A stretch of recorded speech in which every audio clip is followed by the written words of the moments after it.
All right, there we go. All my messages out. How's everybody doing? Hope you all are doing well. Let me check my screen. Yep, got my camera on. Playing games. Move this a little bit. And there we go. In good shape. Let me just bring up my chat.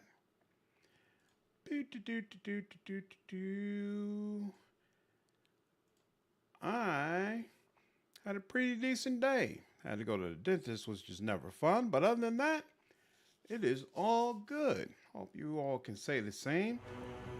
In the last stream, we had just finished Act 2. So now we should be starting Act 3. Now, I'm going to start by apologizing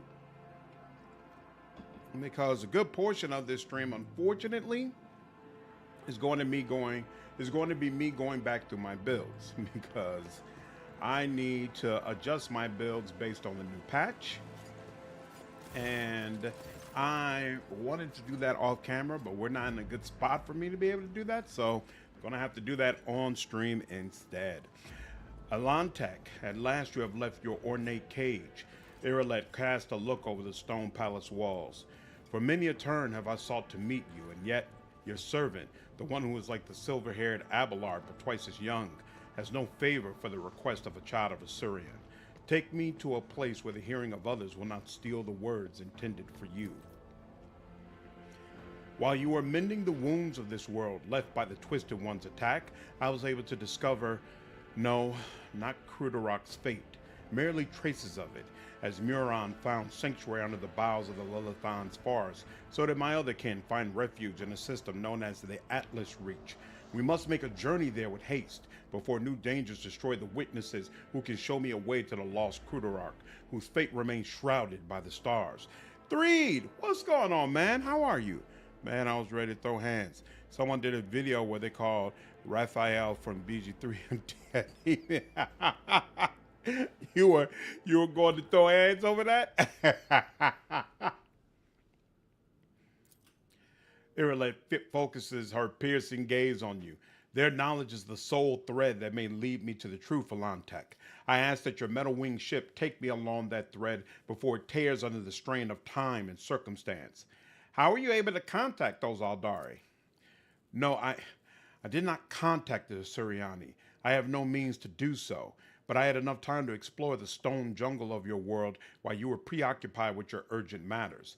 The path of the outcast has taught me to observe and listen to the world around me. In this case, the throngs of Monkey at the port. Errant conversations, rumors, chance words, like parts of a speckled mosaic. They came together to form a hazy image. My kin were seen in the Atlas Reach, and now all we have to do is pull at the web of connections and possibilities to uncover whatever is concealed from the unseeing eye. Give me the coordinates, and I shall take you wherever you wish to go. You will? The ice in Yrilet's eyes melts away for a moment. Thank you, Alantek. If this path indeed takes me to the truth, I will be indebted to you, a rare happening between our kinds. All right, sure. I'll figure it out. Rebuilds will be interesting. What's going on, Adamson? Rebuilds will be interesting? Awesome, okay.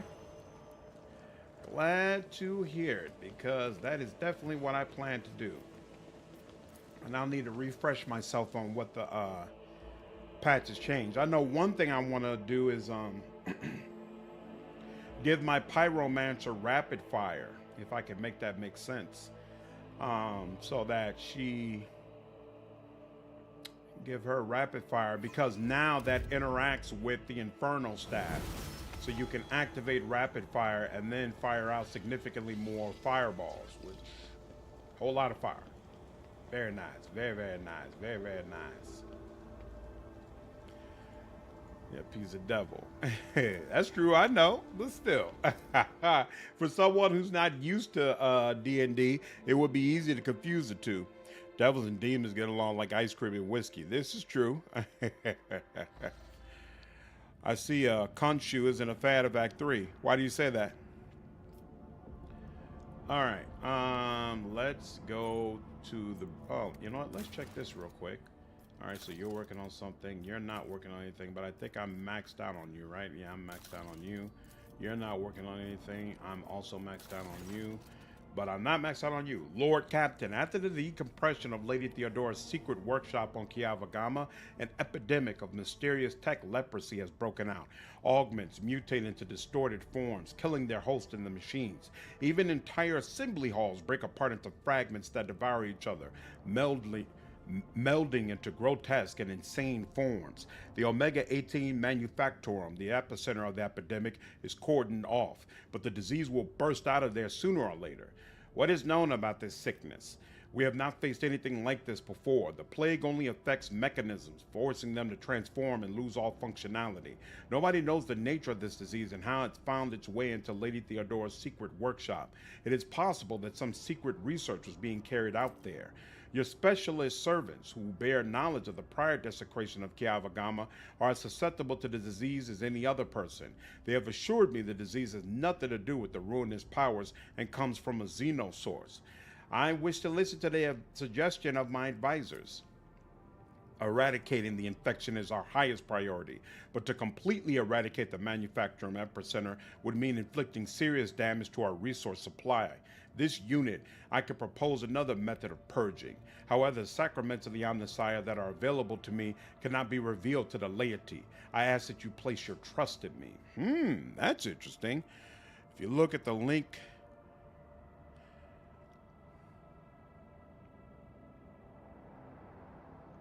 I posted?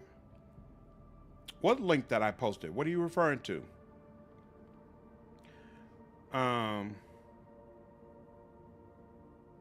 I don't even remember posting a link besides the link to my stream, so I'm not sure what you're referring to, 3.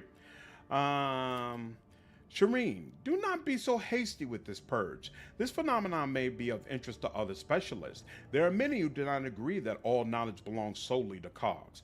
What appears to be a plague could hold amazing possibilities. If we could isolate the Manufactorum and let these inquisitive minds inside, they would happily compensate us for the loss of production capacity. I have suppressed 18 different epidemics aboard the flagship, and our officers have experience in setting up quarantines. We will send them to Kiavagama to lead the tech purgator squads. They will not return from the epicenter until the infection is eradicated and the preventive exclusion zone is taken down.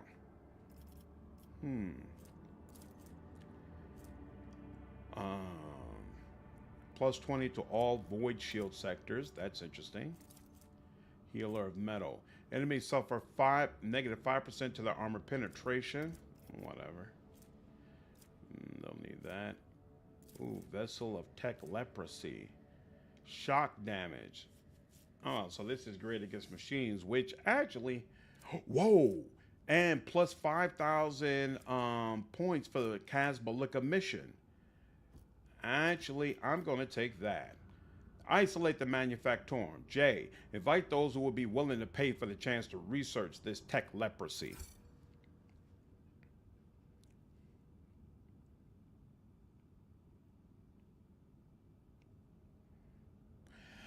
Yes, the link to this stream.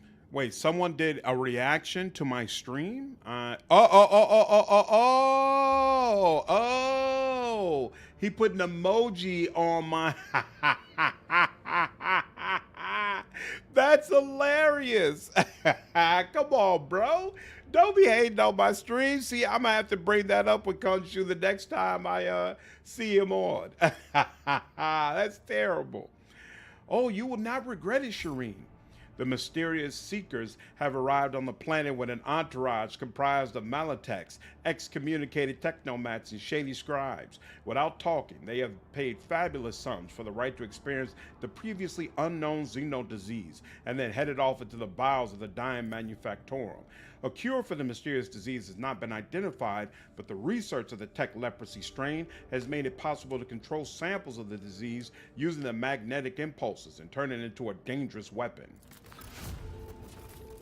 Ooh, and that gives me the flawless servitors as well. Excellent. Excellent. All right. And... oh, that's right. We can do one of these. So +4. The RAM of the flagship calls internal fire. I don't do the RAM. All right, so we would do this, and it increases our profit factor. Sure, we'll take that. Now, Janice. Yep. Okay, so once this is finished, we can finally do Dark Sages. That's very, very nice. Very, very nice. All right. And let's go on to the journal. Where is that planet we're supposed to go to? Following Blair comes Atlas Reach System. Troubling development. Wait for news. Okay, yeah, we're good. We're good on all that. Do we have any contracts? No contracts. And it would be hard to know if a rumor needed to be cleared. So yeah, we're good on all that. Boom, boom, boom. Now, where is... Oh, this is where I guess we're supposed to go to. Atlassian Reach. So let's go here. Lord Captain, we have visitors on the bridge seeking an audience. Your presence is required. What was this? I don't remember anything before you get straight into the meat of Act 3.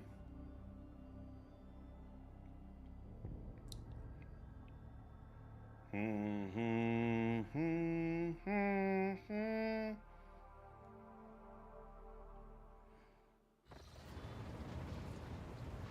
are you?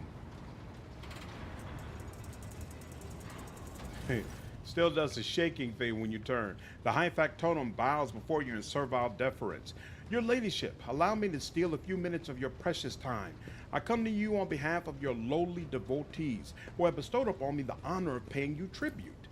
Glorious tales of your majesty travel far and wide, not only across the decks of this vessel, but also throughout the protectorate. Your name instills enough fear and awe that people think twice before uttering it without reason, or they call on you in their most desperate prayers. Yes, Lord Captain, at times your name is spoken instead of his among the commoners. Of course, there are those who have long since honored you as a messenger of the true gods. Followers of your cult have created a relic for you, an altar that was just recently delivered to the ship. I feel compelled to ensure that no one interrupted your work and had it placed in a secret room within your chambers. Did your ladyship wish to see it? I will examine the prayer room immediately. Ooh. Become a god to your subjects. Ooh, I got a couple of crew members. Ooh, well. Isn't that interesting? Going event pertaining to the event act. My character in US dies. It's not his name, but it's easy to type. Nice. Yeah, I guess it is heretic stuff to read. Altar.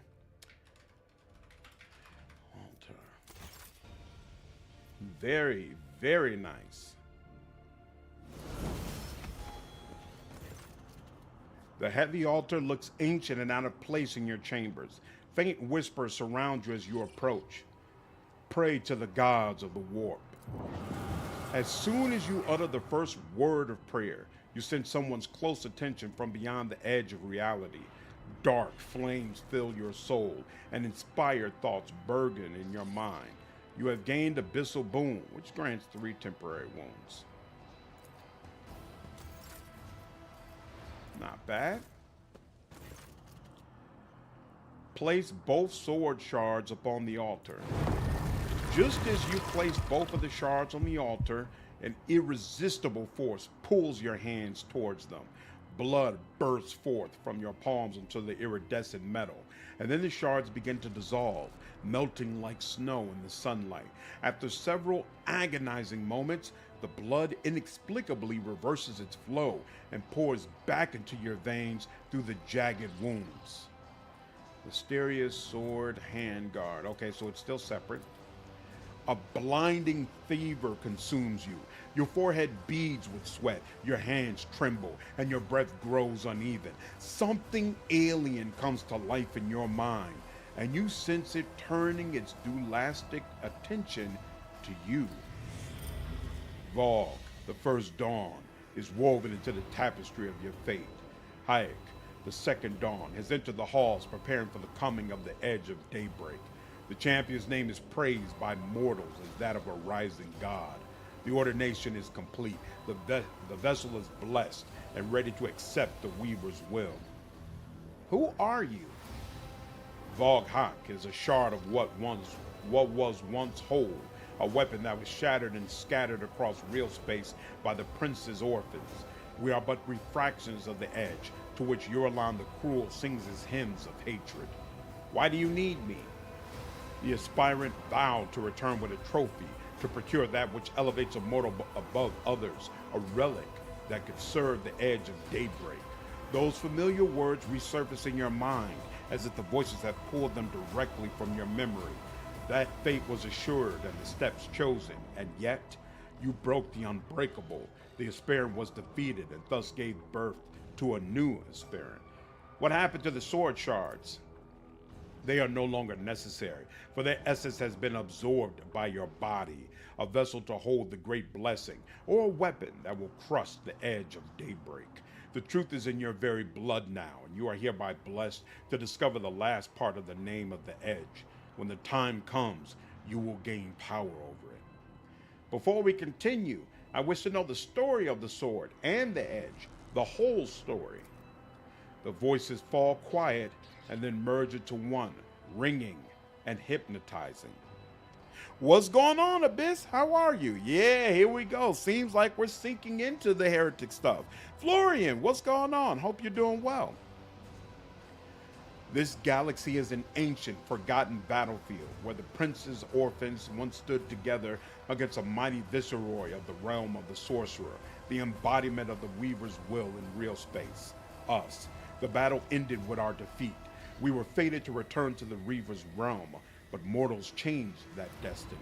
The shards of the edge were sealed in a material object, a weapon whose creation was sung by the artisans of the prince's orphans. The sword shackled the fragments of the edge, depriving them of their full power and blocking the path to their return. Millennia have passed since. The sword's creators are no more, and the sword itself, broken into shards, was lost to oblivion among the stars, where generations of my servants have searched for it, until now. The shards were reclaimed one after another. The first, Vogue, was found in the vastness of the heathen stars. The second, Heretic, was extracted from the body of a planetoid, where the corpse emperor's lackeys, crawling in the dirt, unearthed it and heeded the whispers.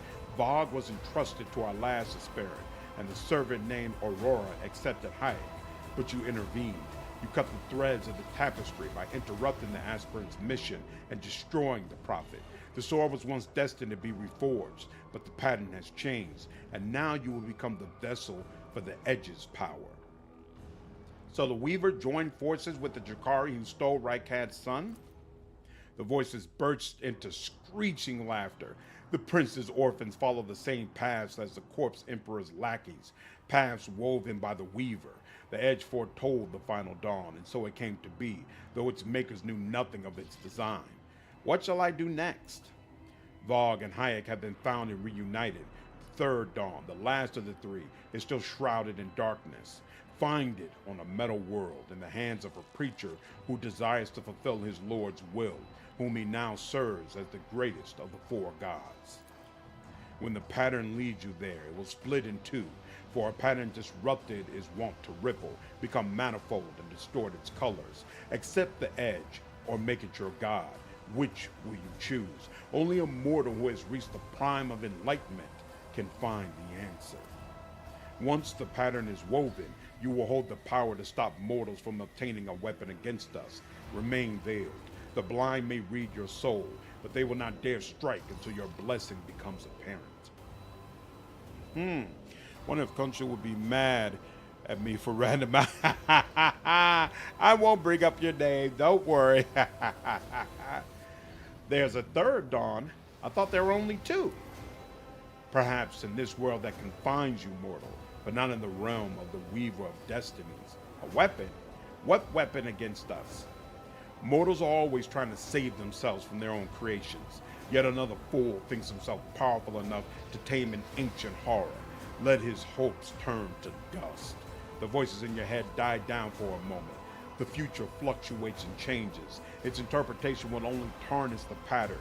Follow the destined path, and all will be revealed in time. Can I count on your aid? The voices fall silent for a brief moment. If you find yourself alone, beseech us. WH40K is hereby and forever in your blood.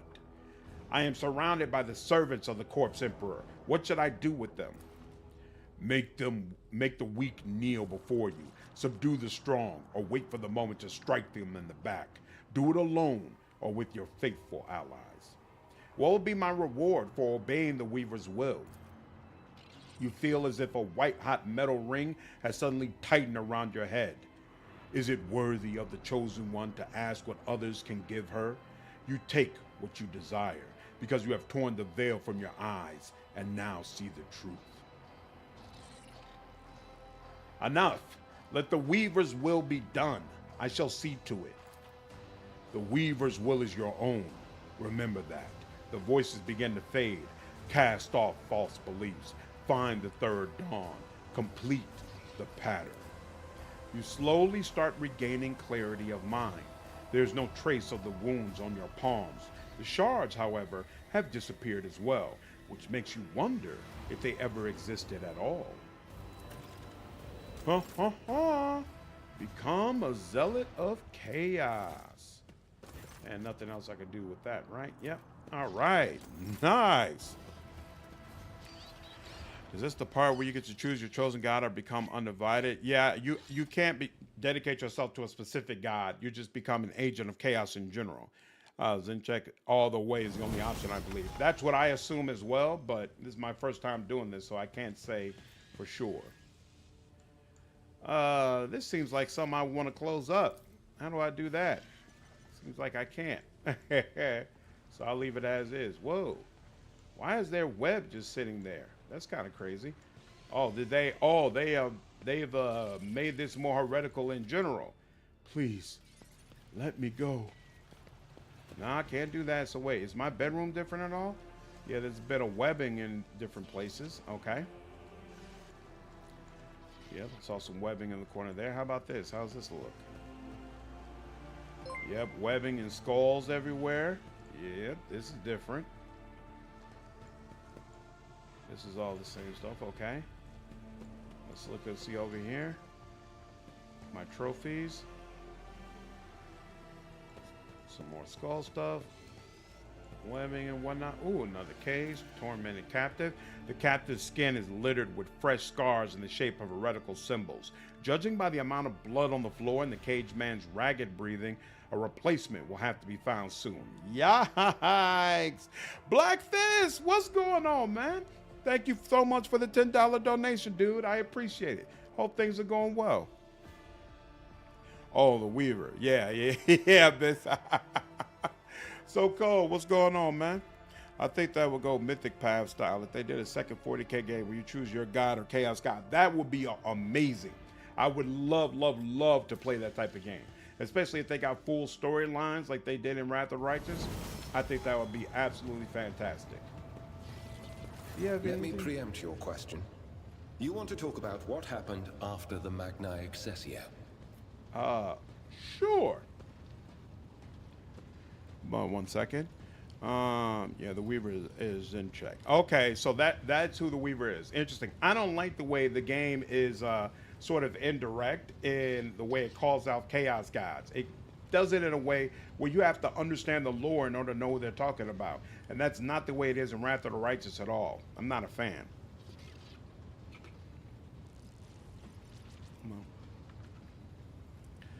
Or a fairy terminal stalker. Either way, but the latter will be more mysterious and even sinister, or not so. It seems like you always kind of go with sinister. Go with the restaurant this time. Switch it up. Roleplay is something different.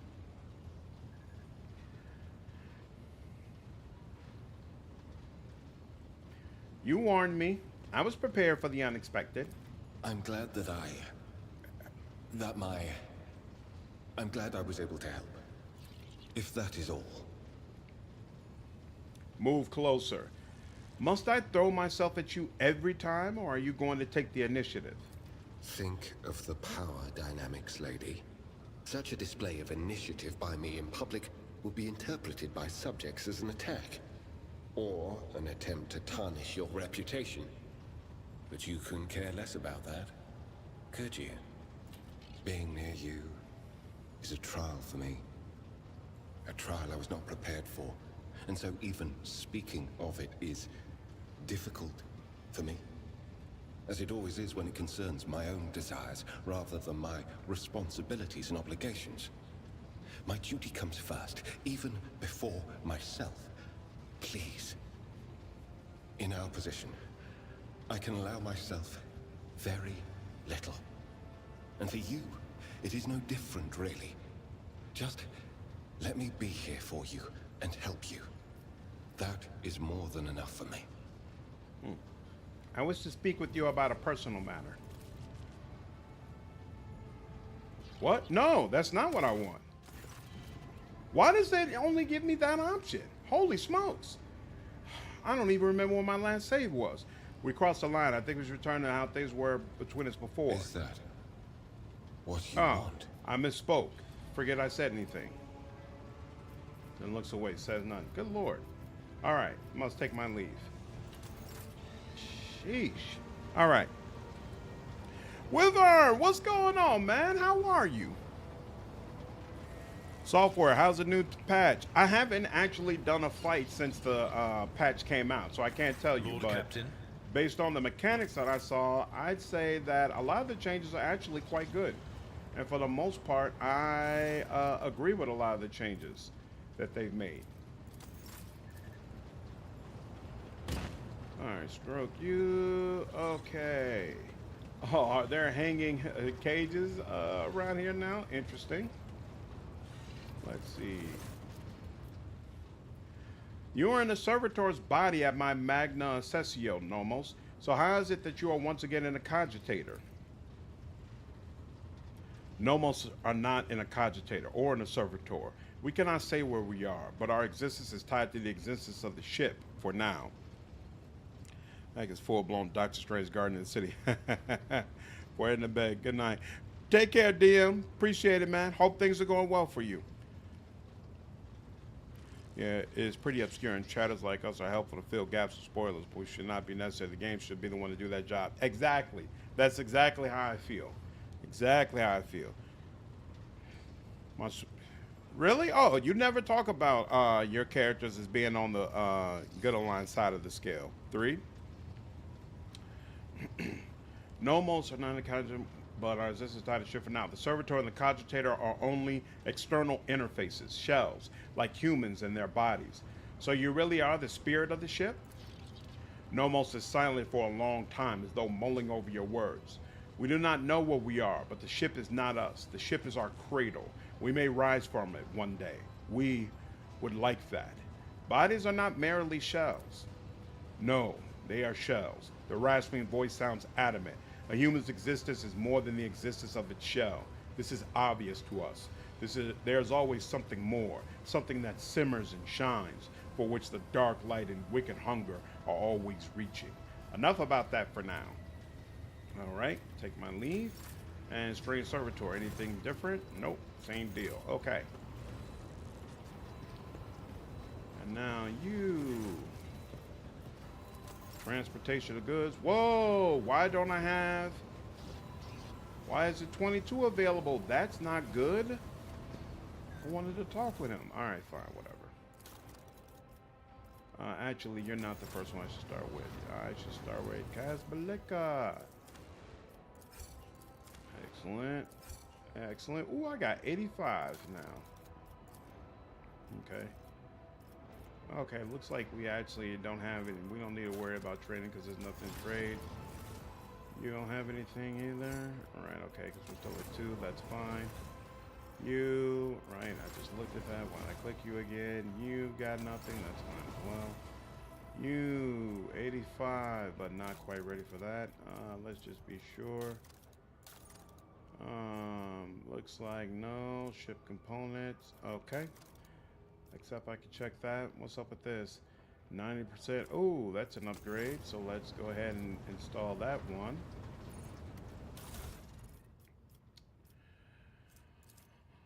And install that. There we go. Add to cargo. All right. How familiar are you with the AI lore of 40K? Not familiar at all. It's because the good ones never do anything interesting. That's not true, 3. You could be the good guy and it still be interesting. I can no longer be a... What's going on, Nemo? I can no longer be a role trader. I was saved today and I see the best stuff. This is not true. It's not a permanent mistake, Nemo. Let's see. My retinue and I are in need of training. All right, I'll be doing this live, so not sure how this is gonna go. Oh, wait, 1 second. Let me refresh myself on some of the changes. Abelard now stars right. Advanced skill, yeah. Assassin talent was playing, blah, blah, blah. Keep your distance.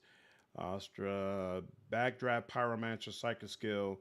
And now deals direct damage instead of fire damage. This means it ignores armor, so definitely want to make sure I get that. Strength vitality. Talent now applies. Retaliate, share the spoils. Talent now works correctly. I don't know what that means.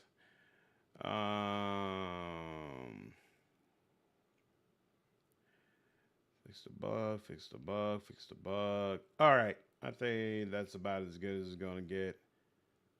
There's probably some other things here that I should know about, but we're just going to go with it. We're just going to go with the flow. Pretty crazy set of stories that came to a head about, suffice to say, humanity is terrified of AI. Yeah, I heard about that. That if it got out, if people became aware that I had this AI, it would go really, really poorly for me.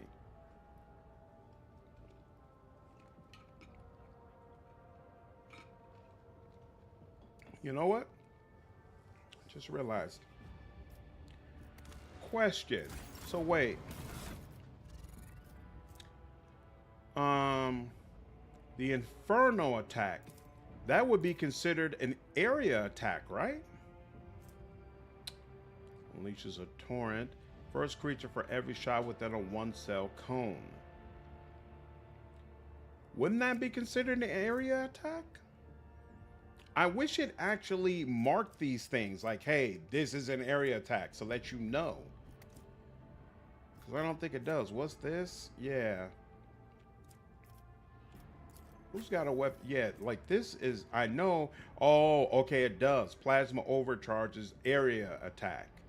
The other ones don't. Okay. So that means what the Infernal Staff does, I guess, not considered to be an area attack. All right, fine. Awareness, Revel in Slaughter. So Revel in Slaughter, the critical damage and hit chance, it stacks now. Firearm Mastery, do this, and right. So now it has Demolition Engineers. Use Demolition instead of Intelligence is used to determine additional damage dealt with ranged area attacks. Okay, deals 5% more per each one, but no. Second attack, more damage. That's definitely something we want. I feel like on the double wasn't here before. All right. So since Swift Slaughter is so much better now, we're definitely going to get that.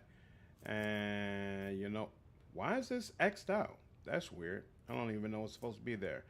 But you know, we're going to start with willpower now, since we're doing reload anyway. Rapid reload, rack and ruin, fired up. The critical damage is increased. Yeah, that makes sense. Enough bullets for everyone. And actually, we're going to do that first. That makes sense too. That's where BG3 had a solid plot set up for a complicated good guy with Dark Urge. You're inherently evil and trying to prevent it. Yeah, I haven't done the good guy version of Dark Urge yet, but definitely looking forward to it. All right, I'm going to definitely take rapid fire. Now willpower is maxed out, so we'll take agility. Okay, so this is common talents. Oh, okay. It feels like they switched this up a little bit. That's interesting. Psi rating is not available yet. Never stop believing. What is this? Instead become half. Is that it? Yeah, I think that's the one that we like taking. Might as well take it now. Alright, now, unpredictable. What's this? Right, this is critical hit chance. It's double against enemies from which the soldier is protected by cover, which is usually where I am. Fortress. When the soldier has full cover against an enemy, the soldier gains 10% damage, and the enemy's attacks deal 10% less. That's a thought. That's definitely a thought. Point blank. No. Could take second skin, but actually it doesn't really matter that much. Air attacks, no. Tracer trajectory. Oh, that's right. Unfaltering fire. We need to take that as well. So I'll definitely go ahead and pick that up. Okay. Rate of fire increased by 30%. I assume, looks like Inferno is now affected by rate of fire, so I assume that helps me. Deals damage, and we know we're gonna want fired up. So sure, we'll take that, and we'll take agility again. I know 40K. What's going on, JV? I know 40K isn't the place for this for obvious reasons, but for once I'd like to see a setting where the AI doesn't become genocidal, or at least isn't an almost omnipotent existential threat. In this game, you have a lot of control over how the AI develops and how it thinks about things. So unfortunately, in this playthrough, since I'm heretical, you're going to see the AI essentially become something that's genocidal. But in my dogmatic playthrough, it didn't end up genocidal. I also brought down an entire subway station using telekinesis. Calls a sinkhole. That's awesome. All right. Now, okay, so we'll focus on this now. That makes sense. We got pyromancy, so I'll take firestorm, and I'm maxed down on awareness now. I almost want to take, what's my lower warp is bottom end, but you know what? No, we'll take Medikai. Agility and willpower is all maxed out. So what's up next? Perception is what's going to help me the most. And stacking dodge against ranged attacks. Okay, now, side rating 1, no question what we take there. And then we could actually take camaraderie, but that's based on ballistic skill. Rack and ruin. More damage for the next attack. No, rapid, unpredictable. Critical hit chance. Alacrity, yeah. I actually kind of like, well, a lot of times full cover isn't available, but I kind of like having this. I think I want this. But you know what? No, we're going to take second skin because actually dodge is even more powerful now than it was before. So we'll take that. Siren 1. And then backdraft. A random enemy suffers half of this damage. So backdraft now significantly more powerful. Psychic barrage. The target suffer. That's not what we want. 2 or more cells. There we go. And then what are we doing? Medikai, right? Medikai, I think, yeah, sure. And then this, let's see. I guess my good characters do interesting stuff. See, I told you 3. Which space experience do you enjoy the most out of Colony Ship and Rogue Trader? Probably Rogue Trader. Colony Ship, like I mentioned in my overview of the game, I really, really respect the what is it? Why is the word escaping me? Pacifist. I really, really respect the pacifist run in Colony Ship. I think it as far as making that interesting and engaging for the player, Colony Ship does that better than any other game that I've played. But Rogue Trader allows you to have different styles of play. So obviously you can be iconoclast if you want to be a character that cares more about people, cares more about life in general. But it's also can be a very rewarding experience to play more dogmatic, essentially lawful, or heretic, chaos evil. So it gives you more good options to role play Whereas for colony ship, I think if you're not doing a pacifist run, in my opinion, the game isn't quite as impressive because I don't necessarily like the. I don't feel like the combat mechanics really wow me, and being someone who's more aggressive, I just don't find it as. I don't feel like it would be as rewarding. So I would put Rogue Trader over Colony Ship, but absolutely, I think both are worth playing. Okay, until the end of the turn, they gain +4 MP and harder to dodge. We'll take that, even though it really doesn't matter because I would never use this stuff anyway. All right, did that. Now, before I was Bounty Hunter, and I think I still prefer Bounty Hunter. So yeah, we'll do that. Now, we're not taking in. Well, actually, so this is when I went into Biomancy, right? I think I kind of still like Biomancy. Yeah, we'll go to Biomancy route. I mean, we could go the raid route too to help my party members, but no, I'm pretty much all offense. So we'll just go to Biomancy, lead that, and then share the spoils. No, not share the spoils. What's that thing called? Savor the kill. Is killed by an enemy. Cannot attack. Now let me make sure. Does this still work the same way? Cannot use weapons. So I think this will work the same way. We'll see. Also, Road Trader's spaceship battle music makes me think more space than anything. Yeah, I feel like that mini game has ended up working out pretty well for them. Psi rating +1. Oh, that's interesting. Instead of Psi rating rank 2, it just says Psi rating +1 now. Okay. And willpower again. And we don't care about these anymore. Now we're gonna scroll. Okay, so so this is like a cutoff. It's like, okay, here you're in a different section now. That's interesting. That's definitely helping with something people have brought up many times. All right, psychic barrage is possible. Oh wait, stabilizing factor, right? The first psychic power is each turn increase veil by 2 points less. If this talent reduces the effect on veil damage less to 0, it's going to reduce it overall. Yeah, we definitely want that. And then we took Biomancy. That's going to give us access to Enfeeble. And then this is only 15. Boom. Psychic barrage is possible. What does this do? That are 6 cells or farther from me, the target suffering an additional.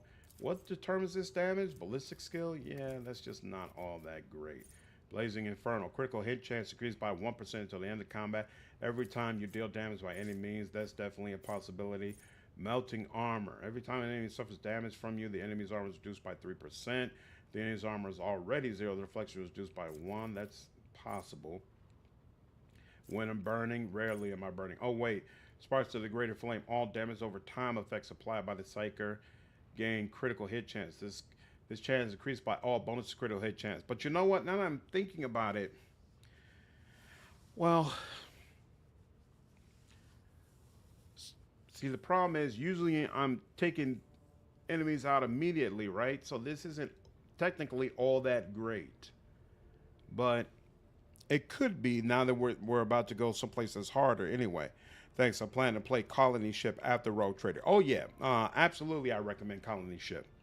I haven't played the game that preceded that for the developer, but I heard really good things about it. For some reason, the name of the game is escaping me, but multiple subscribers have said, "Hey, this is the game that you really need to go ahead and play." So I plan to get around to it at some point. Oh, that's right here. Hold on. Actually, deterioration is more important. We'll go with that first. And then awareness. And then willpower is done, so we'll take agility. And then, okay, go back down here. Deterioration we've taken. Biophysical distortion, all including attacking now, poison enemies at the start of each of the enemies. Oh, you know what? That makes greater flame more impactful because it should impact both poison and fire. So yeah, we'll definitely take that. In fact, we'll take that next. Sparks of the Greater Flame. Yep, we'll take that. Awareness. And we'll take agility. And it really doesn't matter. We'll never use this. Age of Decadence. Yep, thank you, So Cold. Yeah, Age of Decadence. I heard that that's a really, really good game that I should play, but haven't gotten around to it yet. Still mine. Okay, Blazing Inferno. Yeah, we'll take that. And Medikai. And what is this? Ballistic skill, perception. That's what we want to increase. Okay. And side rating once again. And we get another power. Oh, so before we took Inflame. And Inflame, actually, I do like that because it stacks with itself. I could take Warp Speed, but no, I'm good on that. We'll take Warp Speed next. All right, now we got this again. And I could take Melting Armor. That's definitely an option. Every time kills or scores a critical hit against 8 creatures in one combat. His next power will cause 0 AP. No, not for now.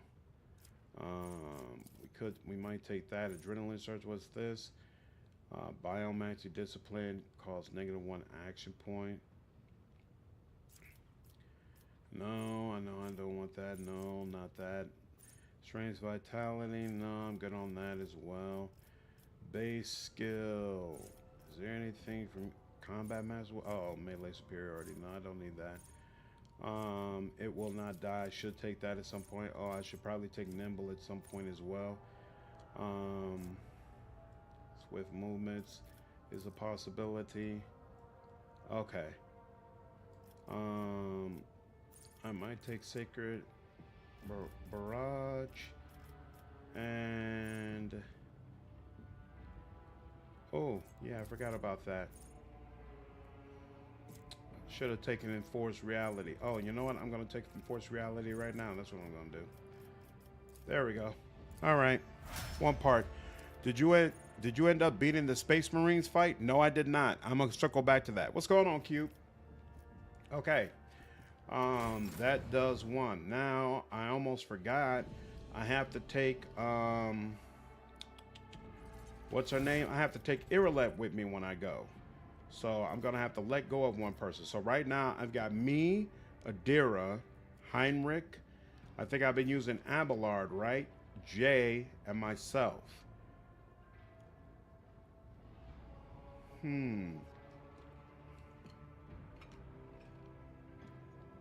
think I'm going to let go of Heinrix. I think I'll let go of Heinrix. Has she been? Damn, I hope I've been... Ooh, it really doesn't look like I was keeping up with her equipment. I completely forgot that I have to take her with me. Oh, well. In fact, let's go ahead and take a look at her build. Do you get... You get her relatively... Yeah. There's nothing I feel like I have to do crazy to change with her, so... Wait a minute. Perfect. Gains lethality chance to deal... 5% of target's max wounds more damage when hitting an opening. Oh, okay. And creating an opening. Yeah, let's do that. And agility, most likely. In my sights, gains additional armor penetration equal to perception. Ooh, that's interesting. And again, additional dodge reduction and swift sight. In my sights only costs 1 action point. This is all very, very nice. Does she already have nimble? She does already have nimble. She does not have it will not die, but I think I'm going to go with prescient sight, dodge reduction. There we go. I have not gotten eye. Oh, okay, I do have eye for the unscathed. Each use of aim for the opening on the same target. Perfect opening, chance to deal 5% attackers max wounds more damage when hitting an opening. Every turn, the first use of assassin ability costs 0 action points. Sure. Agility. Lower Xenos, right? Yeah, lower Xenos. We'll take that. And dispatch deals more damage. Wait, no, lose your armor and deflection. We'll take that. I had to go over there and die for a little bit. Once I saw you didn't miss anything, just getting Yrilet up to speed. Additional armor penetration. Yep, sure, I'll take that too. Alright, ambush. All enemies that do not have line of sight, unsuspecting, sure, that should trigger at least sometimes. So we'll take, I think we're supposed to take perception there. Lord Xenos is unavailable. So what's the secondary one? Oh, looks like you do have some demolition. Interesting. You've got this increase to demolition, but you don't have it available to increase here. Okay, so I guess we'll just go with awareness, sure. And then you already have Elusive Shadow and Death Whisper. So I guess we'll go with Killing Edge. Sure. And you got all of these, so we will go with it will, wait a minute, actually no, Lost Weapon Expert, you do have that, so we'll go with it will not die. And then what's this? You intend to reduce the target's armor by 10% until the end of the assassin's turn, and this does not stack. On the same, reduce the target's dodge and dodge reduction by 10%, and this stacks. Kind of like that a little bit more, actually. All right, not crazy about that build, but we'll roll with it. Jay, there's nothing special I could do for you because you're just gonna roll exactly the same way you've been rolling. You've already got nimble. I don't need to increase your.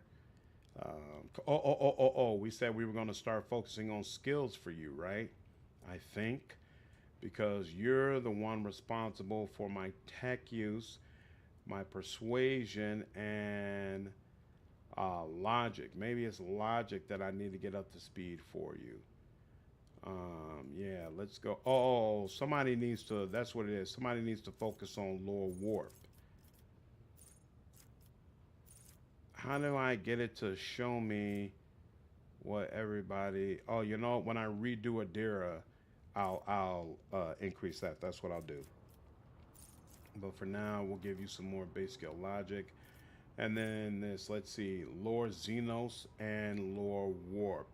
I don't want to reduce those because I don't know what that'll impact. When the Imperial World character is affected by an or affects an ability, their resolve is increased by half the fellowship bonus. Yeah, sure, that makes sense. And apply. Okay. So that's 3 of them. So that's half the team that's taken care of. Let me do Idira last.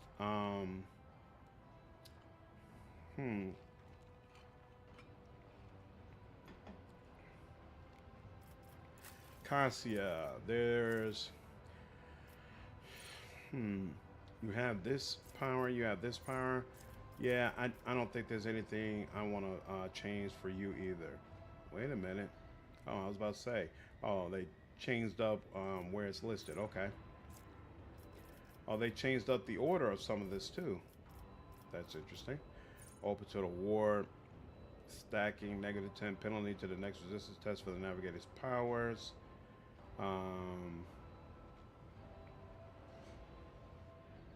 Yeah, that's actually pretty good.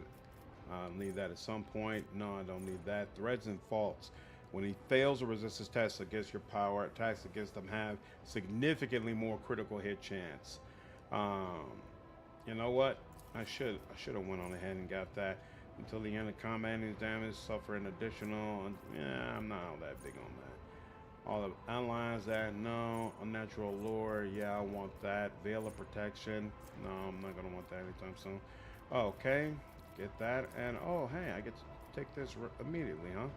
Let me make sure she has all the other stuff she needs. Grenadier. She does not have It Will Not Die. And you know what? I think I want to go ahead and take that. Because again, things are about to get a little bit harder. So we should go ahead and get that. Hensler, what's going on? Yeah, man. As soon as I get through upgrading these builds, we will get into it. Abelard, you're also... I should respect him because he automatically gets heavy armor and heavy armor proficiency now, but I'm not interested. So we'll just roll with it because again, he's not a permanent part of the team anyway. All right, 1, 2, 3, 4, 5. Okay, so now the only person left is Idira, and Idira I am going to go ahead and fully respect. All right, like to see. No, I want to bolster. No, we're needed training, and do that. Idira and accept. All right. She starts as an operative. She gets this. She gets this. She gets this. Do you have? No, you don't have that. So how does this work? Oh, that's right. There are some things I wanted to take. Joint offense, offensive pattern prediction. No, passive learning. Randomly distributes the same number of exploits as when using all enemies in a 10. Wait, I know I definitely want. Do I want all enemies out of sight? I don't need that. And gain +4 and plus half their intelligence down on single shot attacks. No. I think I want passive learning.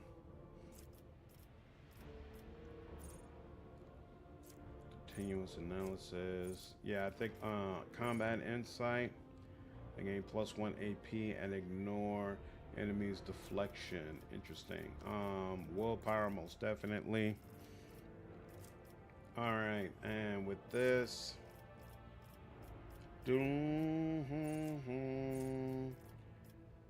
which one not? After triggering, the next psychic power costs 1 action point less. That's interesting. Have their range increased. Yep, definitely want the second sight. All right, now we're back here. Combat insight. What is this? I will want that at some point. What's Tide of Excellence? Only applies to the first projectile and a burst attack. This stacks. +2. Yeah, we do want Tide of Excellence, and we want willpower. All right. Tactical knowledge. Increase your damage. Yep, we'll take that. You are lore warp. That's what we want you focused on. Instant exposure. No. Fresh target. Attacks an enemy that's in full wounds. That attack deals additional damage to that enemy. Yep, I'll take that.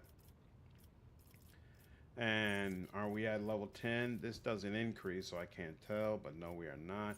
Stabilizing factor, we do want that. This does not matter, but we'll say that we want intimidates all enemies, reducing their dodge and armor by 15%. Sure, I guess we'll take that. And then this is still lore warp, and now lore warp is no longer available. Oh, she has another one that has demolition, but no way to increase it. All right. I guess we could go with awareness. Might as well. Willpower and perception is your secondary one. All right. Ballistics calculation. Affected by an exploit from a distance. That attack deals 15% additional damage. Definitely want that. Awareness, low warp. Oh, that's all she wrote for that. I guess we'll take Marazhai. Sure. All right, tactical knowledge is done, and I don't need any of these other options. So now, what is here? This requires dominate or sensory deprivation. Well, sensory deprivation, that's what blinds them, right? I think I'll go ahead and take that. I do want pre-science as well at some point. But yeah, how does that work? You need to have one of them. Okay, fine. I took that. We'll wait for that. And is this? Yeah, psi rating +1. Excellent. Combat insight, I think. Continues to not start on the enemy with the liar. No. No. Improve tactics. Tactical knowledge requires 3 exploits instead of 4. Increase the operative's damage by an additional 5 times your intelligence bonus once at this threshold. Oh, all right. So, damn, I actually kind of does this. No, that's a common talent. You know what? I'll just have to get that on the back end because yeah, improved tactics is definitely nice. Willpower and then perception, and then intelligence. Since we just found out intelligence is going to help us. And then, let's see. Sorry, rating 1 still. Subtle manipulation. No. Thriving in peril. No, I don't need that. Psych Barrage. No, that doesn't help us all that much. Power conduit at one point. Oh, enforce reality. But you're almost never using heroic act, so that's not all that great. Oh, you know what? Every so often she uses the lightning one though, so it's probably worth it taking this at least a little bit. First time encounter ally becomes a target, then you gain +10 to weapon skill and ballistic skill. But I don't have anybody that really benefits from that. All right. So, look, at some point we're gonna want to take that, and then at some point we're gonna want to take that, but not right now. We're also, no, none of those. Anybody else in the party? Do I have any other? I will have other operatives right now, but afterwards I won't. So that'll be useful then. Pain channeling. I know that's definitely something I really want, so we'll take that. And then this again doesn't really matter, right? So I guess we'll do that. And then she's still going to become a bounty hunter. So hunt down the prey, and now we get to choose another ability. Okay, so this is when we can finally take pre-science, which is a massive buff for Cassia, and we'll also be sure to take what is it? Savor the kill. Excellent. Then we'll do that. We'll do that. Willpower again, and now do we have another psi rating +1? We got that again, and willpower again. All right, and now scroll down through here. What's psychic barrage? Oh yeah, we can ignore that.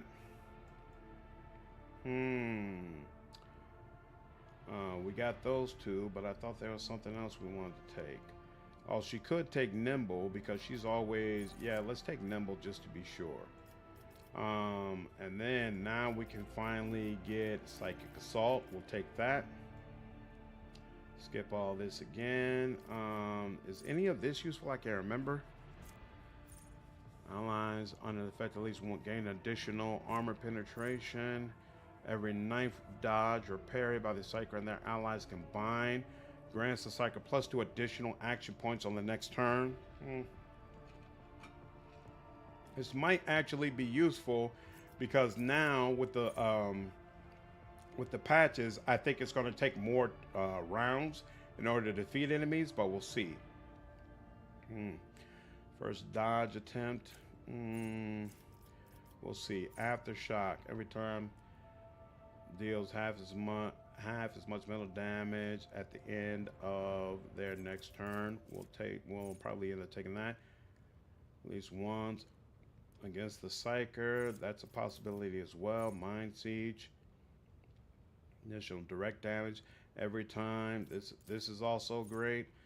You know, target of any for the first time, they suffer a -5 penalty to intelligence perception and increased by 2 till the end of combat. That's interesting as well. Oh yeah, because usually she's hitting a lot of enemies. The target gain a stacking. I forgot how awesome she is. Warp Mines. By the Psyker, all enemies gain a stacking -5 penalty to all characteristics. I actually like pretty much all of this. Enemies suffer from blindness, stun, immobilize, or prone effects inflict. She can inflict blind, and Cassia can inflict stun. So yeah, all of that has merit. You know what? Oh, we'll take this. We'll take this. This is what we'll do. And then lower warp again. Willpower is max.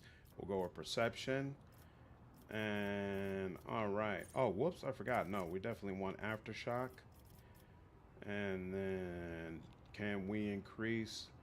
We cannot increase side rating again yet.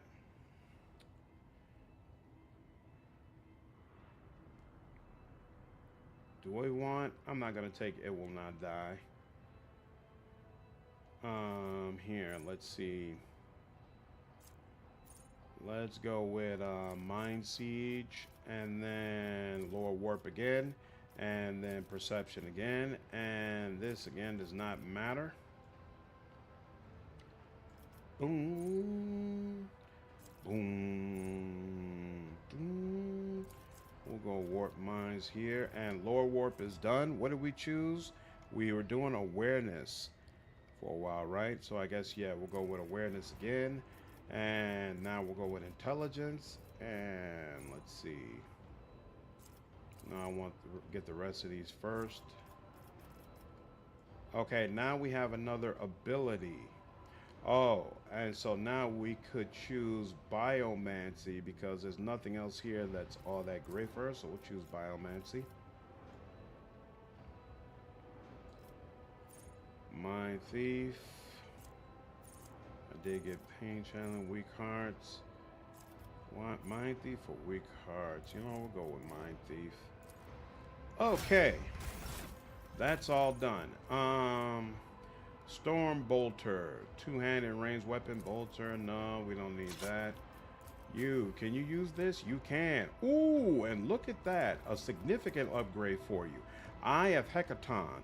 Grants +5 movement points after each attack and allows the wielder to move after attacking. If the attack with this weapon hits 3 or more targets, this attack has no cooldown. This rifle has 100% over penetration. And look, now she has a single shot and a dead-eye shot, as opposed to before when she only had essentially the dead-eye shot that was doing, yeah, it says it has both, but it was always costing me 2 AP to shoot. So we'll see how this works now. All right, add to cargo that.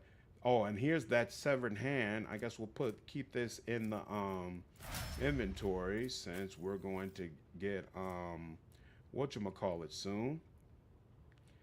Full hammer, and oh, that's right. This is has very little range and very low rate of fire, even though it does more damage. I'm not a fan. Warp Guide Staff. Strike. Allies gain. Oh, this is a Navigator Staff. Okay. Allies targeted by the Navigator powers gain +9 characteristics. So even though this is a buff to her perception, I'm still. Wait a minute. What? Right. No. I prefer Devastating. So no. I'm good on this. Allies gain Navigator Perception bonus, additional movement points on the first turn. Still not enough. I'm straight. Sanctified Staff. You could probably use this Imperial Staff.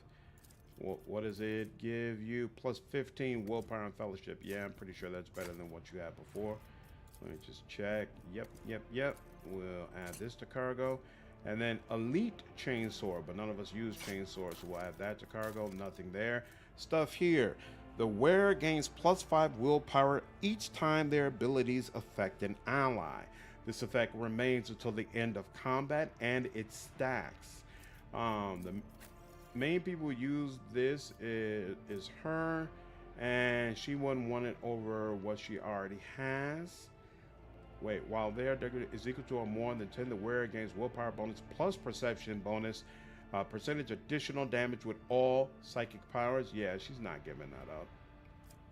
Now, I can't remember, do you have something you use on allies? I don't think so. And Cassia can provide extra turns, but we almost never use that. So, you know what, I'll put this in storage. Oh, and here we go, the Scarlet Signet of the Inquisition. The wearer gains 25 persuasion, and the Inquisition Decree ability that can be used once per combat, plus 30 momentum. That's actually pretty significant. All allies gain persuasion. So if someone's going to use this, it would be Jay. And looks like she can use this. Now, this, damn. She would have to lose the +10 on all skills in order to use this, which gives her 25. +30 momentum is pretty freaking nice, to be honest with you. What rings are you holding? You don't even have a ring here? You know what? We're going to take this just for the +30 to momentum. The Matrix grants the wearer a +15 bonus to awareness. There's probably nobody on my team. +1 resolve whenever they kill an enemy. Sure, I'll keep that on you. Immune to enemy critical hits for the first 3 rounds of combat. That's pretty nice as well. So yeah, we'll add this to cargo. This item grants us wearer a +5 bonus to tech use once per battle. It can be used to remove a whole bunch of things. And wait a minute. It removes all the bleeding, burn, and toxic effects from enemies in a 10-cell radius. These enemies then receive your tech use divided by 10 plus 5 times stacks of the burning or whatever effects impact damage with 20% armor penetration. The person who I would use for this is Abelard. He's the one who's going to be in the mix of things. His tech use skill is terrible. So I'm going to say this is just all right. I'm not a fan. Self-calibrating goggles. The wearer's successful single attacks inflict stunned on the target for 1 round. If that target fails a willpower resistance test with a -5 penalty. Not bad, but again, you also grant a 10% hit chance against Xenos. We're not bringing you with us. And you know what? I kind of like this for you.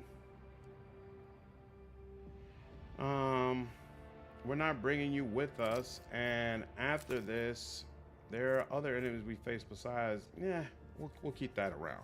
The wearer's first melee attack in combat cannot be parried or dodged. Nah, I'm straight on that. And all right, that's it. I believe we are finally, so sorry you all. We are finally ready to truly start Act 3. Let's do it. Act 3. Damn, all my builds are set up. They're at least as good as they're gonna be for what we have to do here. So let's get this party started.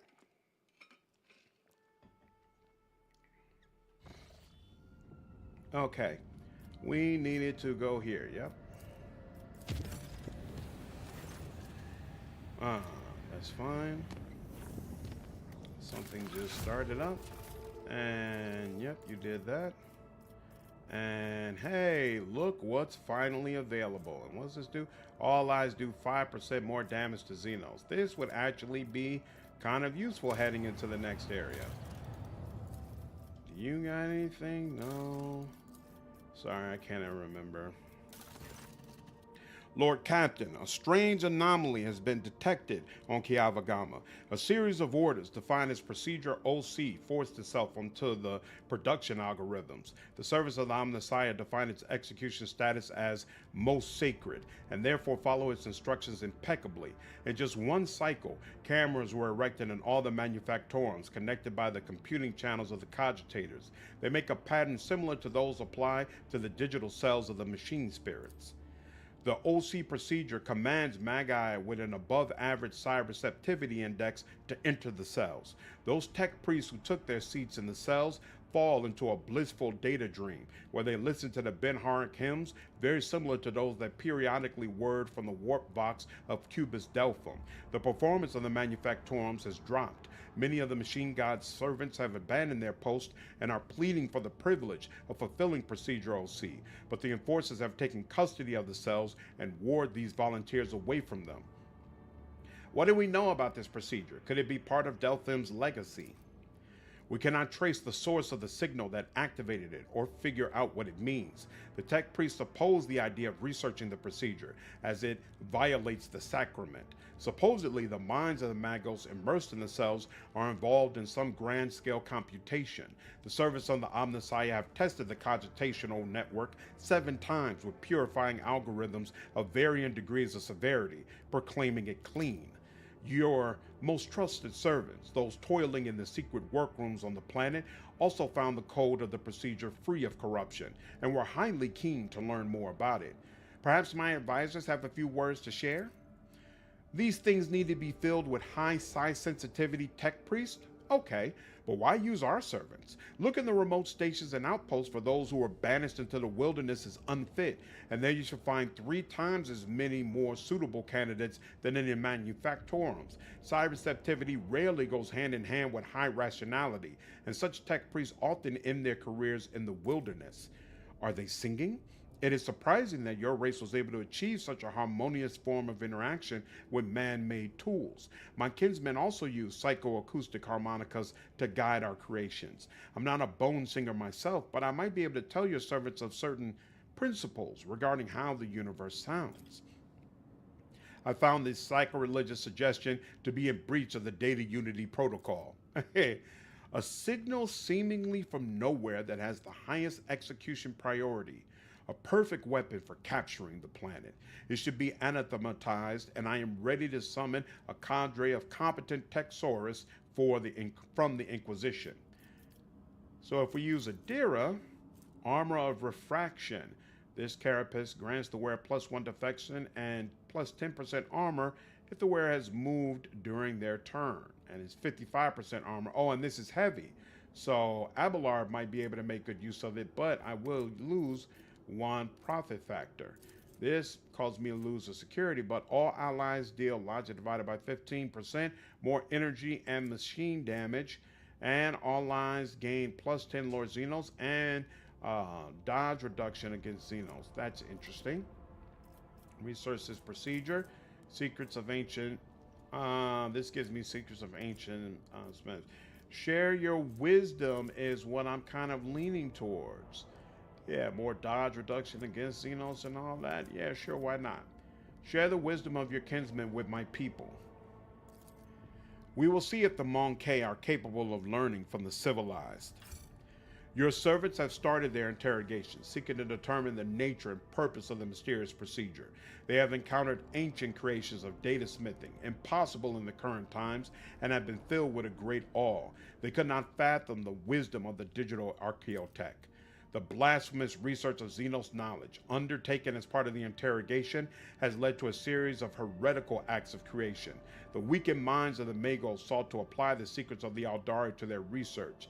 The culprits were servitorized, and the results of their work placed in a protected, forbidden directory. Nice! Armored Rage. And we're good on that. Still working on that.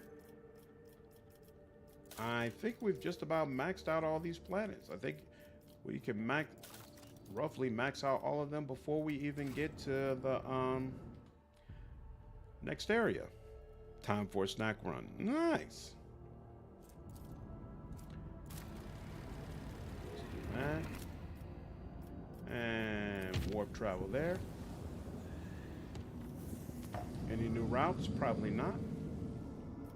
There we go. And visit.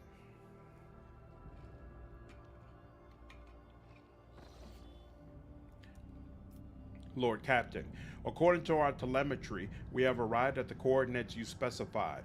The Argus do not register any activity on the surface of the local planets, biological or otherwise, but maybe the Xenos are using their arcane technology to conceal their presence. Despite this, the Argo crew managed to locate a faint signal at the system's edge. According to their data, it is coming from an unidentified vessel drifting in the orbit of a local gas giant. My kin have been faced with a new threat, scavengers like pirates or something worse. If they were taken prisoner, Yrilet's voice is trembling with something that could be either anger or fear. I am begging you, Alantek, let us go to the shuttle. I can feel that the thread of fate has frayed and is about to snap. I cannot miss what may be the only chance to solve the mystery behind the disappearance of my home.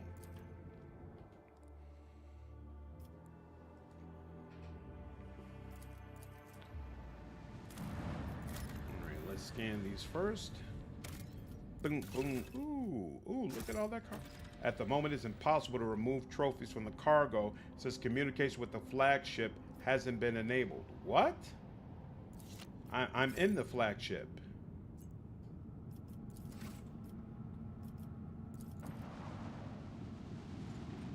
That was weird.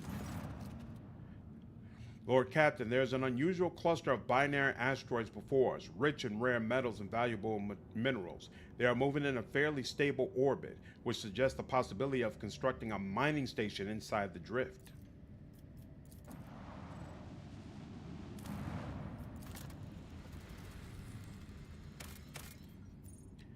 Adamantine, sure. Oh wow, so they've allowed you to get a lot more extractum than they did before. Oh, this must be the mining station that they were talking about. Okay. Lord Captain reporting. Our void ship has passed through a cloud of cosmic dust of unknown origin. Unfortunately, the dust particles were covered with an icy shell that has frozen into a thick sheet on the void ship's hull, blocking some of the technical vents. It will take time for the servitors to clear the ice. Until then, our maneuverability will be somewhat reduced. It's interesting they would do that here, but okay.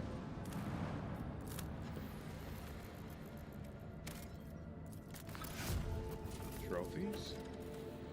And then get that message again about the ship not being available, so that's good. All right. Let's actually do that start Act 3 saved again. Here we go. And voila, let's do it. Scan. Drop down. All right, we've got to take Yrilet. We will drop Heinrix and take J. Hopefully that doesn't hurt us too badly. We'll see. It shouldn't, I don't think. And then I definitely feel comfortable leaving the rest of you. So let's go.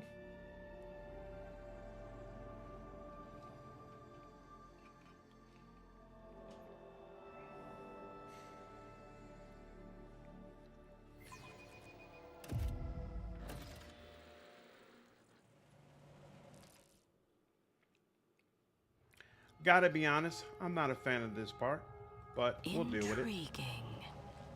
Come on. Ooh, immediate level up. I am a fan of that. The lanky, haggard-looking officer with sunken cheeks stares at you in fright. His body is shivering as if from a feverish chill, and his eyes are darting back and forth anxiously.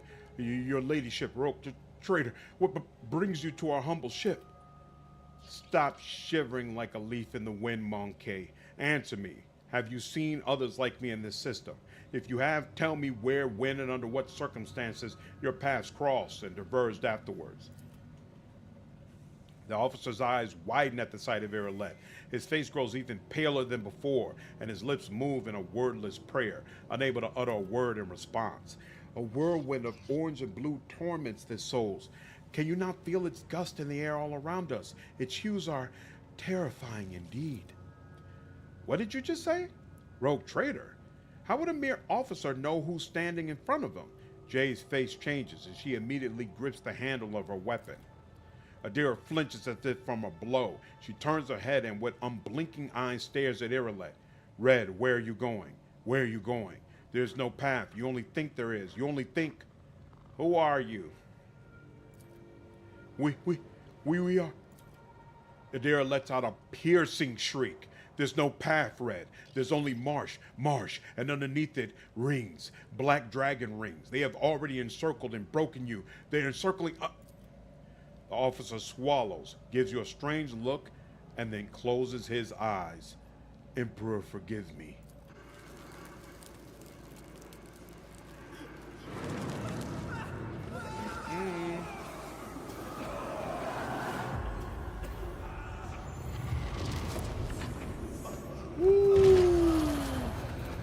After everything we've done and everything we've accomplished, gas takes us out? Monkey never learn. I'm beginning to think that your kind is eager to step into our snares.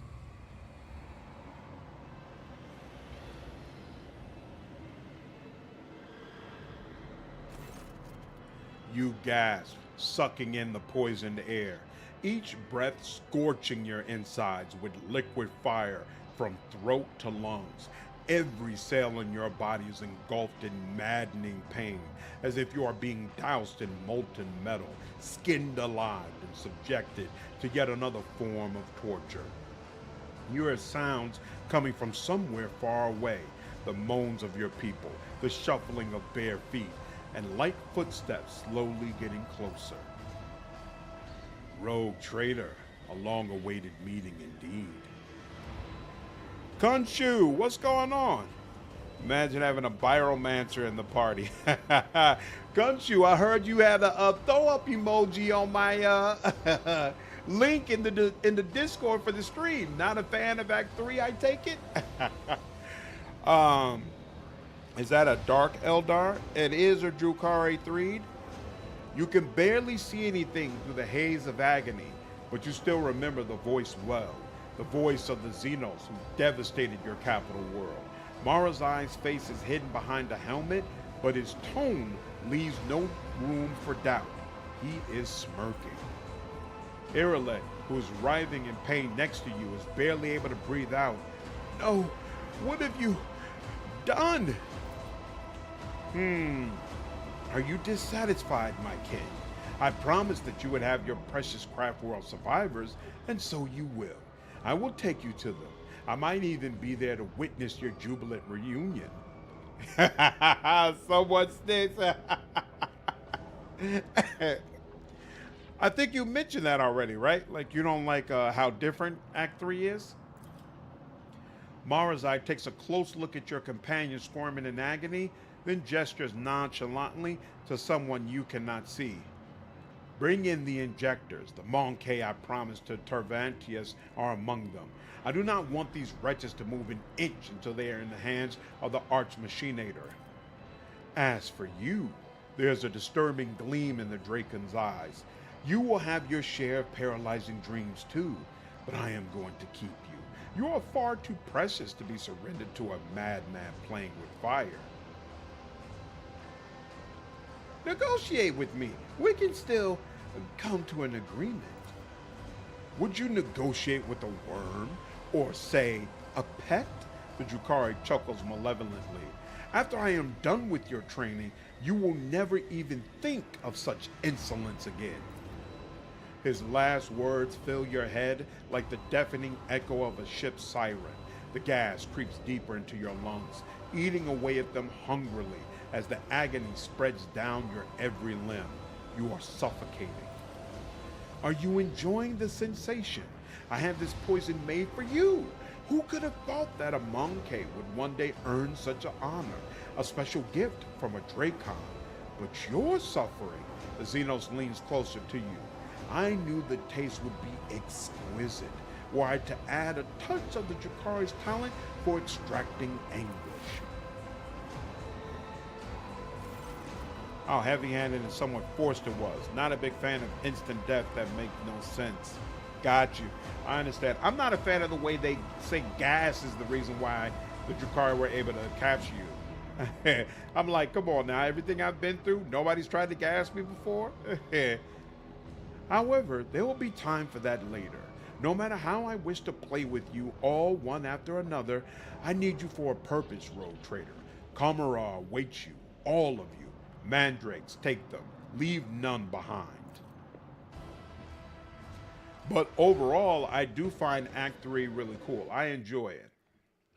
I didn't enjoy it as much in the beta because there's so many bugs and so much unfinished, but in the main full game, I enjoyed it significantly more.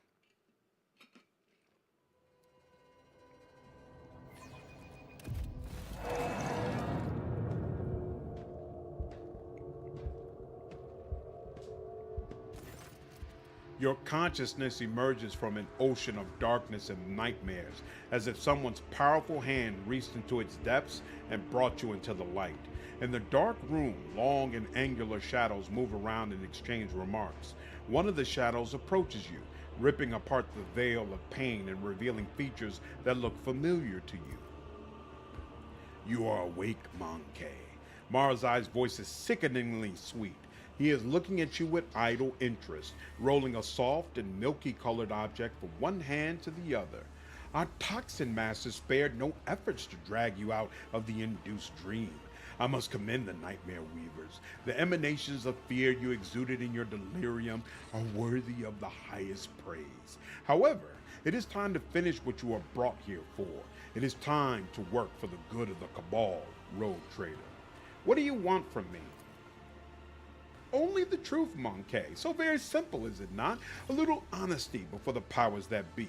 I have the tools to extract the most coveted mysteries from the deepest recesses of your mind, but I am not interested in your personal secrets. I only want that which will protect my Cabal. Why am I still alive? A good question, Rogue Trader. You are my tool, you see, a sharp and narrow scalpel that I will use to cut away the festering boil on the body of my Cabal. I spared no effort to set up this performance. The witnesses, the spies, the agents, and a small bargain to guarantee the result. All that is required of you is that you quietly play your part. I will even go so far as to put you in your native surroundings, in a matter of speaking. But if I see you stepping out of your role, I will make sure that you bitterly regret it. How about we make do without roles and posturing? There's still a chance to strike a deal. Marazhai laughs caustically. You are trying to hold your own even in the face of overwhelming force. How touching, but enough talk. Some parts are nice, but it was way too glitchy for me, and re-equipping everything was a pain in the butt. Re-equipping everything was definitely a pain. The tribunal is cool though, yeah. There's some aspects of it I really enjoy, but it is kind of weird to me that you get all the equipment back, but it just doesn't automatically place it back on your character. I feel like that's what usually happens in video games in situations like this. If you get all your equipment stripped from you, when you get your equipment back, it just automatically places back on your person the stuff you had before. The Drukhari gestures to one of the shadows near you, and your head is forced backwards. Marazhai brings the hand holding the strange object closer. You manage to make out translucent, glossy skin, bluish, pulsating organs beneath, and a little head with serrated jaws before the Drukhari pushes the larva into your face. Oh, you know what mistake I did make? Man. I should have probably taken another pyro power. Because I forgot I'm not going to have my staff. And Inferno is kind of a major part of my build. Damn. Sensing warmth, the creature sprays into motion a moment later. As it blindly pokes at your skin, it discovers your nostril and rushes forward, stretching the skin and tearing through the mucous membrane. Unbearable pain overwhelms you as the larva begins to force its way through the soft tissue and cartilage, each of its movements causing a crunching noise to reverberate through your skull. The creature greedily bites into flesh and moves ever upward, past the bridge of your nose, past your eyes, and then something alien invades your consciousness. Darkness clouds your eyes, but the sensation of an alien presence does not relent. This is not a conscious mind, but something primitive yet unbelievably strong in its knowable pursuit. It is crawling around in your thoughts, scratching them with its sides and changing their shape. Perhaps all this is just a bad dream, a quirk of the intellect exhausted by endless troubles, a calumny of a mind too weak for the burden it was made to carry. A stray light dawns at the edge of your perception. Yep, lack of equipment was also consequential since I can make heads pop for 2 AP. Nice. Oof. That's a whole... disappointed us, Rogue Trader von Valancius. I don't think that voice acting was there before. Nice. But what if you want to use the new equipment you got, like the beggar's gun? Well, then you can always re-equip it. I wonder what the new recruitment method of Volfar is. I know they've added a new one with the most recent patch. Oh, really? I didn't notice that. A new recruitment method. That should be interesting to find out. Oh, I still have my staff? Cover.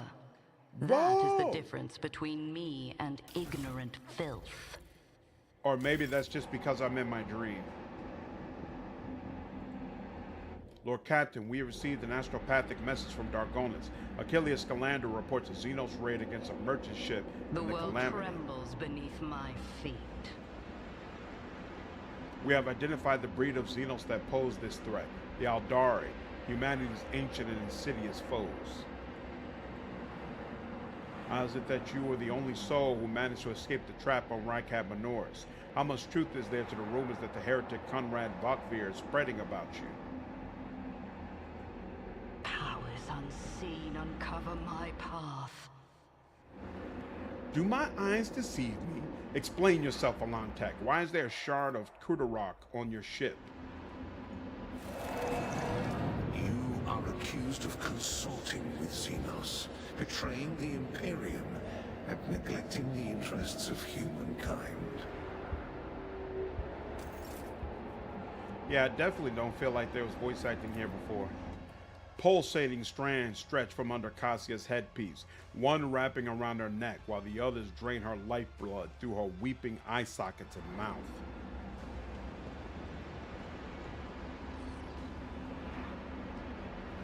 Nomos, where are you? I need your help.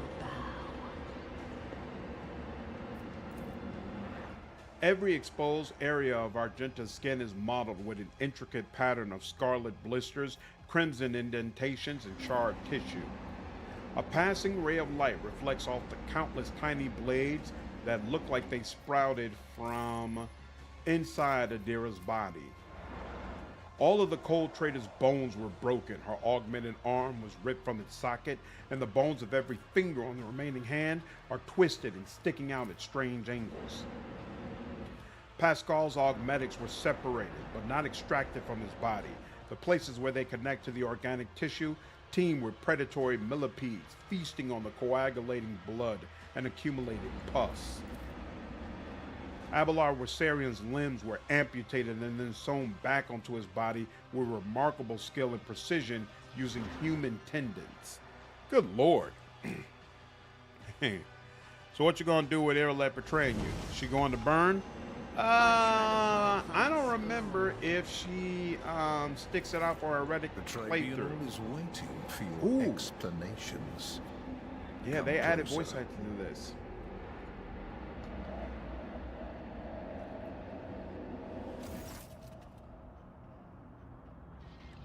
But not in the full conversation. Okay. Yeah, I'm not sure if she's gonna burn. Probably not, but I'll probably also end up killing her sooner or later. Can always use more food, no? Voice acting was already there, if I remember correctly. Oh, okay, I didn't remember that. Interesting. Marcus, what's going on, man? How are you? And here comes our principal witness, the rogue trader herself. Heinrix gives you a cold look. If the presented evidence was not enough to convince you, her testimony will conclude this confusing case full of oath-breaking lies and heresy.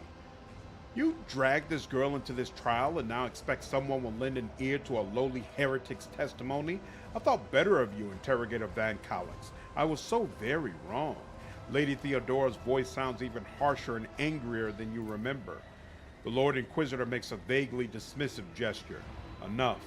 Let her speak. The sooner this business is concluded, the better. What's going on with his legs? Oh, he's crossed that way, I see. Then let us continue. Shielded by the powers of the warrant of trade granted by the Imperium, Theodora Van Delancius more than once allowed herself to openly collaborate with Xenos. You have never seen such a contemptuous grimace on the interrogator's face. She plunged her entire protectorate into apostasy and heresy, including the current rogue trader, and went out of her way to prevent the Inquisition and me personally from maintaining order inside the Expanse. Does a rogue trader admit to fraternizing the Xenos, serving them as a puppet, and rejecting God Emperor's blessed light for the sake of her heretical desires and base profit? You served the Xenos. You rejected his light. You reveled in your heretical desires and craved base profit.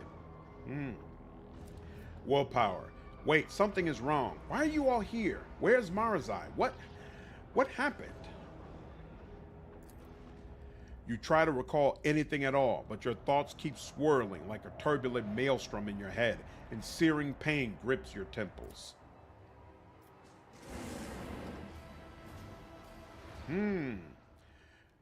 Heinrix bends over you with a crooked smile. Rogue trader, you all right? Or was your heretical association with Xenos so disruptive that you lost your mind? The mocking words do little to hide his irritation. The interrogator is obviously displeased with the turn the conversation is taking. The Inquisitor leans forward slightly at the sight of your anguish. For a brief moment, the boredom in his eyes is gone. It was amusing, but the joke has outstayed its welcome. Theodora shoots the interrogator a nasty look. It is painfully obvious this heretic is dancing to your tune.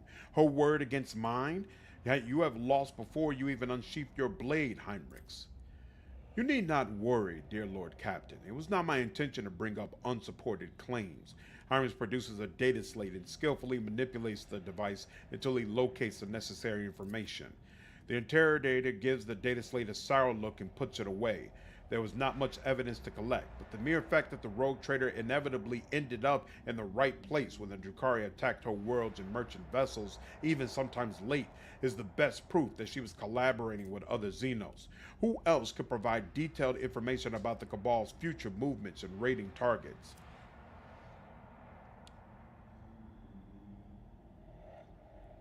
Oh, so you have no choice but to submit to the illusion. Yes, I did cooperate with Xenos. This I will not deny. Cooperation is a double-edged sword. Sometimes you use your partner and sometimes your partner uses you, which is what happened to the rogue trader. Lady Theodora used her to undermine the standing of the Imperium in the Expanse. Theodora von Valancius is alive. You are a loyal servant, and she made you serve the Xenos.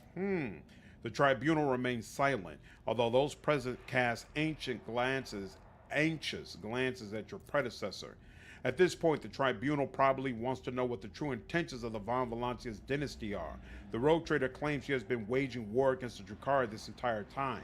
Except, was there really a war, or was it another carefully staged performance? Heinrix is looking at you closely, almost without blinking. Allow me to explain what actually happened. Commander Highlander von Valancius personally invited the Drukhari to her worlds and then used their strength and resources to sow chaos in the Expanse to gain leverage over her rivals. It is very convenient to play the victim while working with those who rob your neighbors blind and terrify the worlds that pay you tribute. How much did you profit from this rogue trader? Did you think I would not uncover your pathetic conspiracy? Sir, the Drukhari, you did their bidding. They helped you survive. Without your Drukhari masters, you would be dead. Willpower. Enough of this surface, Heinrix. I did not set up any attacks. Heinrix's face contorts monstrously, his skin stretched to the limit across the bones of his skull, his voice ringing with fury. K. Morg, do not try to squeeze between the strands of the web, Mon K. Do what you were brought here for. Are you really saying your war with the Drukhari was not a hoax? Then how did you and your foolish subjects know the coordinates of the enemy ships every time? How did you know their targets? Do you think your expert on all things Xenos was shrewd enough to divine the carefully devised plan of the Cabal's finest? No, only other Drukhari could do that, and even then only a few. This means you were in collusion with them. Bull-headed stubbornness does not befit a woman of your pedigree, rogue trader. But since you have decided to deny everything, I will summon another witness. I am sure everyone will find it interesting to explore this sordid story from another angle. Yrilet silently takes a graceful step forward. Yeah, that part is weird. If you start by resisting, you lose the option at the end. Oh, really? That's interesting. Well, I wanted to try it because before I didn't have any willpower, so I couldn't really resist anyway. Yrilet silently takes a graceful step forward. If the court so desires, my speech will run like a river and wash away your doubts. I found a shard of my home in the rogue trader's chambers, an entire craft world vanished among the stars, the only clue to its fate resting in the hands of this monkey. That was when I began to suspect that she had something to do with the misfortune that had befallen my Krudarok. Do not be deceived by her breed.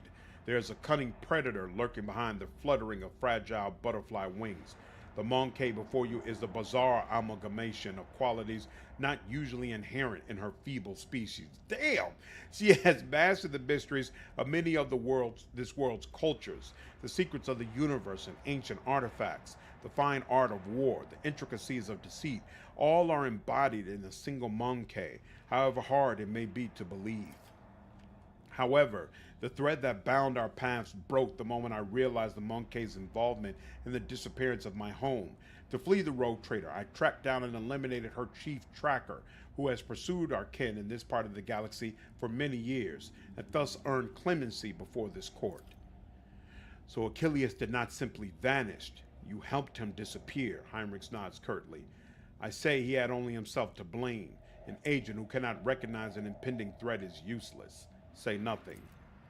Heinrix nods with satisfaction, noticing your reaction, or rather the lack of it. The court has been presented with enough evidence, and I hope no one is harboring any doubts as to the guilt of the von Valancia's dynasty. But let us allow the road trader to say her final word. We are all curious to know what you have gleaned from this inquiry. This game is such a nice break from Baldur's Gate. I got so sick of having a worm in my head mess with my mind and threaten to kill me. Most of the time it is. Is that all you've got?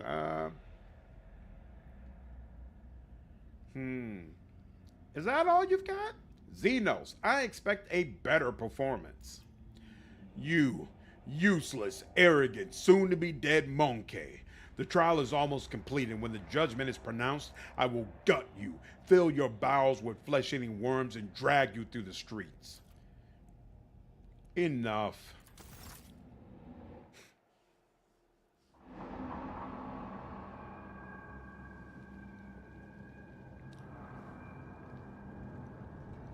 Whew. Yikes.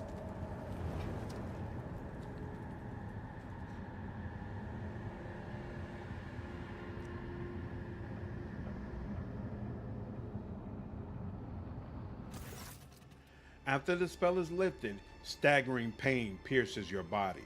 Darkness clouds your vision and nausea creeps up your throat. But the wounds you manage to forget soon remind you that you are still alive. Muffled clapping tears you from the vice of agony. The Drukhari in the center of the chamber observes you coldly from under the golden mask, causing your insides to clench. A Dracon of the Cabal of the Reaving Tempest has been cast down by his own ineptitude in an attempt to take part in the Thilian Al-Kalethri. Never did I think that my eyes were destined to behold the greatest disgrace for a Dark One, a true-born, humbled by a lowly creature before the Council of Archons. Xenos, look at the female Drukhari. The Xenos looks menacing. He is hidden behind a golden mask with an intimidating visage. The other half is showing a malicious, sharp-toothed leer. The Xenos' elaborate armor is decorated with skulls and patches of human skin impaled on countless blades and hooks. He carries himself with authority and ease, as though he is a ruler who holds the thread of fate of all those present tightly in his grasp. Look at Marazhai. There is genuine terror on Marazhai's gaze, but his face remains impassive and calm. At one point he catches your eye, and you can clearly see he is lusting for blood. Your blood. At least there isn't an emperor controlling everything here. Damn, Yrilet can't stop calling the road trader Monkey no matter what. Even Marazhai is more understanding than that. Well, once she saw that piece of her home, I think the relationship was pretty much dead. That dude's dead. It's weird, but she calls you a Lantek, then fight start. I'm not your Xenos pet, Monkey. Yeah, it's weird that her. I wonder if what she says changes in Act 4 though. If you all's relationship has been repaired. Look at Yrilet. Yrilet absorbs every word, occasionally wincing in pain and covering her weeping wounds. Her posture and gestures are full of tension, like prey cornered by a pack of predators. Yrilet shrinks under the hungry stares of those around her. It's surprising that she still has her weapons and gear. Listen to the conversation. With the greatest respect, mighty Marazhai, Archon of the Cabal of the Black Heart, first among the chosen, voice of the overlord of the Dark City, bringer of demise, conqueror of 100 worlds. WH40K dismisses Marazhai like a bothersome fly. The Council of Archons has heard enough platitudes, Dracon Marazhai, and no longer wishes to. Sly intrigues, ruthless chill to jagged ice, turns lips and tongues. Something about rice. of vitriol verbose to cut and thrust, keep time with fate's own machinations grave, but whose deft footwork leads to naught but dust, while from its brutal finish none can save. This play the puppet master granted me, through murky stalls, a path obligingly. The great puppet master has Vect himself invited you to this chamber? The Archon chokes on his own words, but quickly regains his composure. No matter. You may be our guest, Armaminium, but you are merely a spectator in this performance. And spectators do not belong on the stage, as you undoubtedly know. Do not interfere. The stranger presses a delicate finger to the lips of his sorrowful mask and says with a twinkle in his eyes, "A shadow in the shadows will I be." Lord Xenos, look at the Aldari who interrupted the trial. The bright motley, the whole hollow suit, the mask hiding its owner's face, and the graceful, subtle movements. Before you stands a Harlequin, another representative of the multifaceted Aldari race. The Xenos catches your eye and nods. For a moment, the play of shadows on the mask appears to twist its expression into a mischievous grin. Lord Xenos, recall what you know about Vect. Judging by the Archon's reaction, this is a prominent figure in the Drukhari hierarchy, but memory fails you. You are not familiar with a Xenos by that name. I know his name, though. Yrilet's plan is so stupid it hurts. This is very, very true. Who makes a deal with the Drukhari and thinks it's going to go well? That's crazy. Stop acting like I actually know. The heretic is patient. She knows her time will come. Listen to the conversation. It has been a long time since the Obsidian Court last saw such an entertaining spectacle as this. The accusations flung at Archon Eumeris may be serious, but I see no reason to attempt to delve into their substance. The Drukhari on the throne looks at Marazhai with a hungry leer, clearly waiting for his reaction. Marazhai's eyes widen, filled with astonishment and disbelief. He seems to have been certain of the outcome and did not expect what he is hearing now. His lips twist in an enraged snarl, hatred directed at the Xenos on the throne, and yet it finds no outlet under the gazes of the dozens of Drukhari in the chamber. The arena will make you answer for this insult to the court. The arena will strip you of your titles and your skin, and the contender's blows will break your bones and your pride. Nothing but blood and suffering will wash away the shame the Drakon has brought upon himself this day.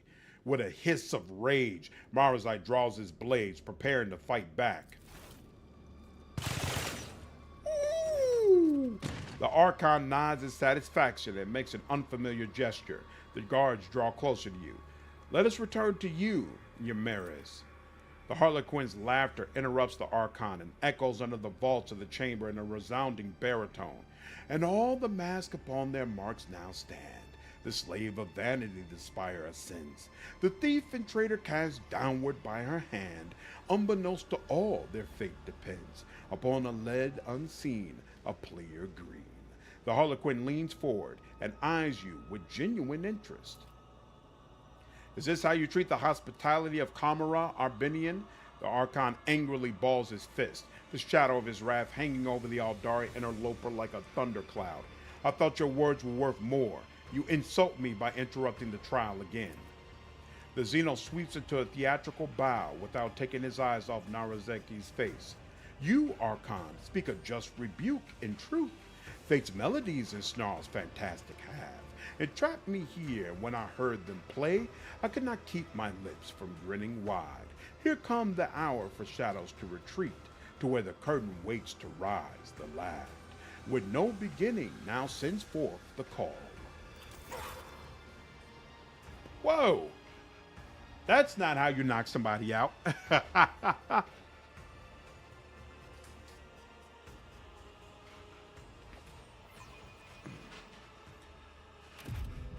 I do love that the Harlequin speaks in iambic pentameter, like a Shakespeare play. Hey. It is fun. The world is an impenetrable haze of warm pain. You lie motionless. No, you rest in the murky gloom, slowly dissolving into nothingness. Sometimes your repose is troubled by unpleasant and persistent tremors coming from the place where your legs used to be. You do your best to ignore them. I mean, it's the same kind of stupid that takes the banner from a city that fell in the first place because the banner was taken from it. To be fair, all the different tribes of Aldari still recognize each other as kin, even though they fight as often as they cooperate. So, I thought Harlequins were considered just another type of Drukhari, like witches. Are they considered to be a completely separate sect of Aldari? So it doesn't make much sense unless you treat it like real shit. Barstow was different kind of stupid. Love and glory stupid. Away, you vulture. This is not your prey. A vaguely familiar voice reaches you through the curtain of darkness, but your disobedient thoughts refuse to reveal where and when you have heard it before. Was it just recently or 100 lifetimes ago? The trembling comes from your legs. The trembling coming from your legs is replaced by a violent jerking motion, and then it finally stops. From this phantasmagoria retreat and deftly seize my merchant vagabond. The puppet master, strings left dangling, again rise up to take your place and dance. A spark ignites in the darkness, and its light ruthlessly cuts through the gloom that envelops you. An ugly image of the reality around you assaults your retina. You can feel your body again and realize it is filled with pain. Your shoulder is sore from an infection.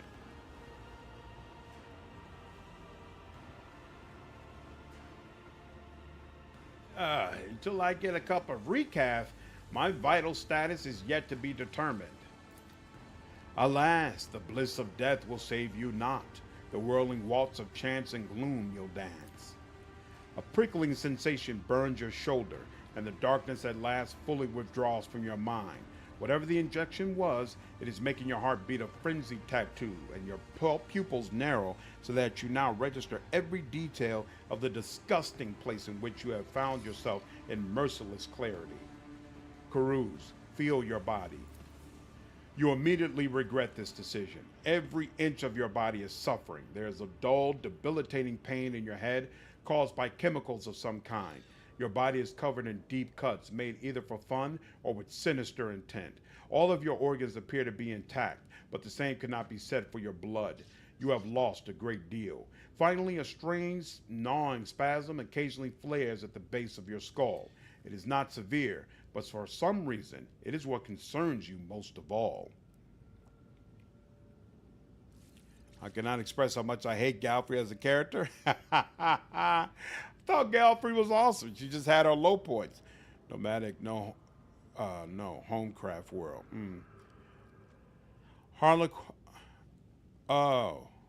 Nomadic, no home. You're talking about the Harlequins? Oh, okay. Harlequin are special Drukhari. God touched Drukhari? Harlequins are Aldari who belong to Sagorak, the laughing god. They seek to thwart the machinations of Slaanesh and guide their whole species toward a better fate. So are they basically supposed to be good aligned Aldari? All your equipment is gone, as are your shoes. You don't even have a knife at hand to fend off enemies or to open your veins. Look around. You are surrounded by the dead. Numerous corpses, mutilated bodies, and pieces thereof. Humans, Drukhari, and other Xenos unfamiliar to you lie motionless in this gruesome mortuary. Look at your rescuer. Your eyes refuse to focus on the blurry figure of the person who came to your aid. He appears to be tall, and your mind emphatically refuses to continue, for every moment of concentration causes you suffering. I have seen you before. Who are you? A dream obscure of death deliverance, illuminating will and agony. Where am I? Among the shadows and the wings you lie, where taut are pulled the puppet master's strings. The stranger intricately links his fingers to mimic the tools of a puppeteer. My companions, where are they?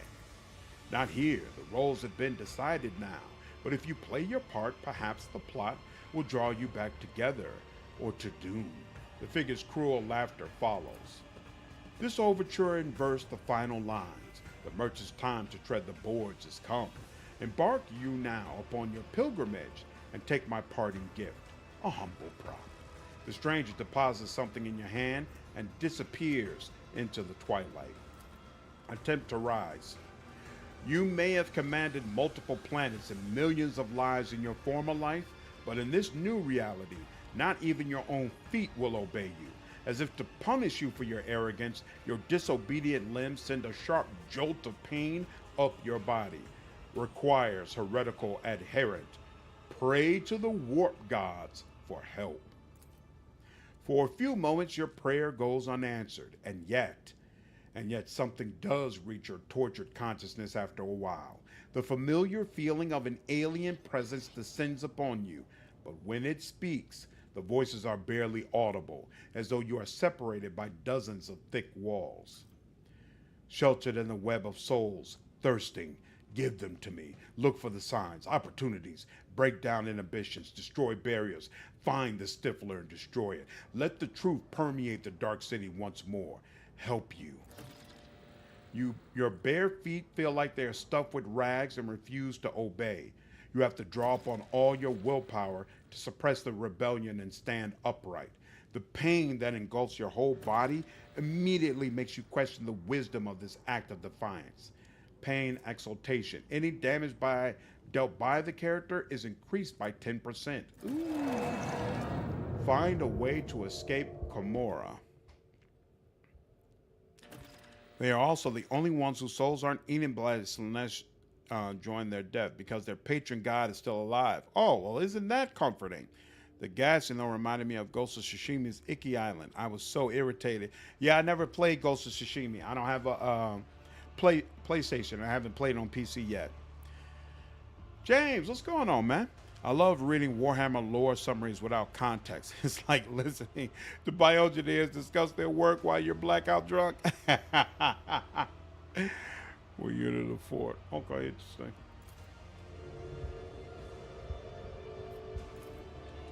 I clicked on it. Oh, does it need to click on myself? Beckons me. The corpse smiles at you with warmth and whispers quietly, "It is over for you. Join us." Nah, I won't be doing that. Some more living to do. Thank you so much.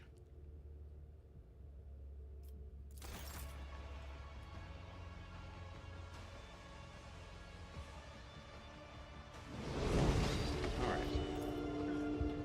These corpses fell down here from above. You hear them whispering about the beauty of their long descent and the cruelty of the impact that broke their cold bodies. It is nigh impossible to identify this horrendous spawn dressed in rags as a human being, or rather, a genetic anathema descended from human beings. The mutant's hideous appearance is complemented by brutal scars and a partially flayed face. You seem to have made an equally poor impression on the wretched beggar. He sizes you up and rasps, "You look like a grox pot. How are you still breathing with wounds like that?" The beggar's features are appalling to the point of being too offensive to look upon. Point your weapon at him. This is a robbery. Perhaps if you had been holding your weapon from the start, you would. Oh! Instead, by the time you pull out your pistol, you are already staring down the barrel of the pistol in his hand. Here's a lesson for you. It's considered bad taste and inspires to rummage for your weapon for too long. Except this lesson won't do you much good unless you clear off right now. Kill him. Farewell. The beggar's face contorts with anger. With a surprisingly strong kick, he knocks the pistol out of your hand. You latch onto his hand and the would-be gunfight turns into a fierce struggle. Then something in his wrist clicks and a long blade coated with something foul thrusts out of it. A moment later, the blade sinks into your flesh.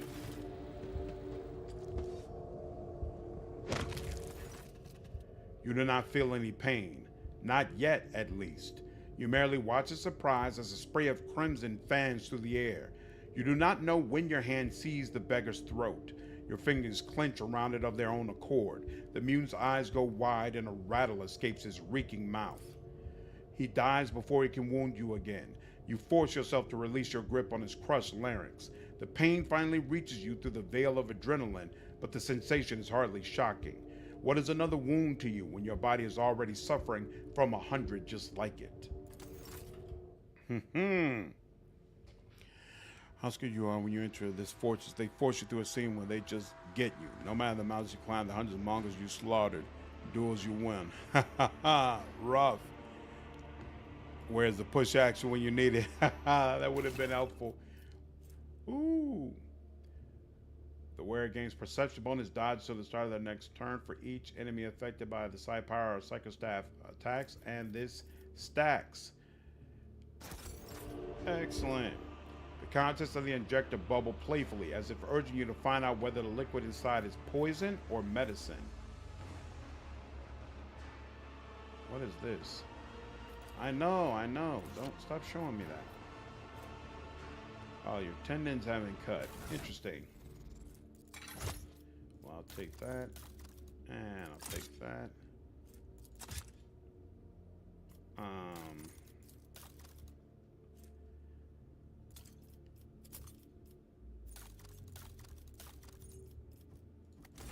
All right.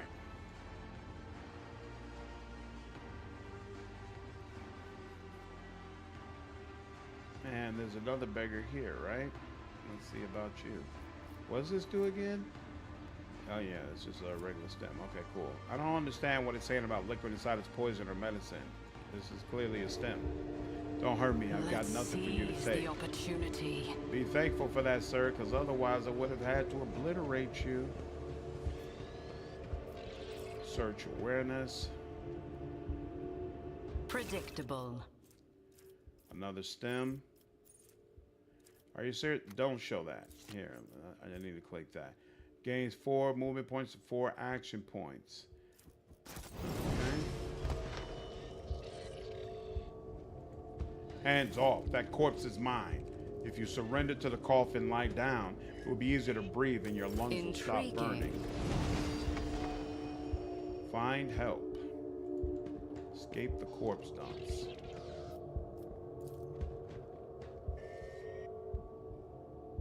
Triumphant as that always. Battleship component sure is handy, right? Absolutely. Don't hurt me. I've got nothing for you to take. Your wounds barely hurt at all, and your body feels surprisingly light.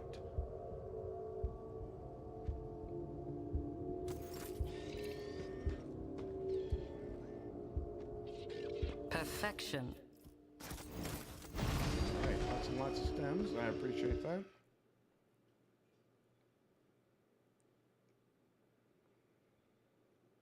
Embrace true power. Ruinous favor prevails. Powers unseen uncover my path. Whatever the dead have, I take it. If you surrender to the coffin, lie down. Alright, we already saw that. That is one thing about this area. Until you figure out how to heal yourself, it keeps giving you those messages, and a lot of times what they say repeats. Predictable. Ooh, look at that, a large med kit. The world And since will I have bow. some Medikai skill, I can actually use it. Isn't that nice? Boom, boom, boom, boom. Got nothing for you to take. An enormous eye stares at you through the glowing portal. Or rather, the portal is the eye of something enormous, and its maw patiently waiting for you to step inside. In a pleasant voice, the strange device invites you to put your hand in its depths and press the activation button. There are so many dead people around you. How? It must be Vakvir. Damn him for what he has done to your crew. Vakvir. Vakvir is responsible for all this nonsense. Afraid we've gotten to the point that we have bigger fish to fry. Yeah, I thought I missed that. Blasted Vakvir. He killed your people, tore down your banner, and replaced it with his heretical rag. Hands off, that corpse is mine. Perfection. What's that? Battle Stimulator Medkit. It removes bleeding, burning, and toxin, heals a fresh injury, and contains battle simulators that grant plus 20 strength for 3 rounds. Is that right?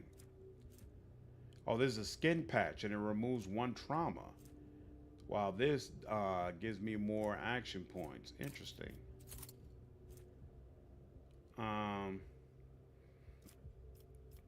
What's this? A fresh injury, right? Okay. Okay. Back up here.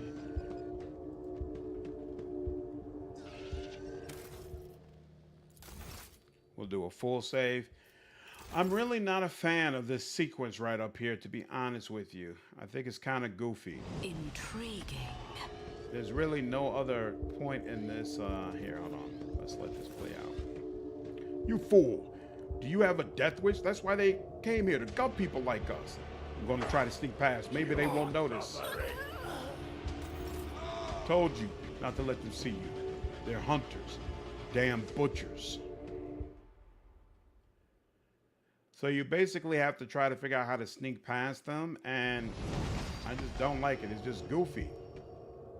There's no other point in the game where you have to like sneak past guys in this manner. Let's seize the opportunity. Like, it's not hard, you know. I was able to do it right there, but still, it's just goofy.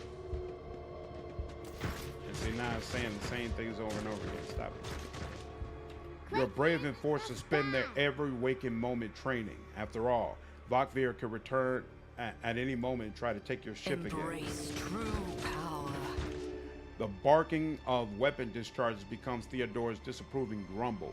Do you consider that to be the face of a rogue traitor? Nah, you can fight.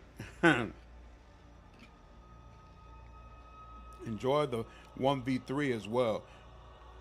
If only you could cough in the middle. It's only hearing in Jay's personal quest in Act 4. Oh yeah, I didn't like Jay's personal quest. You could fight, but nah, I'm not a fan of that fight. I let it go. I'm not interested in it. The joys of working security. Usually I could just chill all night, but right now there's a guy causing trouble. I gotta track him on camera for the other guard. For whatever reason, almost all of my friends either work currently in security or have worked in security at one time in some capacity. So I'm actually very familiar with that pain.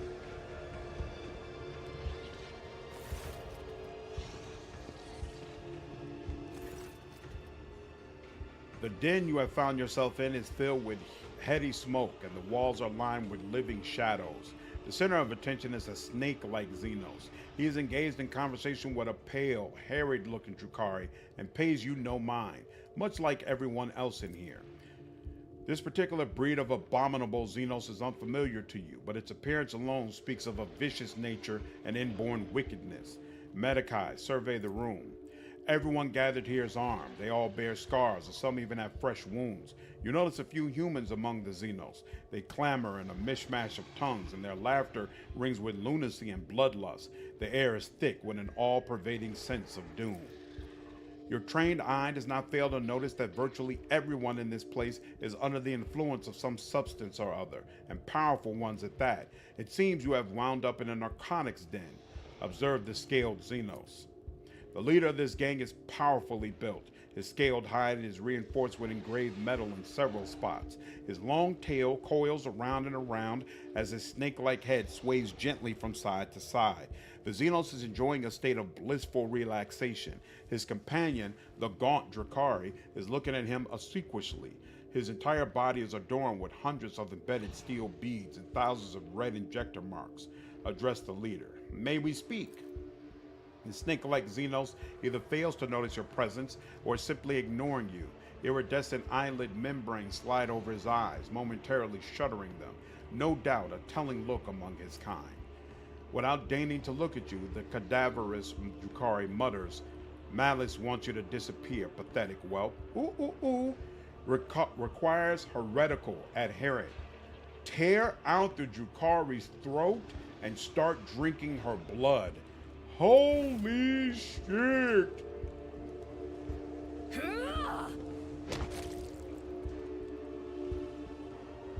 That's wild.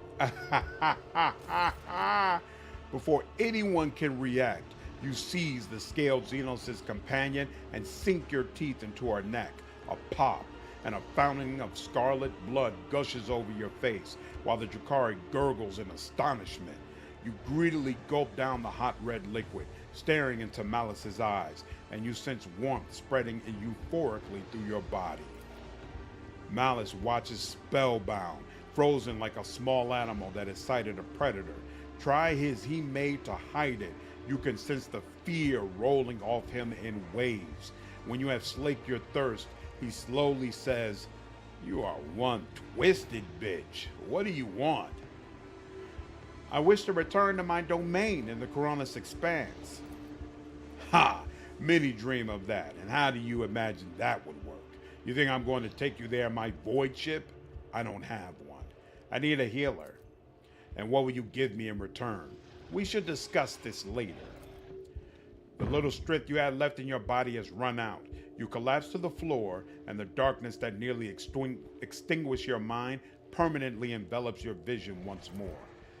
Through the drumbeat of your heart, you hear Malice's voice from somewhere far away.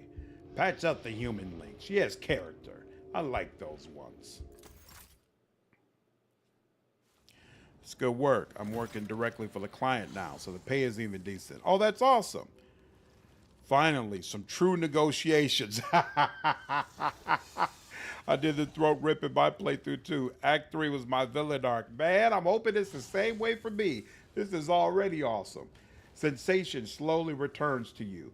Your body is still in pain, but you are no longer on the brink of death. Your wounds have been crudely closed with metal clamps, and your throat is pocked with injector tracks, as though you have been wearing a neck pillow of needles. The one who rendered this first aid to you was certainly not a qualified chirurgeon, someone who would typically be permitted to minister to the person of the illustrious rogue trader.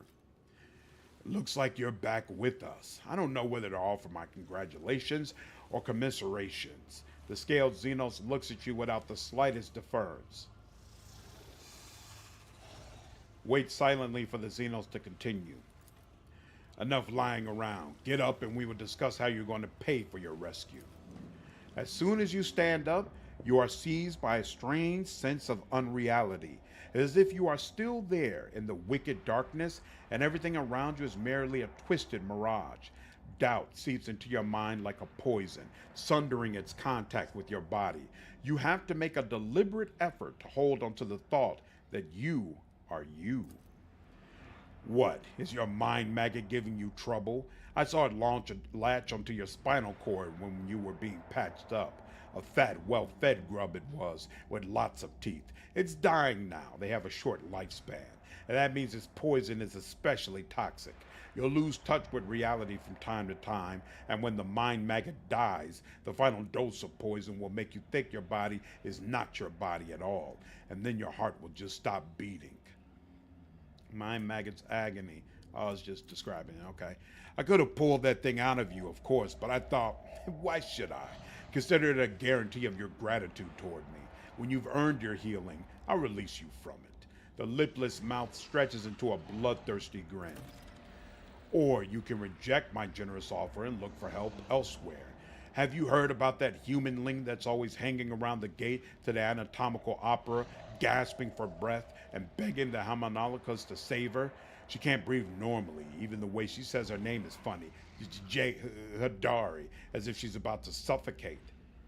Who are you? I am Malice, and the rabble you see here are my shriekers. We are gladiators, the bleeding meat of the Fatal Thirst combat arena. We are the beasts who go out there to kill and to die in glorious deaths for the entertainment of the Dark City. And this den is our pleasure ground. Where am I? A snake-like Xenos hisses in satisfaction. Kamara, the Dark City, the underside of existence, the realm of the Drukhari. You heard of it, humanling? Why did you decide to help me in the end?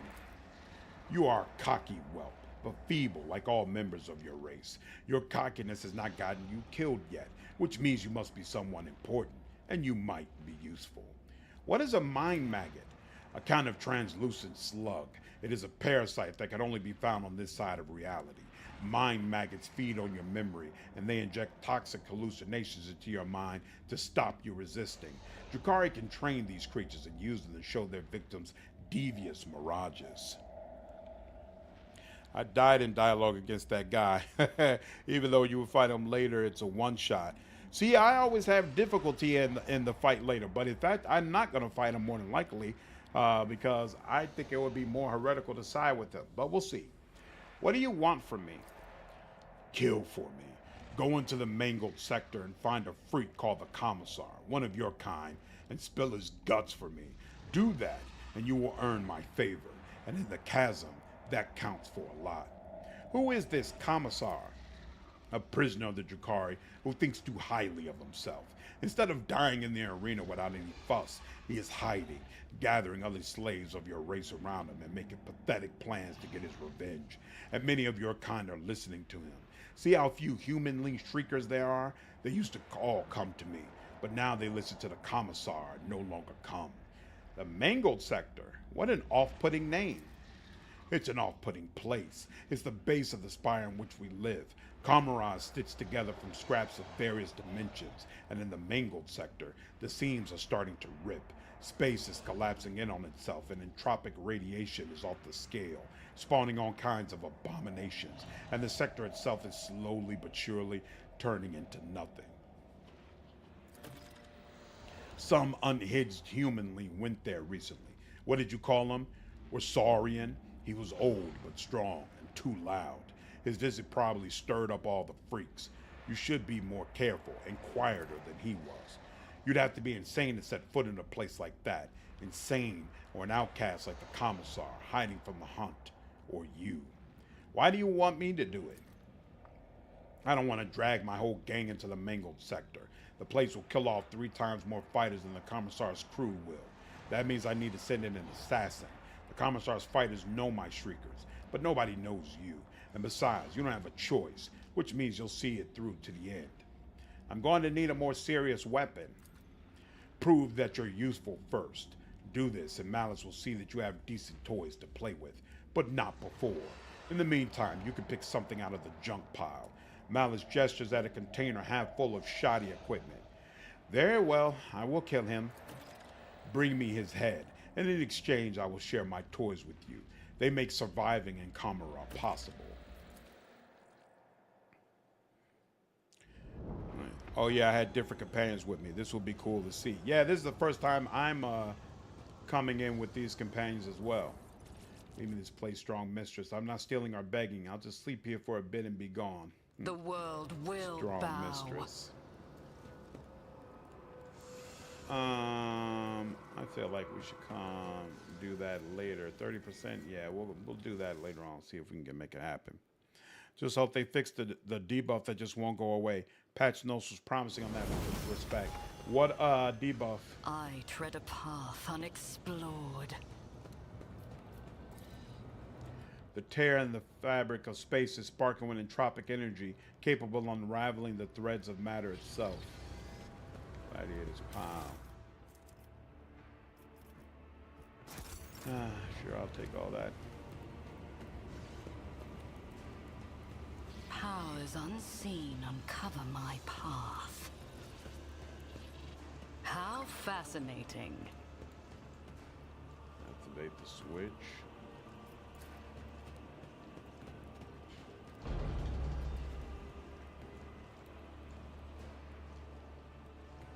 That's interesting. The Oh. world The trembles goods are right there. beneath Okay. my feet. Come on now. I was about to say. Grenade, Gladiator's healing. What's this? Litany of exhaustion. Any hit with the wearer's single attacks inflict fatigue, disturbs, and perplex for 2 rounds. If the target fails an agility test, stacks, and the exploder. I don't think I've ever gotten this before. That's pretty cool. Embrace true power. Nice, very nice. Couldn't remove Pasqal nor Abelard debuff, even after being back on the ship. Ooh. That's unfortunate. That would be unfortunate indeed. Yeah, because if I remember, I don't remember Pascal's debuff, but I remember Abelard's being particularly nasty. Humanling, relax with us. Take a stimulant and enjoy yourself. If I am to kill the Commissar, I will require decent equipment. If I gave you that, it would be all too easy for you. When you leave, I'll enjoy wondering if the next time I see you, it'll be in one piece or several. Don't spoil my fun. I have some questions. Ask away, humanling, but try not to bore me with your chatter. Tell me about your kind. The Slith? My kind were greedy people. We always wanted more, and that's why we were rapacious and indomitable. Nothing could sate our growing appetite. We could have conquered half the universe if we needed to. The bonds that held us together fell away, replaced by more beneficial and attractive alliances, and my kind scattered. Some called it the fall of our civilization, but they did not understand the realization we had come to, that no one needs other people. All you need is yourself. Why are you called Malice? The name is an accurate reflection of my nature, more or less. It was given to me by Gipario, Archon of the Cabal of the Sheer Tongue. He was a competent master and he knew his servants well, which is why I didn't trust any of them and gave me the honor of guarding him. The Archon liked to watch me savage the assassin sent to kill him, and he named me Malice. I fended off 100 attempts on Gipario's life, and only once was I too slow, but that was enough to lose my employer, and now I'm here. What are the Shriekers, a gang of criminals? Criminal. In Camorra, the word sounds like a joke. The Shriekers are a gang of the doomed. They live in expectation of their inevitable death in the arena, and that death makes a lot more sense than all the other deaths on offer in the Dark City. We are gladiators. We go to the arena to rip helpless meat to shreds. Then we become the helpless meat ourselves. When the end is predetermined, and in the Spires, it's always predetermined, you start to see death in more simple terms. You stop being afraid of it and you learn to enjoy life. We are a gang of people who enjoy life.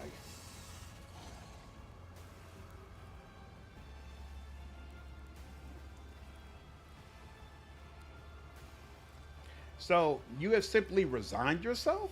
Or rather, craven choice. The snake laughs and leans toward you, but you're not going to resign yourself. Is that it? You're not asking for my help. You're not going to work for me, not going to kill in exchange for security and comfort, right? I want to know more about the arena.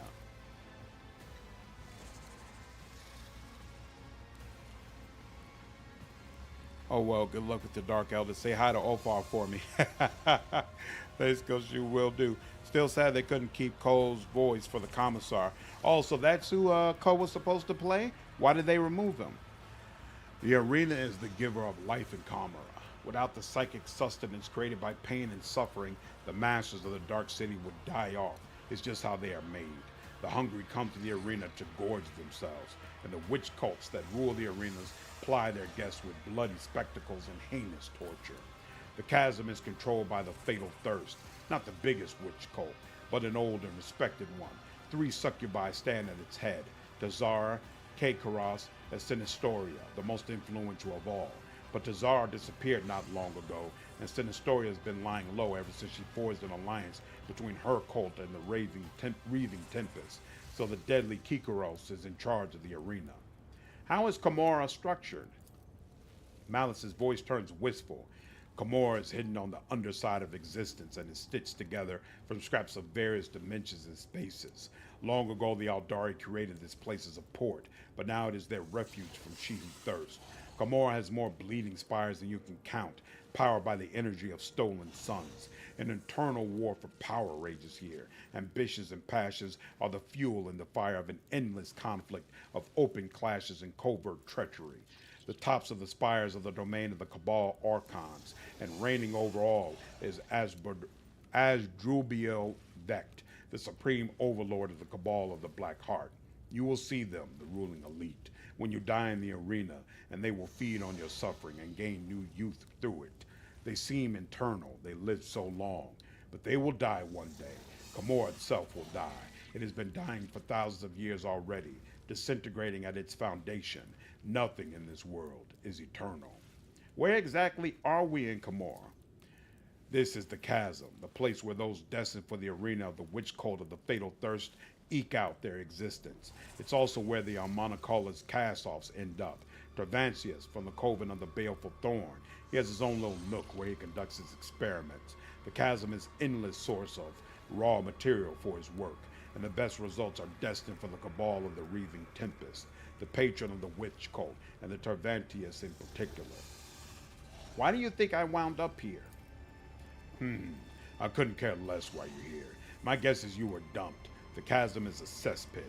Everything gets thrown in here. Rubbish, bodies, prisoners. It all simmers together until the Drukhari masters fish out whatever they need from the pot. Fighters, entertainment, living flesh. Alright, take my leave. That's all I can get from here. Let's seize the opportunity. A familiar sense of unreality rolls in, breaking the connection between body and mind.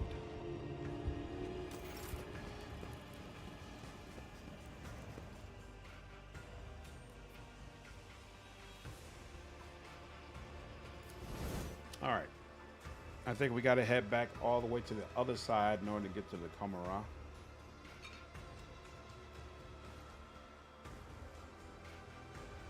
I really hope they've rebalanced this encounter, because I assume it's similar to the encounter you get when you face Malice, and having two people against all the folks in Malice's corner was just absolutely brutal. I'm still not sure how I got that done, and I feel even less confident about it this go round. So hopefully they've done something to rebalance it a little bit. We'll see in a moment. A flash of searing pain caused the contents of your skull to burst into flames.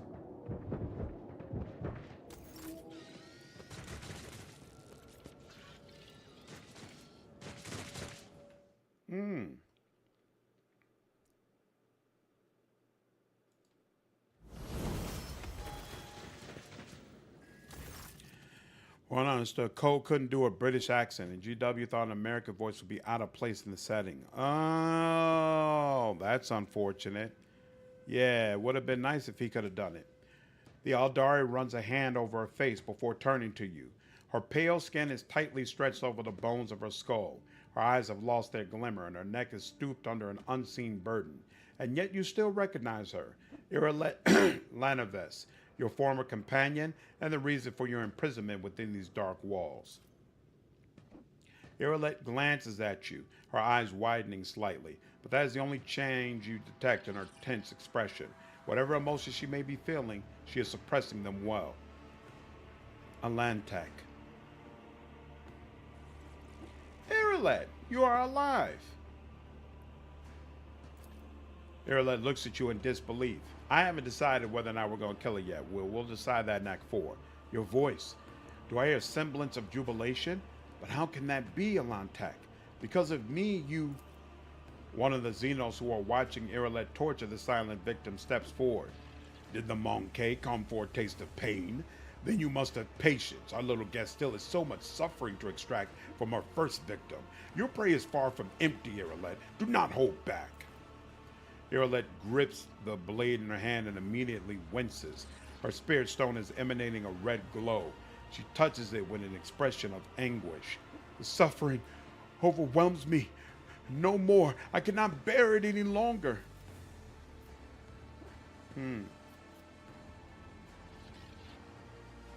Lean in towards Yrilet and whisper in her ear. Actually. Suffering, you say? Perfect. Show me how much more you are willing to suffer for a chance at forgiveness.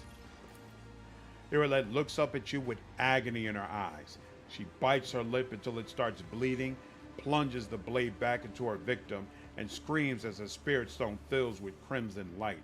A twist of the dagger, another scream, and another flash of red.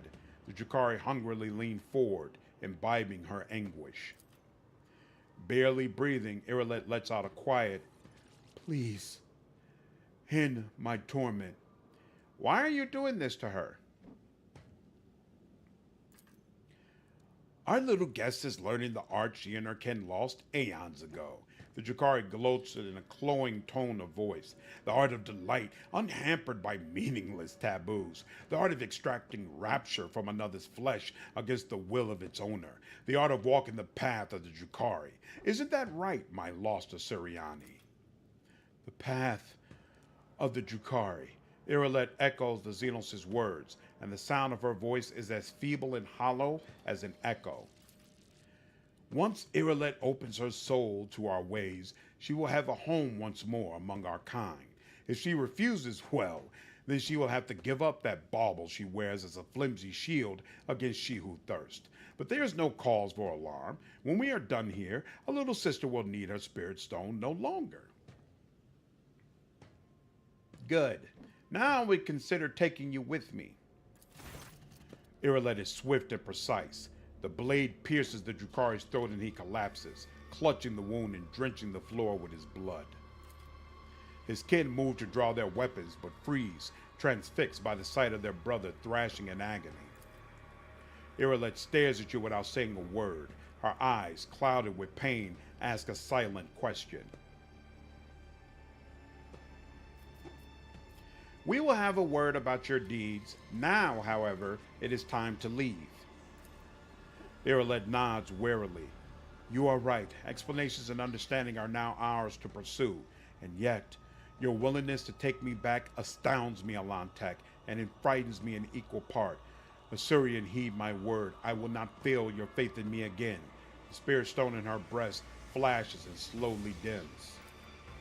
And now, let us walk away from the nightmares that sink their stings into the darkest recesses of my ravaged soul. And they run away.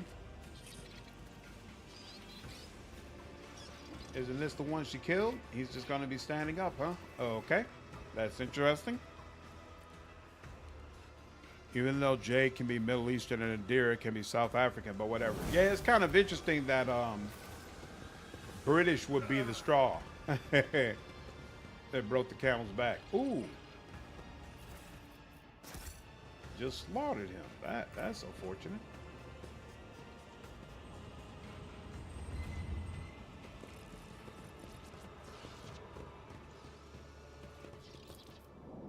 Whoa. Yes, I know. All right, we can't do that yet. And we can't do that yet.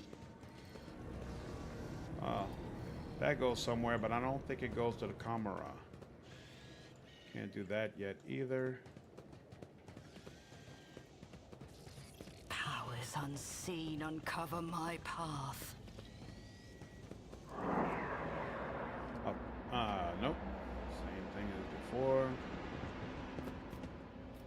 Tech switch. Embrace true power. Rack.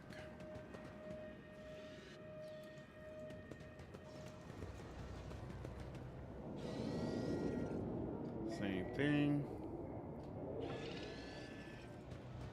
Goods.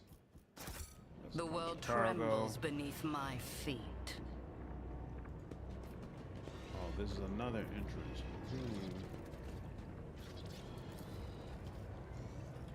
As you look at the device, you feel a slight prickle inside your mind. You are now aware of something beneath perception, a nigh invisible crack in the seemingly solid frame of the device. Break the warp stiffler. Intriguing. No. Let's make sure we have a full team before we do that. You know what? No. We're here. We're just gonna do a save and find out. We'll find out what it does. Why not?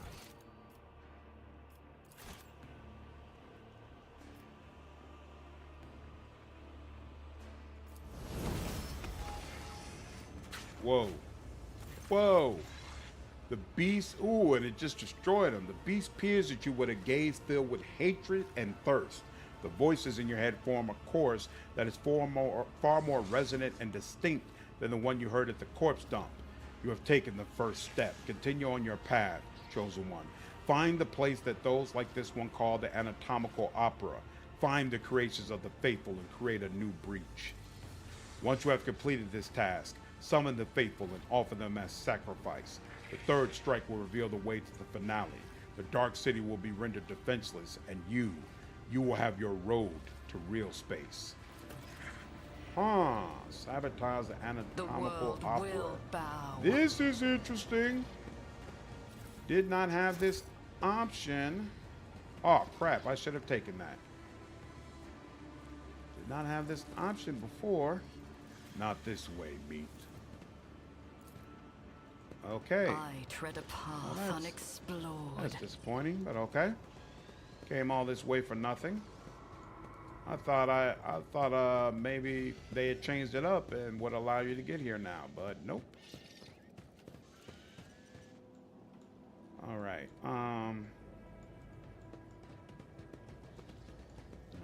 Down here.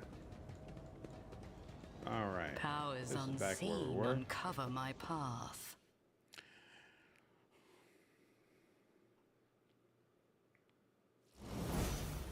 Okay, so now we're trying to go to the Kamara. So even though my chance of passing this is low, if I remember correctly, if you pass by it, you just don't get a chance to look at it again. Kemorak. Yeah. All right. Embrace true power. Goods. All right, cargo. Ballistic skill. What is this? This must be the chute that carried your unconscious body down here. I do not have good ballistic skill, The world trembles so we'll hold beneath off on my that feet. for now. Watch your steps. Ooh, she noticed something. Okay, that's just cargo. Let's seize the opportunity. And usual note that I'm slowly losing my mind. I tread a path More unexplored. uh-oh. Ooh. Man. Cold world.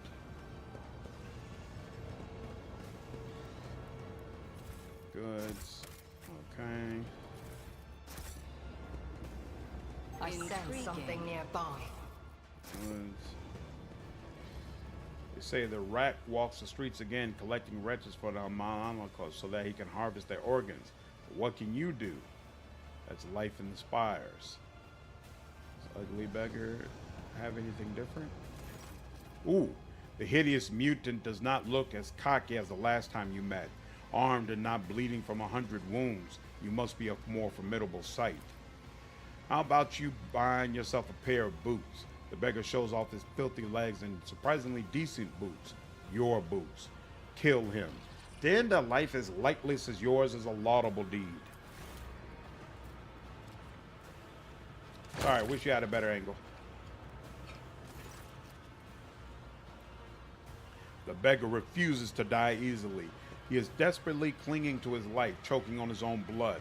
Eventually, his protracted agony reaches its end.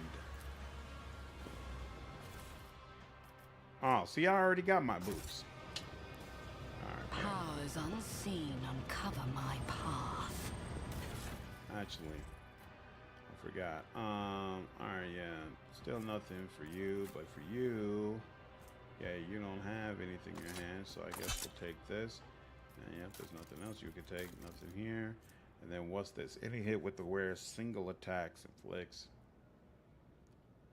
Yeah, sure. I guess we'll do that. And then this.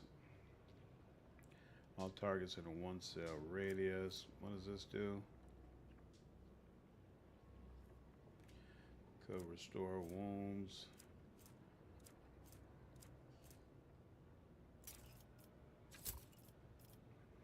Just in case. Back will give you 2. Alright. Quick save here. Wait, why is there a door signal? Lift to the mangled sector. What the hell? I thought, no, this goes back to the The world anatomical will theater. bow. This is where we wanted to go. What's this again? It's designed to set the elevator. Oh, yeah, the elevator wasn't here first. Wait, now that took us to the anatomical opera. But it said the mangled sector, didn't it? Oh, wait, or is it just showing a picture of the anatomical opera, but that's not actually where we're going?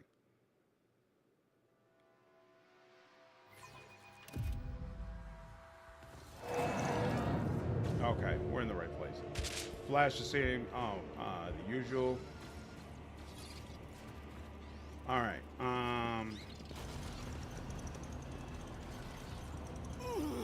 Whoa. Just everywhere. The world trembles beneath my feet. Whoever tried to settle in this place, in this vile place, their fortitude did not carry them far. Once again soon, it will come and kill. I tread a path It always unexplored. comes.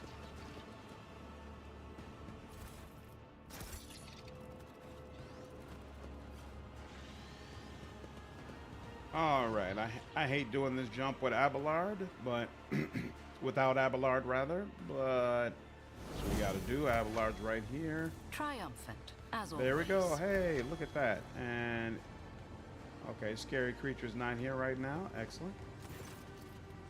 You barely recognize your loyal seneschal, Abelard Warsarian, in this pitiful hunchback figure. His officer's bearing, his broad shoulders, his direct and piercing gaze, all gone without a trace. What you see before you is a decrepit, quivering old man, rummaging through malodorous refuse and mumbling under his breath. It takes you a second to make sense of his hoarse lips. Quatherina, love. White amesex of fruits? Of course, love. The children are making mischief again. Quatheria, where are you? The old man's frail voice is laden with tenderness and longing. Say nothing. Oh, Quatheria. Abelard laughs faintly and immediately launches into a bout of coughing. Deep lines run across his face and a blurry film of cataracts clouds his eyes. The drive stems are at it again. Another council session. Another appeal to the Logiteums. They will never be satisfied, love, until they make us and our children disappear.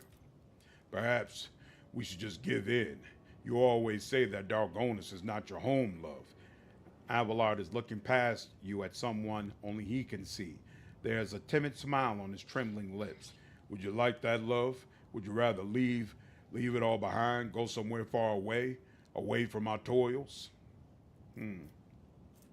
That's not going to work.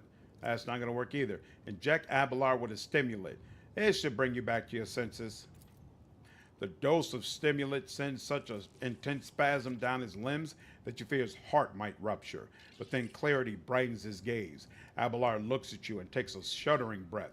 Saint's blood, Lord Captain, you're alive. With a groan, Abelard tries to straighten his haunch back. Thank the God, Emperor, death has not found you yet. Then again, given the circumstances, it may be for the worst.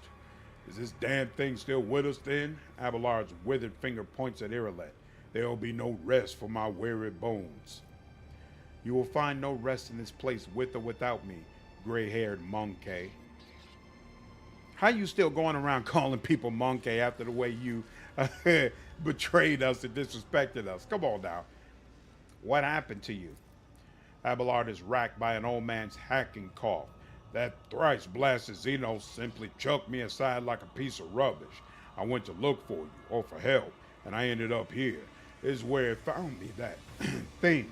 Memory fails me. All I can remember is bits and pieces, and needles. It pumped something out of me, and it pumped something in. I seem to be in one piece except that creature. Abelard tries to wipe his stained coat with a trembling hand. How should I put this? Its needles siphon the strength out of me. I feel older by a good decade or two. He touches his face and exclaims in surprise. My word, I think I am older. That could be why I started seeing things. I never thought I'd live long enough to go senile. What was the thing that attacked you? He shudders. A spawn of nightmares, so ghastly my mind refuses to picture a clear image of it. Nothing but meat, metal, and many, many needles. It feasted on me, feasted on my very soul. It would have devoured me whole if it hadn't gorged itself on another before me. We'll find a way to restore your time to you, Seneschal. Pray, Lord Captain. There's enough strength in this body yet. Your Seneschal will not be so easily broken by some. He groans and clutches his side. I could just use a brief respite. Who is Quatheriana? Abelard gives you a tense, embarrassed look. My late wife, Lord Captain. I think in the time I wandered around here, my sanity may have suffered A temporary lapse, I hope. It appears my mind can no longer stomach the kind of horrors this place has to offer. I saw her by my side. I saw a different time, a different place. Where are the others? I have not the faintest idea, your ladyship. All I can say is, if I have managed to survive down here, the others stand a chance too. There were no weaklings in your retinue. I, for one, have had enough of this heap of filth. It is time to move on, Abelard. I cannot agree more, Lord Captain. I serve House von Valancius. Abelard salutes you with a shaking hand, and a ghost of his usual stern expression returns to his wrinkled face. Whew, all right. Slowly but surely we're getting the game back together. Already got half my party members. Looking at the revolting puddle of ichor that reeks of suffering, you can barely make out what remains of the bones of some unfortunate soul that appear to have been digested and regurgitated. As indicated by the bloody trail, a body was recently dragged through here.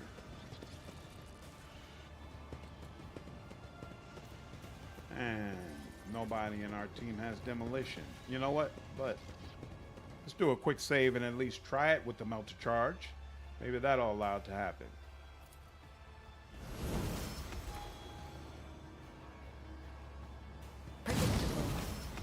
Hey, look at that. Xenos. Did you hope to see an Azuriani fail? My success was inevitable. Excellent. All right. About to say, if it made me just eat a failure on 70%, I would have been a little bit upset. And hey, look at that, 90% now on Nothing's athletics. impossible for this old officer. Let's seize the opportunity. The otherworldly shimmer of nothingness promises peace and quiet.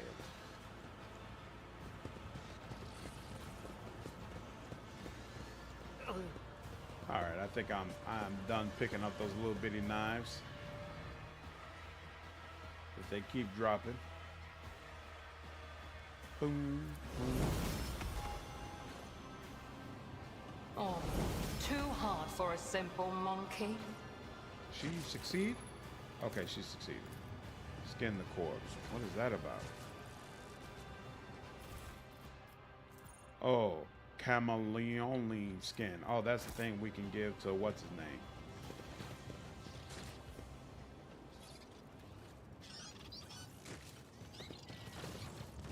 Demolitions 2.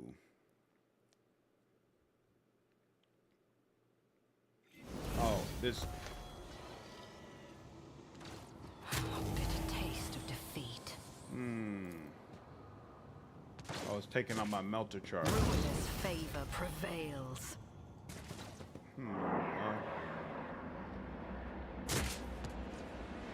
Hopefully I don't need any melter charges anytime. Oh, hey, it gives me one back. Awesome. The rare gains twice agility parry when using swords. Whenever the wearer parries with a sword, they immediately counterattack, causing an attacking enemy to become staggered. If the attacker is staggered, the wearer's parry is increased by 5 times the agility bonus. If the wearer is an assassin and successfully dodges or parries an enemy's attack, it automatically creates an additional opening on that enemy. Since I have dodges or parries an incoming attack, they gain plus 10 momentum. This is interesting.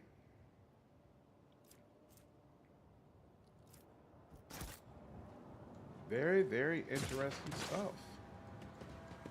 Alright, I don't need to do all the Powers other parts. unseen uncover Right, my question. path. Okay, you do get experience points for that, but we're short on demolition charges, so we're gonna chill. Do you not struggle to carry the burden of all your... Who is she talking to? You do not struggle to carry the burden of all your years, great warrior. Will your hand not eventually betray you in combat? Embrace Not true anytime power. soon, lady. Not anytime soon.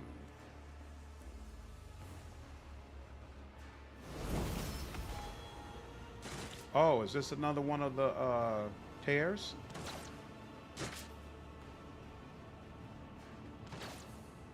Oh no, it's just looking out. Because yeah, the next tear is in the anatomical opera.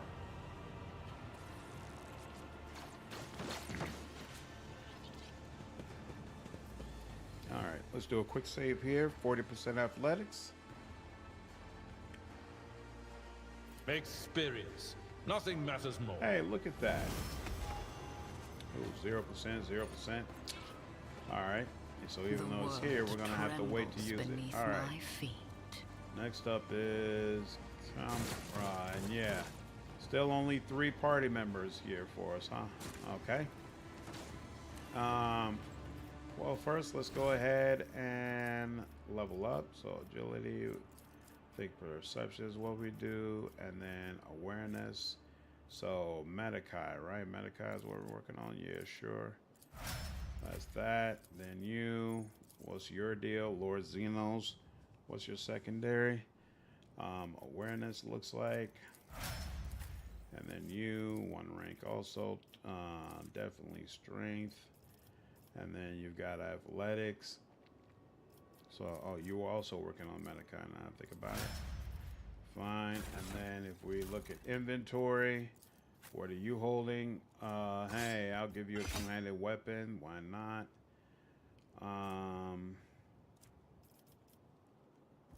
And then, damn, no armor whatsoever. That's rough. Parries. And then parries. And then you, assassin. It automatically creates an additional opening.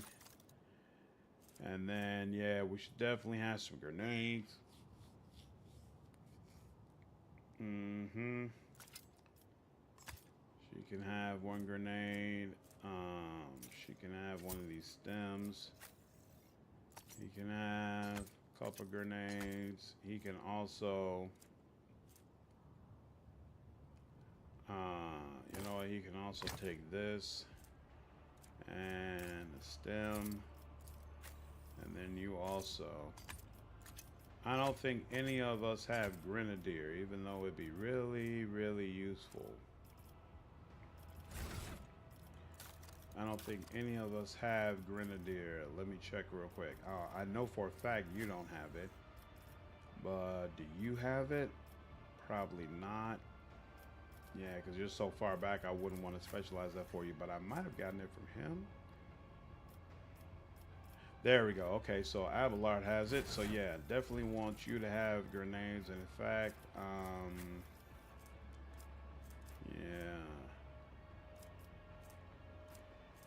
yeah, I think that's about as good as it's gonna get. All right, let's also get this formation right. There we go. But actually, you in front, and then you behind. And then we do that. All right, and then let's do a full save, because no telling how this is gonna go. I might have to turn the difficulty down for this, but hopefully not. Because I'm without my staff for Inferno. That really kind of sucks, to be honest with you. Not a fan of that. More cargo. The crate is filled with makeshift lasguns batteries and crudely made auto gun I tread a ammo. path unexplored.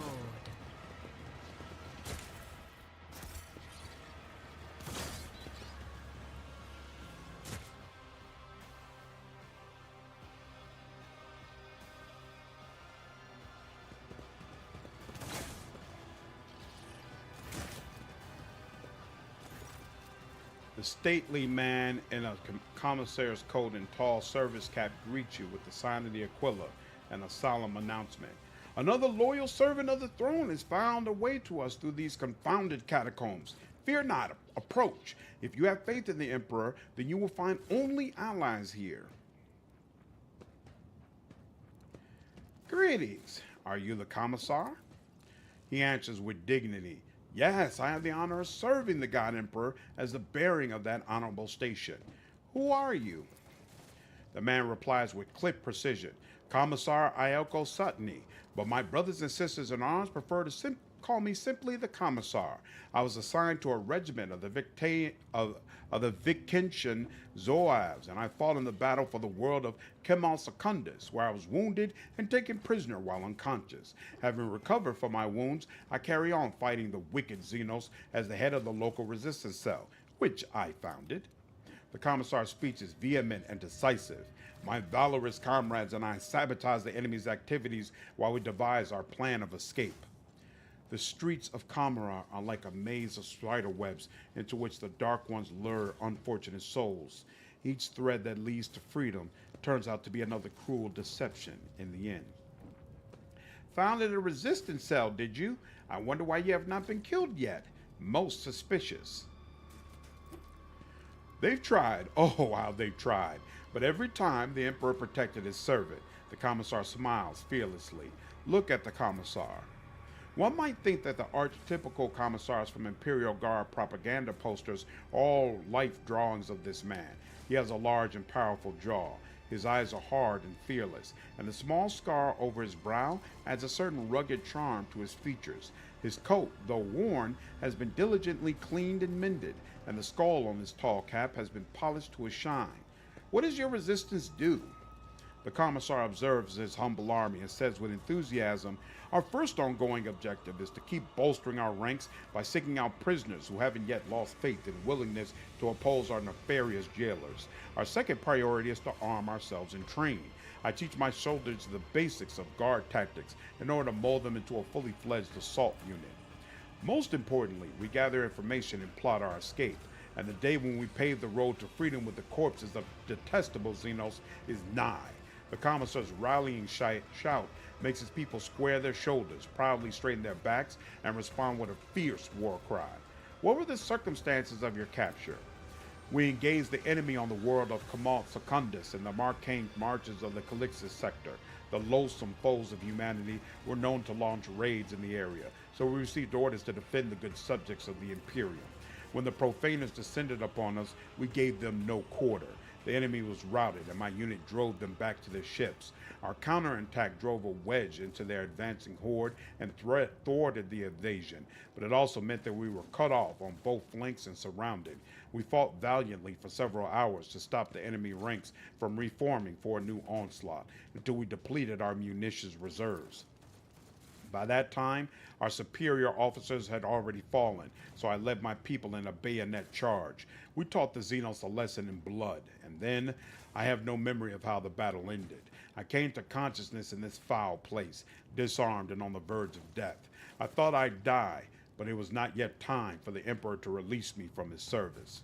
I required medical assistance. The Commissar examines you critically. You do not look too badly injured, and we are suffering from a severe shortage of medical supplies. Better to save what we have for critical situations. Attack. Malice will help me survive if I bring him your head. Brothers and sisters in arms, destroy the traitor who kills at the behest of Xenos. Your existence I get, is naught but ashes. I will fight if I must. Good lord. So they put me 3 against 16. And he's got 205 health points. What in the hell, man?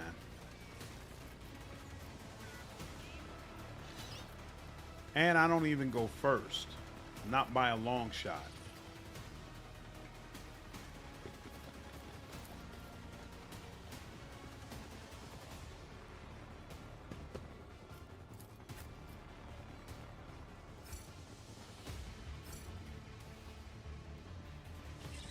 Why can't Abelard move? I'm confused. You can't go to any of those places. Okay. Interesting.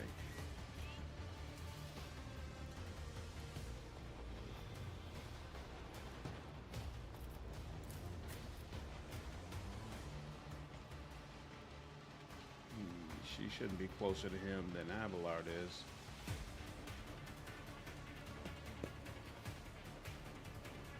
This is not going to go well. I can already tell that. Maybe there's a better way. Maybe a better way to do it is to Just a minute. This way. Why is the ring? Stay vigilant. I'll be back. Are you serious? You were blinded by your own misery. That's crazy.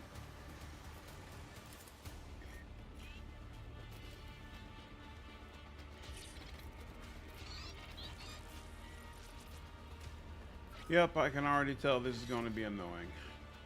Very, very annoying.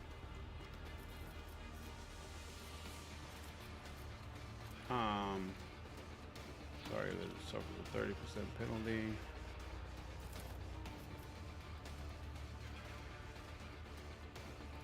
Fall, creatures! It hit him anyway.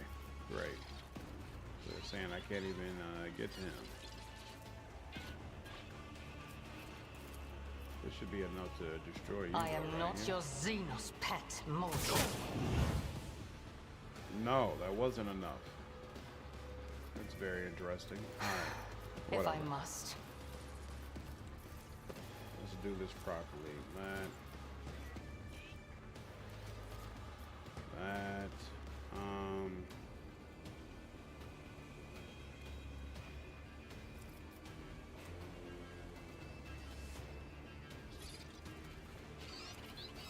No, I don't want to do that. I don't need that. Back here. I am not your Xenos pet, mortal. Another soul slips beyond the veil. Is this? No, it's 1 AP still. So If it serves your cause. Here we go.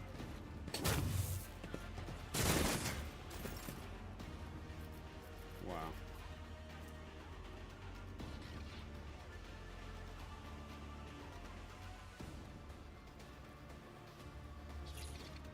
I think it used to be that when you use this, it did not trigger attacks of opportunity for you to move, but that is no longer the case. One step Very closer. interesting. Purpose guides me.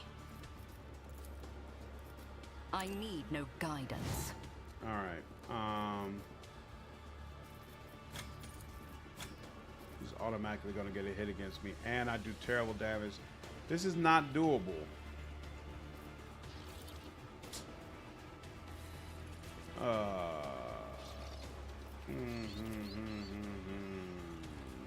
Ruin beckons. Do that.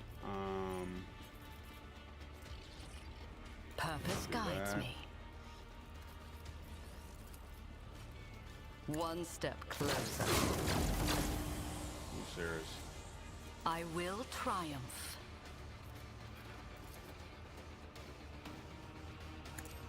I will delight my masters with your demise. I can handle this. Quick, quick! I can't stand it. This is protect not me. the end. Don't touch me. Emperor, Okay. protect me. I'm going to try this Should one have more thought time. better. And if it still doesn't work, then we'll just have to cut it, and I'll come back to this. I really hate this fight. I don't feel like this encounter is properly balanced, to be honest with you. And it's weird to me that even after this map has passed, they still wouldn't have balanced this. It's just not fun. Okay, 1 against 16. So here, we'll start with the conversation.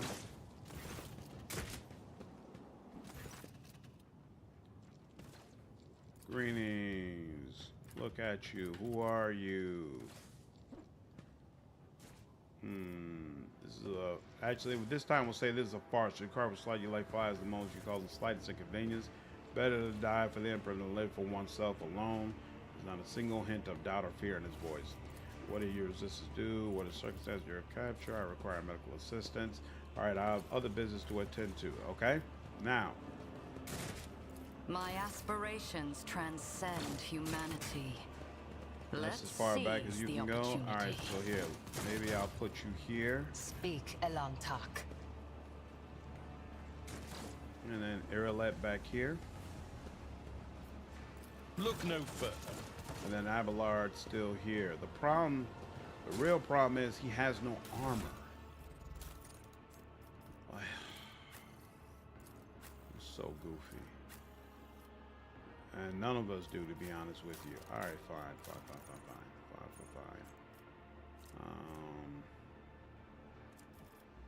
Actually, when I had you, I should have used Yeah, we're definitely gonna have to use some stems to get through this. And then what's this? Heals one fresh injury.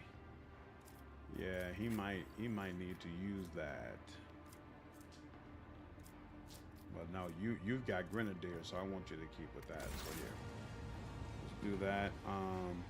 You know, can you use grenades outside of combat?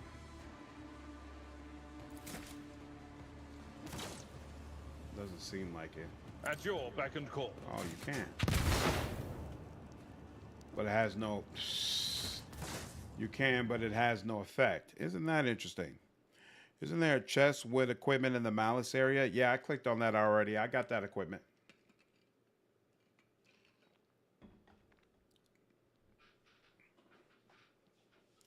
And in my opinion, at least from what I just experienced, the malice fight is actually easier than this one. But whatever, we're gonna work it out. We will figure it out. So they force you to be in the middle. That's ridiculous. They force you to start the fight all the way in the middle. What? Okay. Offering malice your head. Amuses me. Well, Brace yourself. at least I kick off the fight this time. That helps a little bit. I'll take that. That's you. All right. And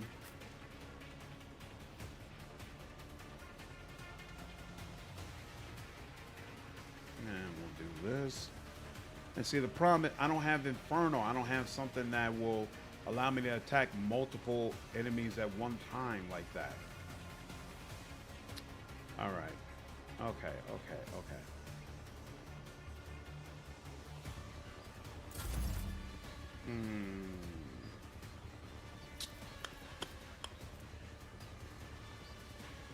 Yeah, this is 12 to 24 damage. That's not cutting it. 15 to 30. Yeah, hold on.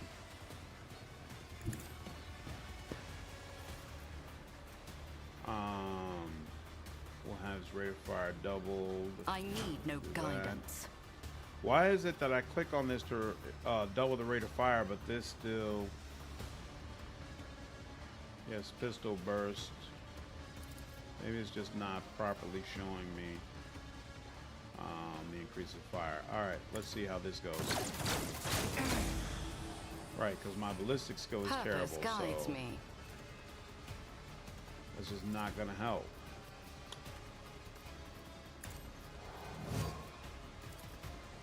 Ruin beckons.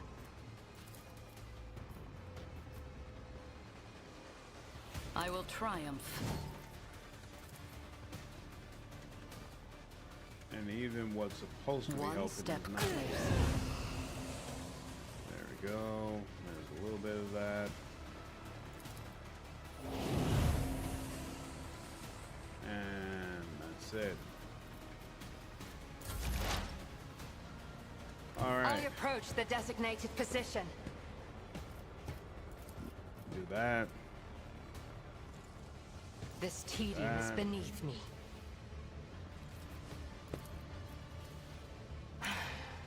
If I must. Get out of here.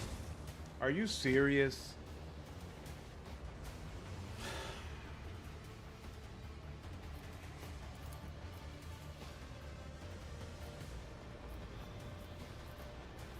I could kill you, but hold on.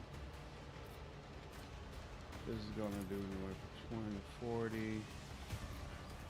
Yep. So they force you to be at the front. but all of them are nice and properly spaced out. Oh.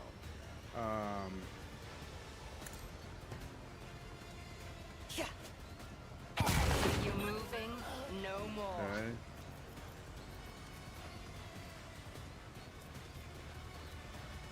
I am not your Xenos pet monkey. I understand your intent.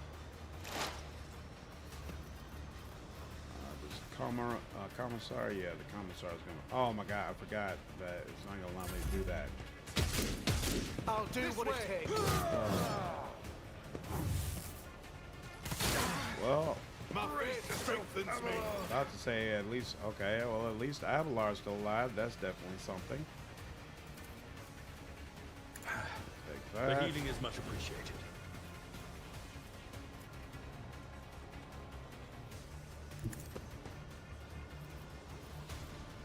Oh crap, I don't have the hammer, so I can't do I can't do the oh wait, but this still hits a wide variety of them, so yeah, this is still nice. Okay.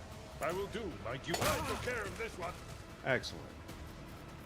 Excellent, excellent, excellent. I At your desperately beck and needed call. that. And It will be done. definitely do this. And then you know what? Can I yeah, I can also do that, or I could throw it somewhere if oh, you need some help. Oh wait, there are two people over here, and these are two people who are going to act soon. Indeed. So let's go there. There we go. All right, and then you know what? Is this gonna kill you? It I should. need no guidance. Want a satisfying Excellent. demise. All right, now I can. You have. Ravage and conquer. Mhm. Ravage and conquer, indeed. All right, I guess I'll just go after you two.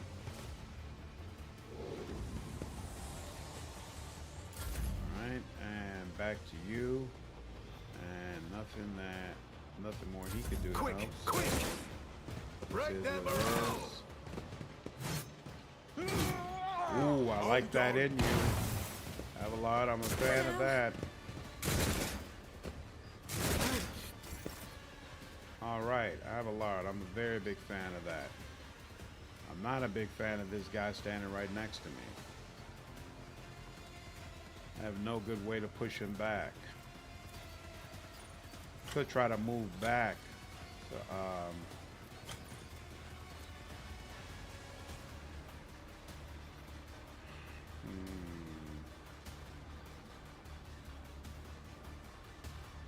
yeah, I'm gonna just have to. I'm gonna Descend need a upon hit. the weak. There we go. Okay, cool. First, yep. Let's get you all Purpose weakened up. guides me. And then inflame one of you. Ruin beckons. And then, oh, it won't let me do that one. I forgot. So I let's will do this try. again. And Avalar, I give you need some no more guidance. toughness. Does this allow me? You gain 4 AP,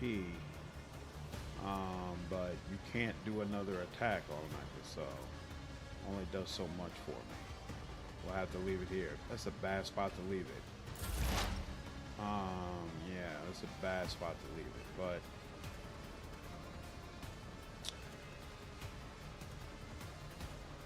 yeah, she could move over there, but that would mean she wouldn't be able to take out both of these guys over here, because from this angle, yeah, that's not happening.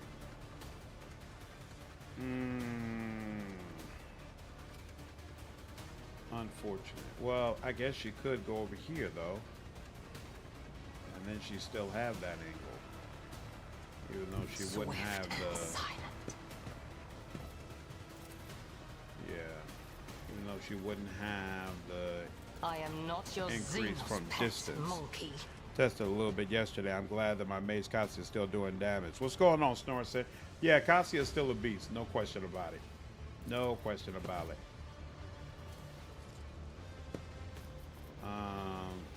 Did that. That will cost 1 AP. We'll leave that alone. Actually, no, think about it. No, that's not gonna work. So here.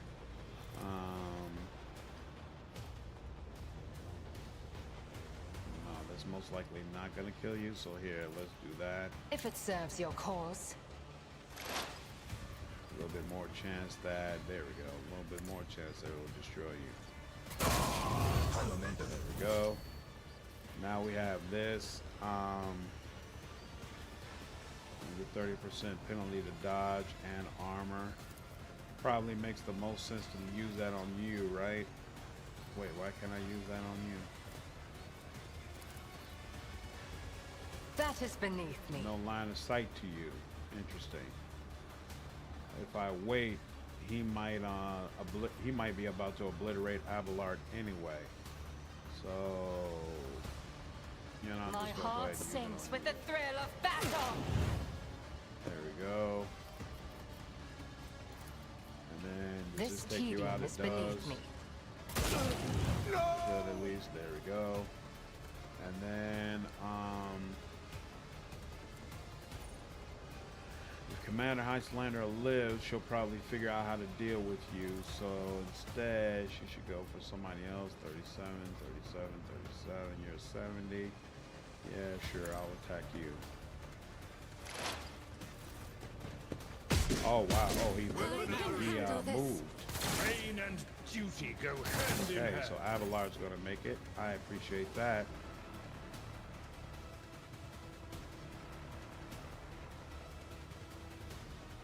Huh.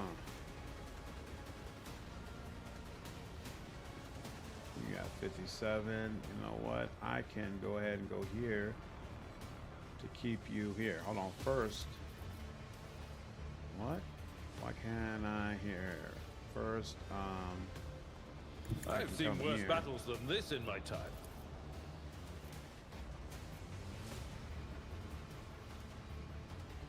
Even though it's not going to kill any of you. I will I'll do still my go ahead duty. and do that. Did it just say it? Oh, I was about to say, did it say? You say I damaged Yrilet, but no, we're good. There we go.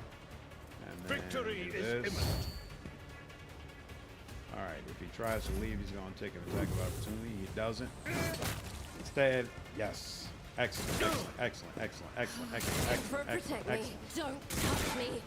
Just a minor setback.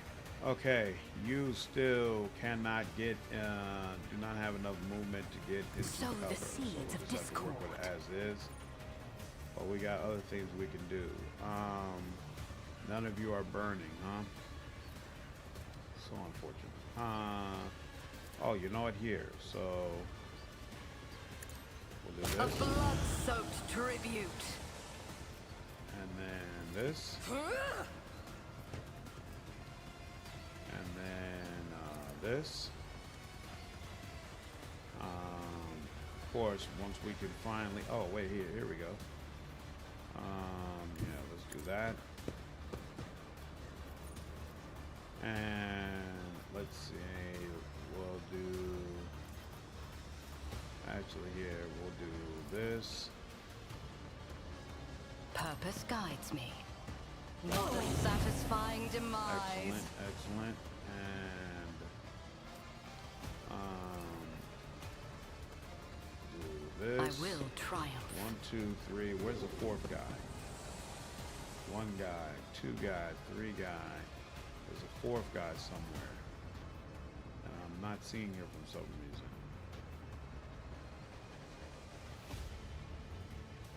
One, two, three. What the hell? Yep, that's two. Imperial Guard. Oh, here we go. Renegade Medic. Okay, interesting. One step increase my closer. fire abilities.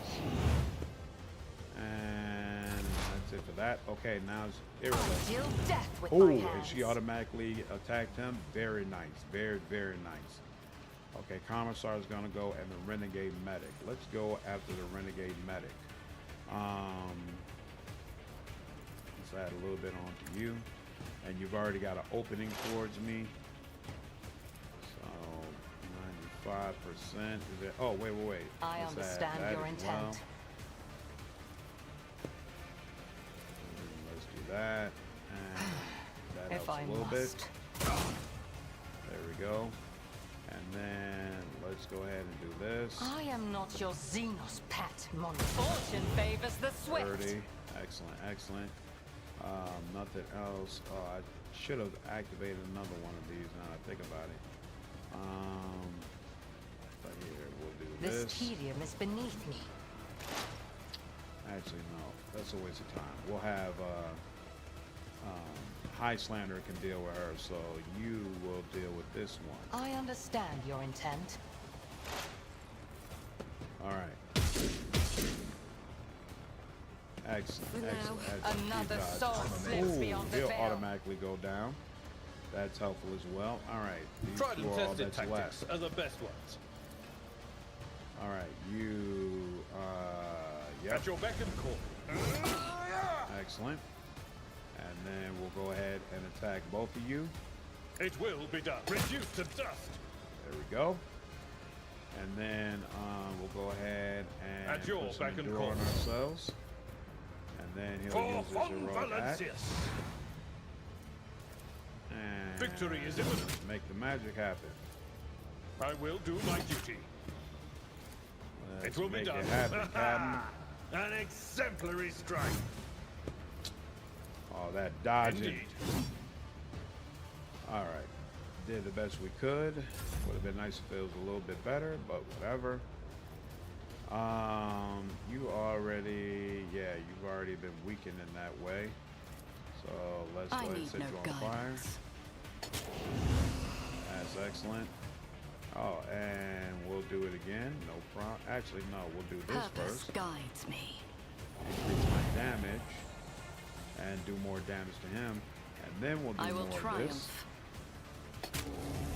Awesome. And we'll leave it there. Will she automatically? Nope. I didn't set her up to automatically fire on him. If it serves your cause. Is what it is. All right, that's done. If I must. And I don't think. Oh, you know, we can do that. This tedium is beneath me.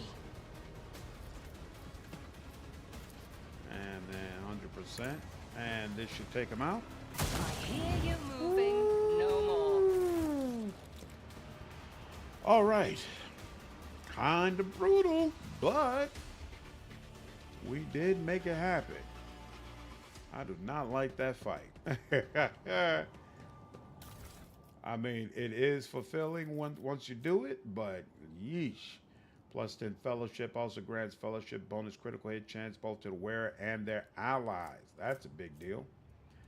Xeno mesh. Oh, so we can finally give some good armor to Abelard, the disembodied head of the commissar, of course, and a med kit. Any of this stuff that we want to keep? Let's see. This is 40 heavy armor, 45. One deflection. Yeah, we'll stick with our stuff. Any two-handed weapons that I could give? Nope. Not really. And of course, obviously no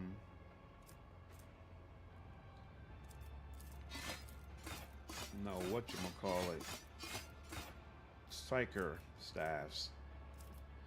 All right, collect all. What ability lets Yrilet shoot automatically?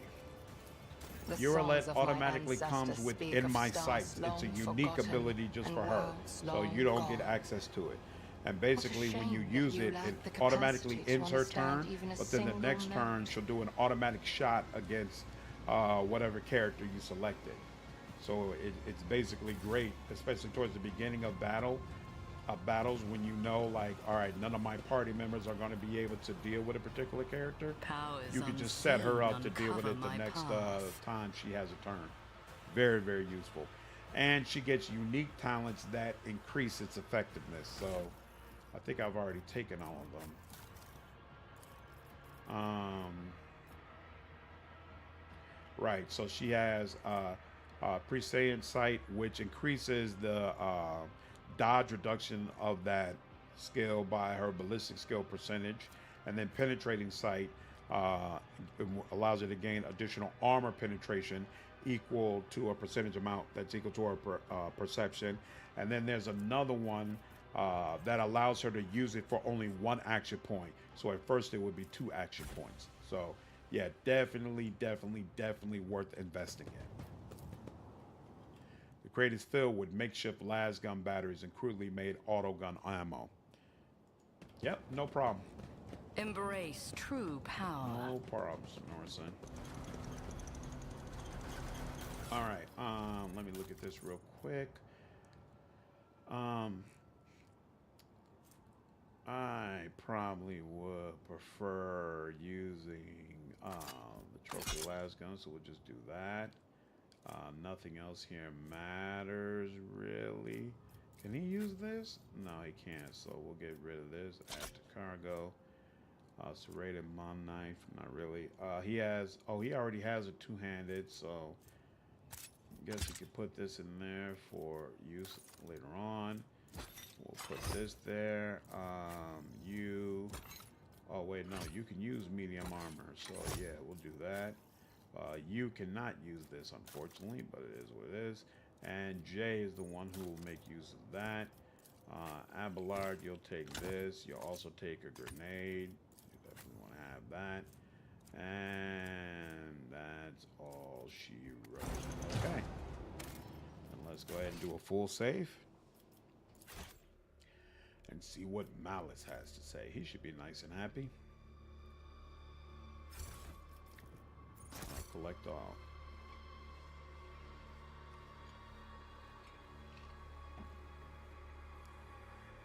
Sheesh. I honestly wasn't sure if I was going to pull that out.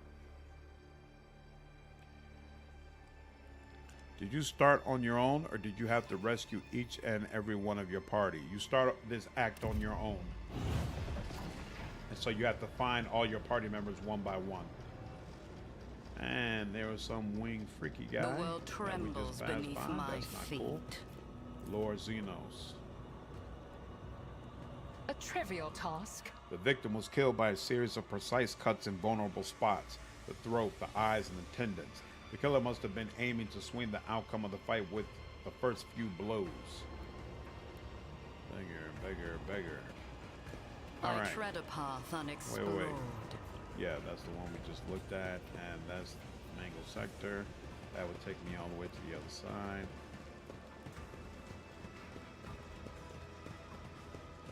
Let's seize the opportunity. Down here. No, because I need Jay. I really need Jay.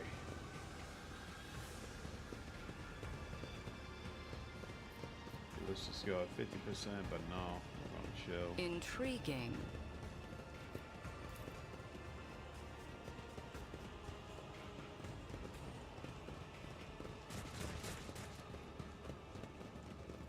The world will bow. The world will bow. Wait, why do I have 2 injuries all of a sudden? I swear I didn't have them before. I'm wrapping up Act 2, so I'm almost to this part. Oh, nice. That's awesome. I really like Act 3. Similar to Wrath of the Righteous, it is a lot different from the main game. And I know it's definitely not everybody's cup of tea. Same with, again, Wrath of the Righteous. There's some people who really don't like Act 3 of that game, but I think this works well. For the most part, at least.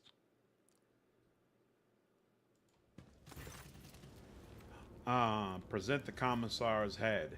Is this the one who was giving you trouble? He was the only commissar I could find. Malice's mouth opens disturbingly wide, revealing long, dagger-like teeth. He stares at the head with naked hunger in his eyes. A fine offering. His mangy brain would make the perfect snack, but I have a better idea. Well done, human. Now is when I should hold up my end of the deal and remove the mind maggot from your body. But even if I tried to, I doubt you survive. I'm a fighter, not a hacker of flesh. I lied to go to get you to act fast. That's just life in the spires, you see. This hardly comes as a surprise. Good to see how fast you're getting the hang of things in Kamara. It's really a nice way to live. Your conversation is rudely interrupted by a crash and thundering footsteps. What's this? I came for the meat, Malice. Meat for the arena. The rumbling voice of the creature stitched from flesh, pain, and fury echoes inside the black helmet. And it is waiting for you, shriekers. The sand is once again thirsting for your blood. Those of you who will give your lives to entertain our masters know that I never cared. Those who will come back alive and in one piece will have as many stimulants as your pathetic bodies can handle. Malice shifts his gaze to you and grins wickedly. Give my best regards to the arena, fresh meat. Address the monster. Who are you? The booming voice that erupts from under the helmet is full of scorn and barely contained fury. Bring your untransformed meat to heal, Malice, or it will not even make it to the pit. Malice, what is it wanted? Why is it calling the shots here? This is a servant of our Lord Tavantius, the homunculus allied with the Reaving Tempest. This entire sector of the spire, the chasm, is the domain bestowed upon him by the Cabal. This is where the harvest materials for his art, screaming, bleeding, panic materials. And this is where he recruits gladiators for the arena. Examine the monster. The Hulk's body is crisscrossed by thick, ugly scars, as if someone stitched it together from different pieces.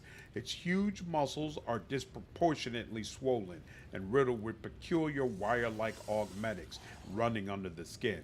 Its backbone has been stripped of flesh and encased in the steely grip of a spinal transplant, and its face is hidden by a black helmet.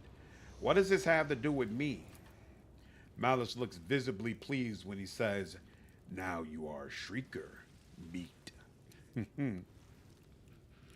I love the Lucianaire and Wrath of the Righteous personally. So cool to see how society functions in a place like the Abyss.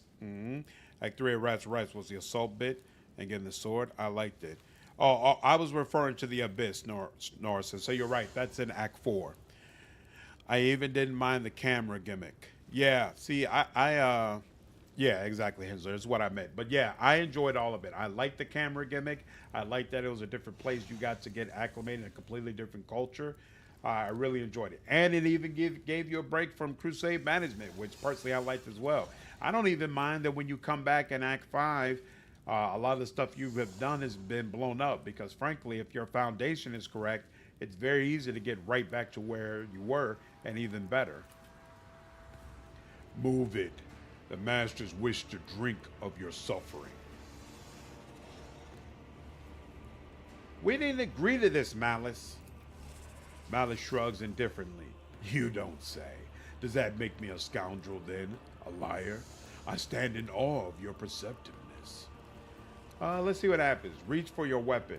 Don't you even try forcing me, you scum.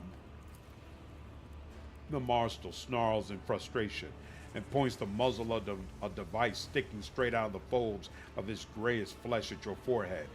I don't have time, meat.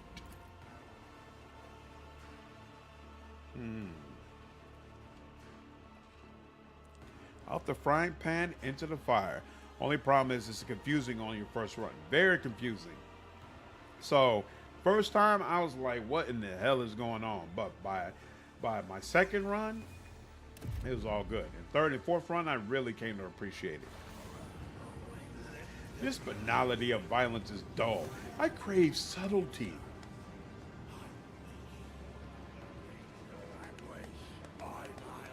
Die gracefully. Such tantalizing hints of despair.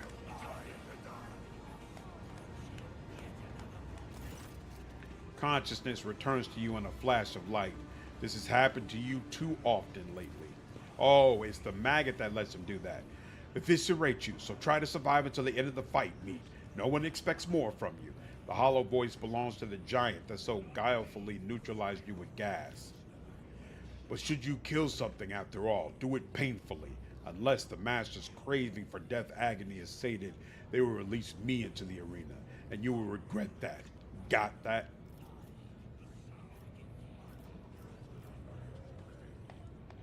What did you do to me, foul spawn? Seeing as you are conscious, the monster looms over you and says in a voice that is hoarse with anger, "Do not play any more games with me, meat, or I will throw you out, forever broken." What is this place? The gladiatorial arena of the cult of the fatal thirst. This is where masters come for a new youth, and where pathetic meat from the chasm is brought to die. What will I receive should I emerge victorious? The creature leans down to get a better look at you, then says acerbically, "Your life, but do not concern yourself. you will not win. Give the monster a vicious smile. Are you offering me a chance to skin a few of your friends? I can hardly wait. You're amusing. Overconfident fools like you always die first. Off with you, meat. I still have a problem with that bit. That bitch queen squandered everything. And she strips you of your title before you go down. So stupid. Yep, but plenty of motivation for you to get back. It is hilarious how Galfy squanders all the gains you have made. My wild hounds will enter the arena, taste the blood of its wretched challengers, bathe your souls in their suffering, make your guesses at whether the prey can overpower the predators. If you're looking for more refined entertainment, watch the ousted Dracon of the Breathing Tempest fight for his life against the glorious champions of such and such.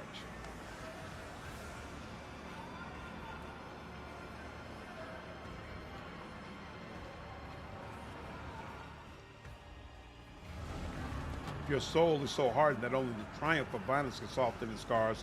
Enjoy the massacre of the fearsome flesh gorger. Today we will try to kill him again. All activities out here. I almost didn't like Cassia because of that voice actor. Oh, that's right. She is Galfrey. I didn't even realize that, to be honest with you. Oof. Can't you tell this is not a guy you should be playing with?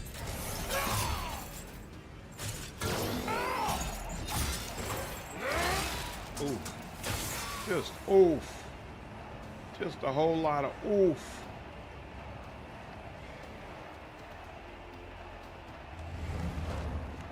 Is that all?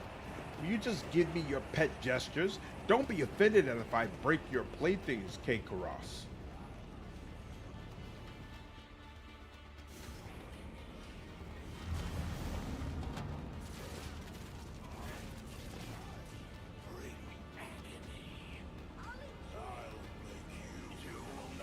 Let the fatal thirst be quenched.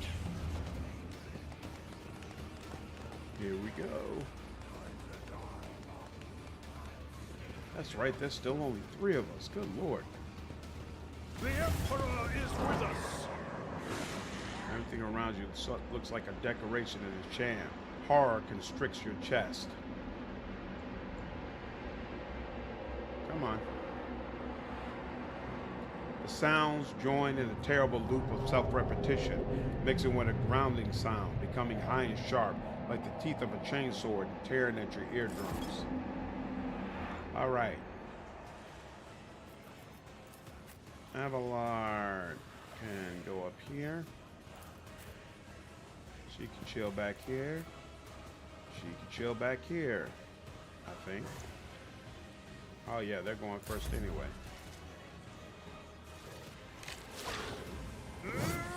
Ooh.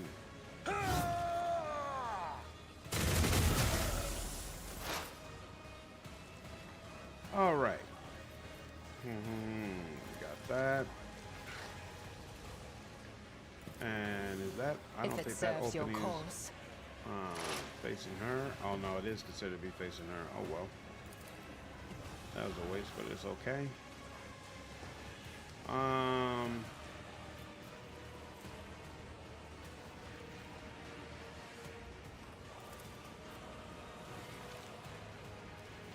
Is there anything actually here? We can give it a little bit more damage, potentially. Here we go. Ancestors guide me. There we go. Very nice, very nice. Let's see if I can add some more. If I must. 0. I don't know why I did that, but it's okay. Here's our space roll. Yeah, we're close to finally getting them. Isn't that nice? What's this? Why is it showing this on my screen now? Oh, because I've got a different weapon now. Okay, fine. All right. Ruin Let me mark both of these as prey.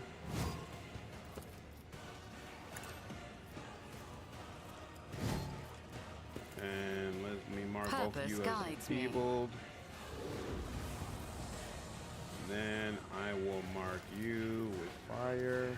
I need no guidance. 0. Are you at least burning? You're not even burning? This is not good. Why was that 0? Oh, you've got the whole phase shift thing, isn't it? And is that warp on effect apply deals 0? Yeah, phase shift. But warp burn effect applied though. Okay, fine. So I'll get that to Abelard. One step closer. And we'll do Purpose guides me. this.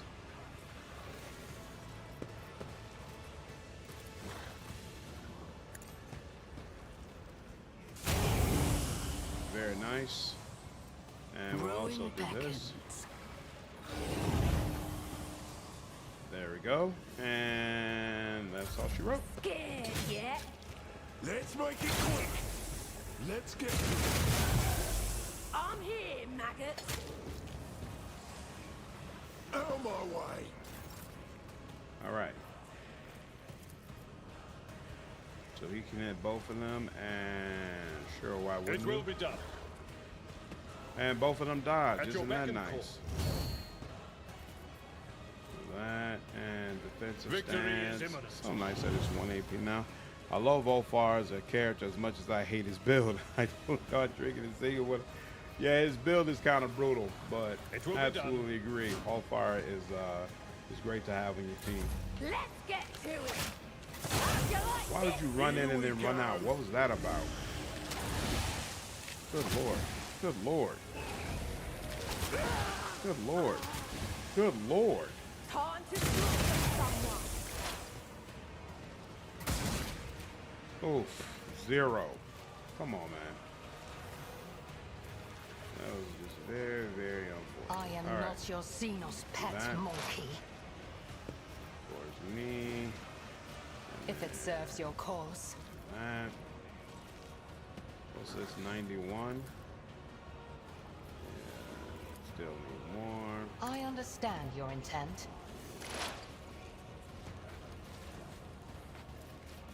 And do If it that. serves your cause.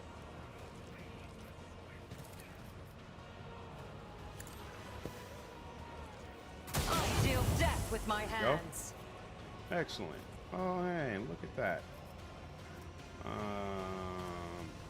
Are you? You should be burning. I will triumph. 0. There we go. That's exactly what I wanted to see because now I this need should no actually damage you, right? guidance. Nope, it didn't. Okay.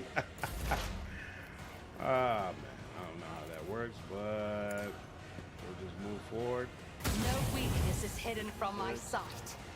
and do you next time.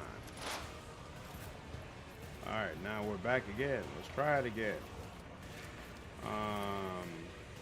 I will triumph. Still 0. Why does it feel like it just phase shifts every time? He is burning. Alright, so it's not a complete Ruin loss. beckons. There we go, 27. Alright, something happened. Can I buff you? One Yeah, step sure, we'll go ahead and closer. buff you. Might as well. And yep, that's all we got. Hold on. High momentum. Hey, look at that. Okay. Abelard. Indeed. Dodge, so he didn't even have to At your phase shift. back He and just forth. dodged through it. That was unfortunate. It will be done. And At your beck and call. because it seems like he's focusing on my allies No anyway. matter the cost. Yes. Indeed. All right. He's gonna phase shift that, but then he's gotta eat this, right? No, he's gonna dodge. At your He's beck gonna and eat gray this. hair, sure Gotta hand. eat that. Then he's gonna phase I will shift this do next my one. duty. No, he's gonna dodge It will be again. done. He's good with the dodges. Now he does that. Good lord. All right. Let's make it quick. Ooh. Is that? I think that's the one that that I, My ears are ringing. good lord, he hit Abelard quite a bit, but at least he did 0 damage. I think that was the guy that I buffed. Xenos pet monkey. Very, very good idea. Very, very good. That. This tedium is beneath me. Wait a minute, how does this work? The target affected by an exploit, that target's cover food will be reduced, and the attack will have 8 times stack of exploits hit chance. Yeah, okay, cool. So we're good. Yeah, I understand your intent. That's also one of the things I dislike with Outcat games, that they insist on pre-built characters, not letting us fully respect everyone. They said in a future update they plan to let us fully respect characters, but we'll see how long it takes. Kekoros' hounds are dead. Maybe we've proven ourselves. Maybe the cult will even take us under their protection. But there are too many of us, and there can't be too many winners. I am prey for no creature. I'll bleed you dry. Alright, so here, hold on. Let's bring Abelard back here.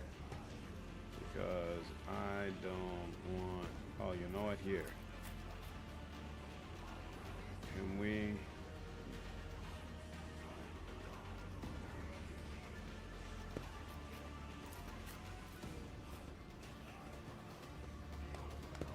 At least at the most, will only be dealing with one person. Let's get to it. Show me what you've got. Nice dodge. Brace yourself, Abelard. Nice job dodging. Alright, definitely gonna do you. But that's not enough. So here, hold on, we'll do this. And then we'll do this. And then is this enough? Nope. Still need a full one. Alright, fine. If it serves your cause. I am not your Xenos pet. Excellent. Oh, they're all 37. Oh, okay, cool. This tedium is beneath me. I don't like resorting to mobs to fully respect. I agree. I do really prefer to have full access to respect my If characters. it serves your cause. Not quite, huh? Oh, well. If I must. What's going on, Bebop? Do you think we'll ever get these type of games with better graphics? I do. In fact, my understanding is that Outcat is looking at moving away from Unity with their next game. I think they might even be looking at Unreal, the Unreal Engine. So we might get an Outcat game with significantly better graphics, which is very interesting and exciting. So we'll see. Death shall reign. Purpose guides me. Purpose guides me. That and oops, I forgot. I should have just weakened you. Did I even do that right? I didn't. I put it in the exact section where you wouldn't be impacted. Oh well, it's fine. Abelard is gonna do. My place is at the fore. Boom. I'm not interested. And there we go. Have you enjoyed it? Are you surprised? The fallen Dracon has defeated the best warriors of the arena. The cult appreciates it. Marazhai Zeresh has been granted the right to join the bloodstained proselytes, our circle of champions.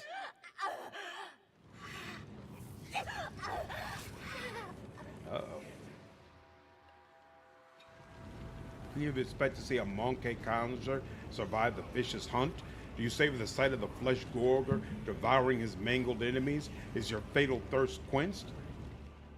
How do they get the Space Marine back in his cage? Yes, it is quenched. They don't do a good job explaining that. Like, why does he just walk right back into his cage? You should be asking, is the game good fun? Before asking, does it have good graphics? Just my take. I mean, everybody has their own their preference, and you might like different games for different reasons. You know, so I definitely agree that gameplay matters quite a bit, but for some people, especially graphics, matter a great deal as well. It's not a bad thing.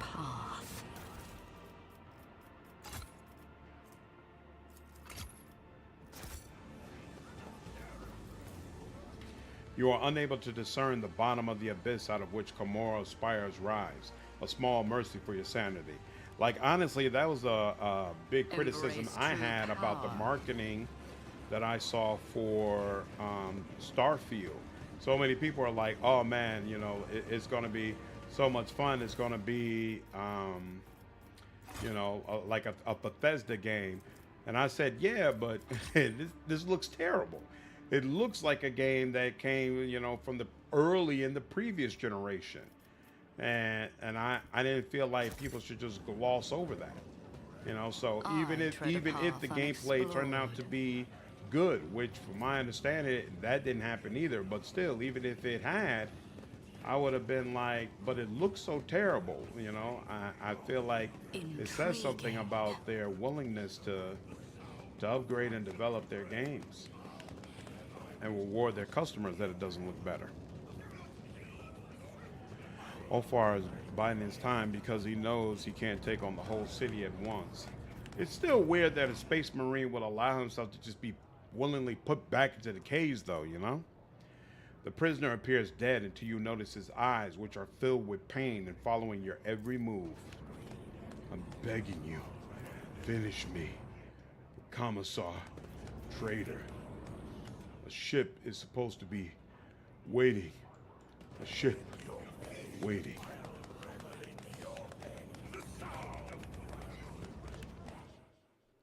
All right. Nothing more we can do here. I seem to remember picking up something interesting. Did I? Not that. Yeah, that's the same stuff I had before, and she can't wear any of it, right? And then there's the commissar hat. So yeah, move forward. Ooh. Long less. Put those two back, but collect all, yes.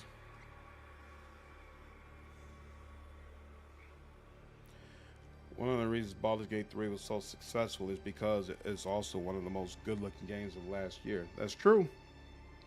Especially the Dragonborn. Starfield turned out exactly like I said. It had a few handcrafted stuff, and the rest of the plans were essentially copy-paste assets scattered randomly. Yep.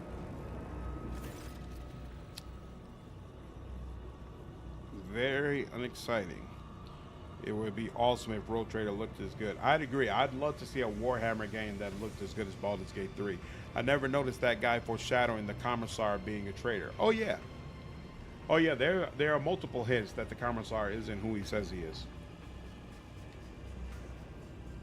The stranger standing before you brings to mind a motley colored, long-limbed doll abandoned amid carnage and detritus.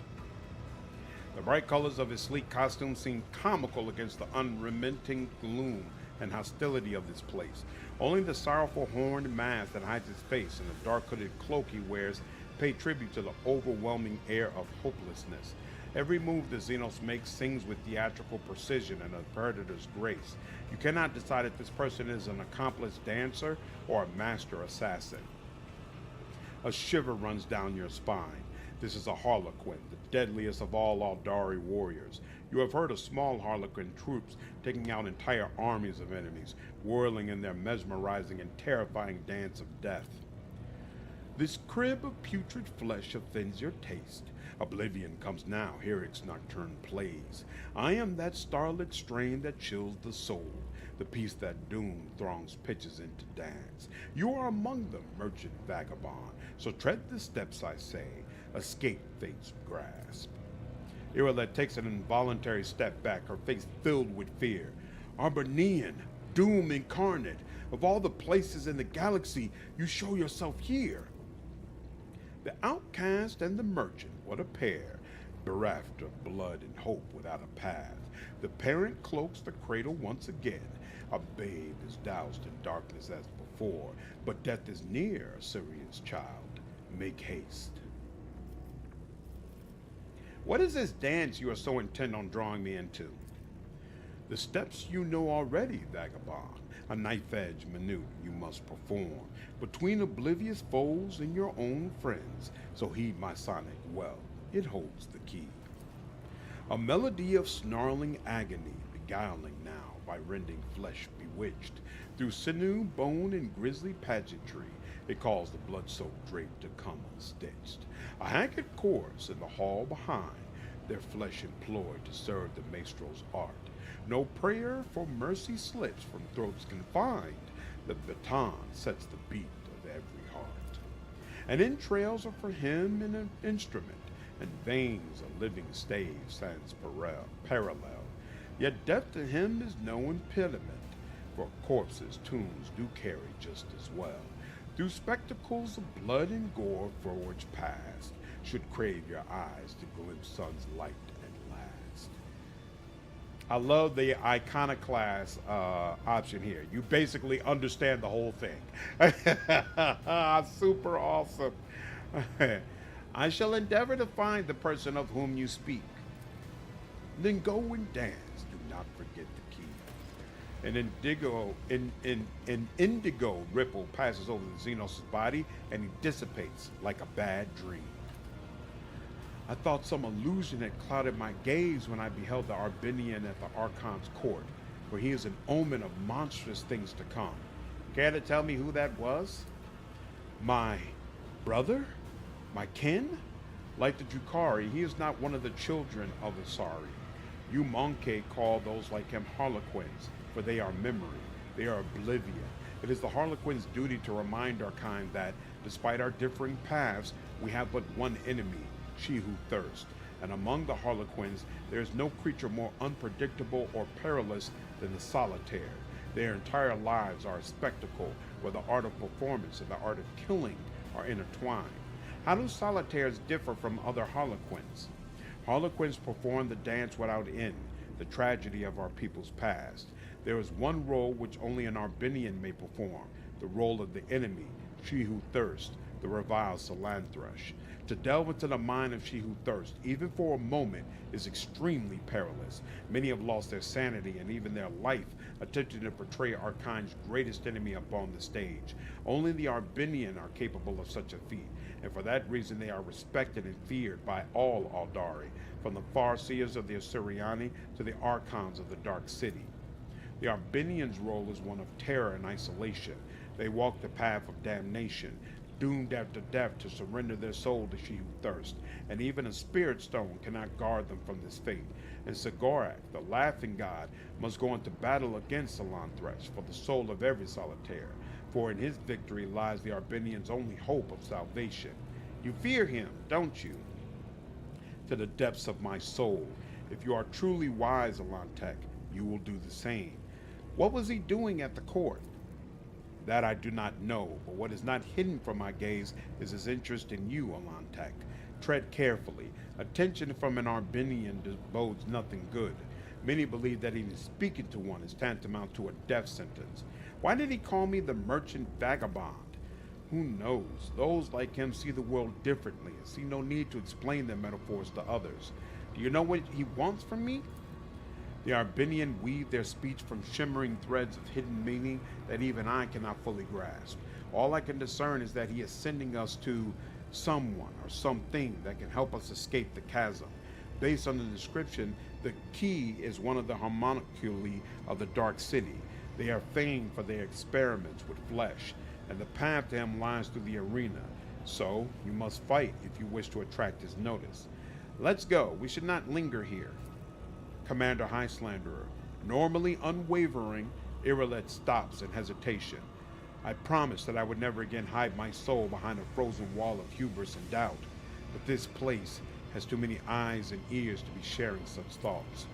Perhaps we should stop to rest in a place of quiet. You will find time to hear me, but for now, we must go.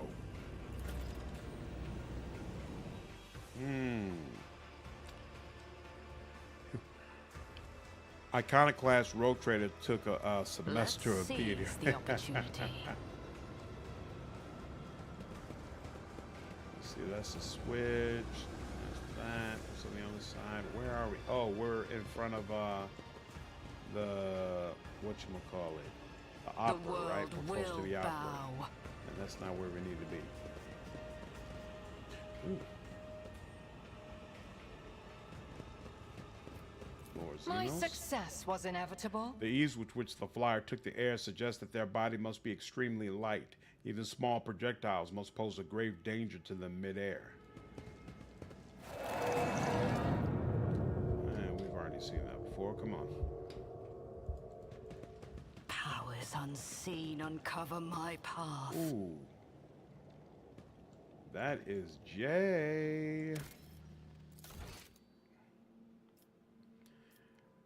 Took some fun electives back in my day. I've never seen Jay in Kamara before, so this should be interesting. Leave, or I will break your neck.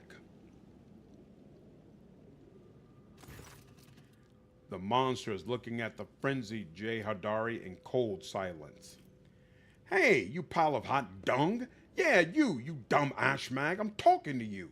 Jay Hadari's looks match her coarse speech, disheveled, ratty, and bereft of all her jewelry and rakish glamour. Her eyes, locked on the gatekeeping monster, are brimming with fury and desperation, and her voice resembles a gruff bark. Here's the deal. I need to see your master, to take back what is mine. You hear me? He and I have unfinished business. It doesn't concern you. And besides, Jay notices you and breaks off. Shireen, you're alive. She grits her teeth. Apologies, Commander High Slanderer. One moment. She turns back to the monster. I'm with her. I only need 5 minutes. Don't be a psychic. The monster leans forward to take a closer look. The master said no. Only she is allowed. Go away. Ooh, looks like you're not the sharpest tool in the shed, you piece of... Jay breaks off, starts coughing, and throws her head back, drawing a labored breath. To your surprise, you see living flesh where her neck implant should be, punctured by narrow scars, showing where the augment was once grafted onto the woman's skin. Now listen here, you ugly mug. I have an offer to make, and you do well to take it. You know, they mentioned in the patch notes for the patch that came out recently that companion portraits would now change sometimes when significant things happen. I just assumed that, considering all the crazy shit that happens to him here, that this is where the portraits would change. And it's kind of weird to me to see that's not the case, to be honest with you. Makes me wonder what it is they're referring to.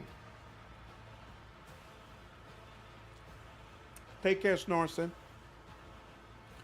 I don't have much use for my knowledge of medical ethics, but you never know. Hey, medical ethics might come in handy. Jay, where did you learn to speak so crudely? Crude schmood. Jay casts you a desperate look.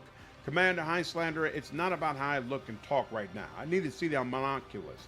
I absolutely must. Got it? If you're so offended, I'll wash my mouth with soap. But later, Shireen. Later. What happened to you? I was in there, you understand? Jay breaks off and helplessly points at the entrance to the homunculus chambers. That's where he cut me. The many-armed ashmag took away my breath. He started by cutting off my head, but I was alive and conscious. I hung from the wires and watched what he did to my body. He took out the implant, the throat, and the lungs, the whole thing. Then he grabbed a chunk of flesh, messed with it, suited it into place, and everything came back. Jay is overcome by a hacking cough, flecks of blood on her hand where she draws them away from her mouth. I'm dying, Commander High Slanderer, dying again. You are dying again? Why? It's the carcina, Shireen. Jay spits out the word and shuts her eyes tight as if the word itself could hurt her. What is wrong with the homunculus giving you new organs instead of an implant? Because they're not organs, they're shit. The mines left me with busted rags for lungs, and when the carcina started, Jay sobs. I nearly died, Shireen. By the time I saved up enough for an implant, I was coughing up blood every day. I almost didn't make it. And now this Xenos Ashmag, this son of a star jackal and a blood-faced Drukhari slut, grew a carcina out of my own flesh and shoved it back onto my throat along with some shitty organs he'd grown in a bloody jar. It seems we have much to discuss, Jay. Jay guiltily lowers her head. We sure do, Commander High Slanderer. I guess the rip-roaring yarn about the princess from a desert planet won't cut it anymore. But I'm begging you. The woman raises her head and looks at you, eyes glistening with tears. Later, okay? I need to see the homunculus. I need my implant. Don't let me die the way the rest of the mine rats do. Not that way, Shireen. any way but that.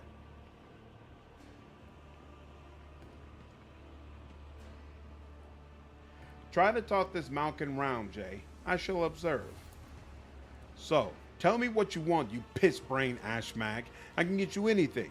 Is it combat toxins, a new blade, a force sword, a poison dagger, or maybe a few bodies to play with? Jay lashes out in hysterical desperation. Ozzy, got your tongue? Say something, damn you. Is it sex, gold, blood, weapons, sex and blood, weapons and gold? The monster's right hand reaches out for Jay's neck, but the left one intercepts it halfway. A click, and the cloudy ooze from yet another jar seeps into the Hulk's backbone, causing it to twitch as if it had been electrocuted. The master forbade me to break. Go away. Jay dodges the rampaging beast and addresses you pleadingly. Commander High Slanderer, Shireen, light of my eyes, help a grunt out, will you? Or friend, whatever. I'll owe you one, and I always screw up. You know it. I never weasel out of deals like this one. I'll pay you back in full. Address the monster. This woman is with me. The oaf clumsily scratches at the fresh scar at the top of his head and concedes. Fine, the master permitted companions. She is a companion now. May the Exalted One shower you with blessings, Shireen. I always knew you were a decent sort, not rotten inside. A bit out there, but not rotten. Jay bends over in yet another coughing fit and spits out a crimson-tinted clot. Ugh, Ozzy, take me. I should move my arse while I can still carry it around. Death rattle. Terminal throat illness that slowly exhausts his victim. Meat. The master ordered that you be let through. When you approach, a few augmentics spring to life inside the monster's bulk. An injector hisses, filling its blood with compounds that causes veins to bulge and its muscles to swell and twitch spasmodically. Leave.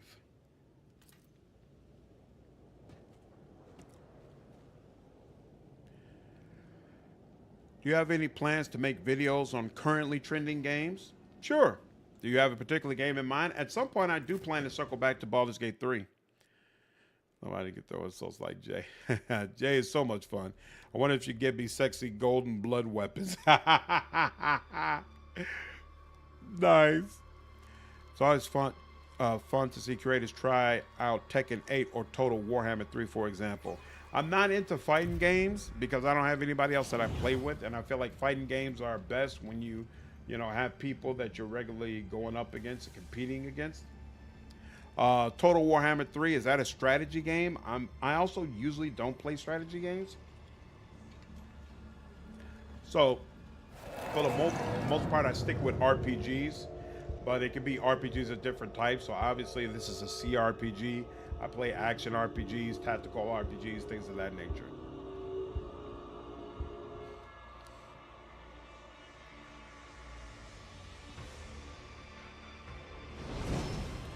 The lamps emit rays that hound your pupils, burning and biting them like angry snakes made of light. Through the bars of the grate you are walking on, you see a bottomless abyss. It beckons you to jump in and promises an embrace softer than any feather bed in the world.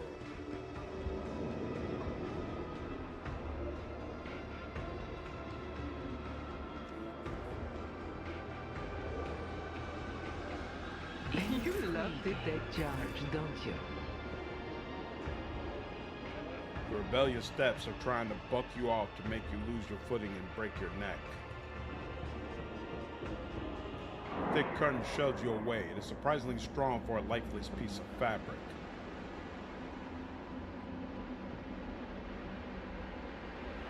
The world trembles beneath my feet. All right.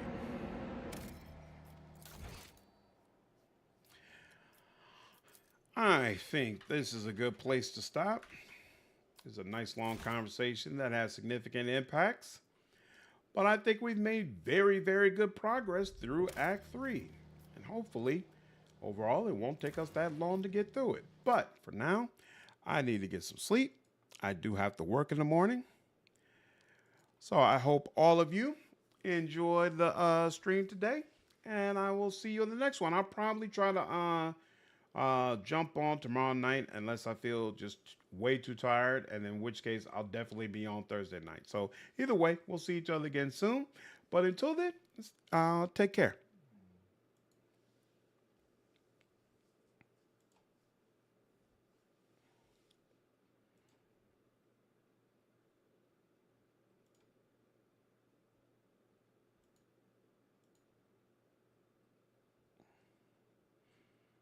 Yep, take care, Bebop. Have a good one.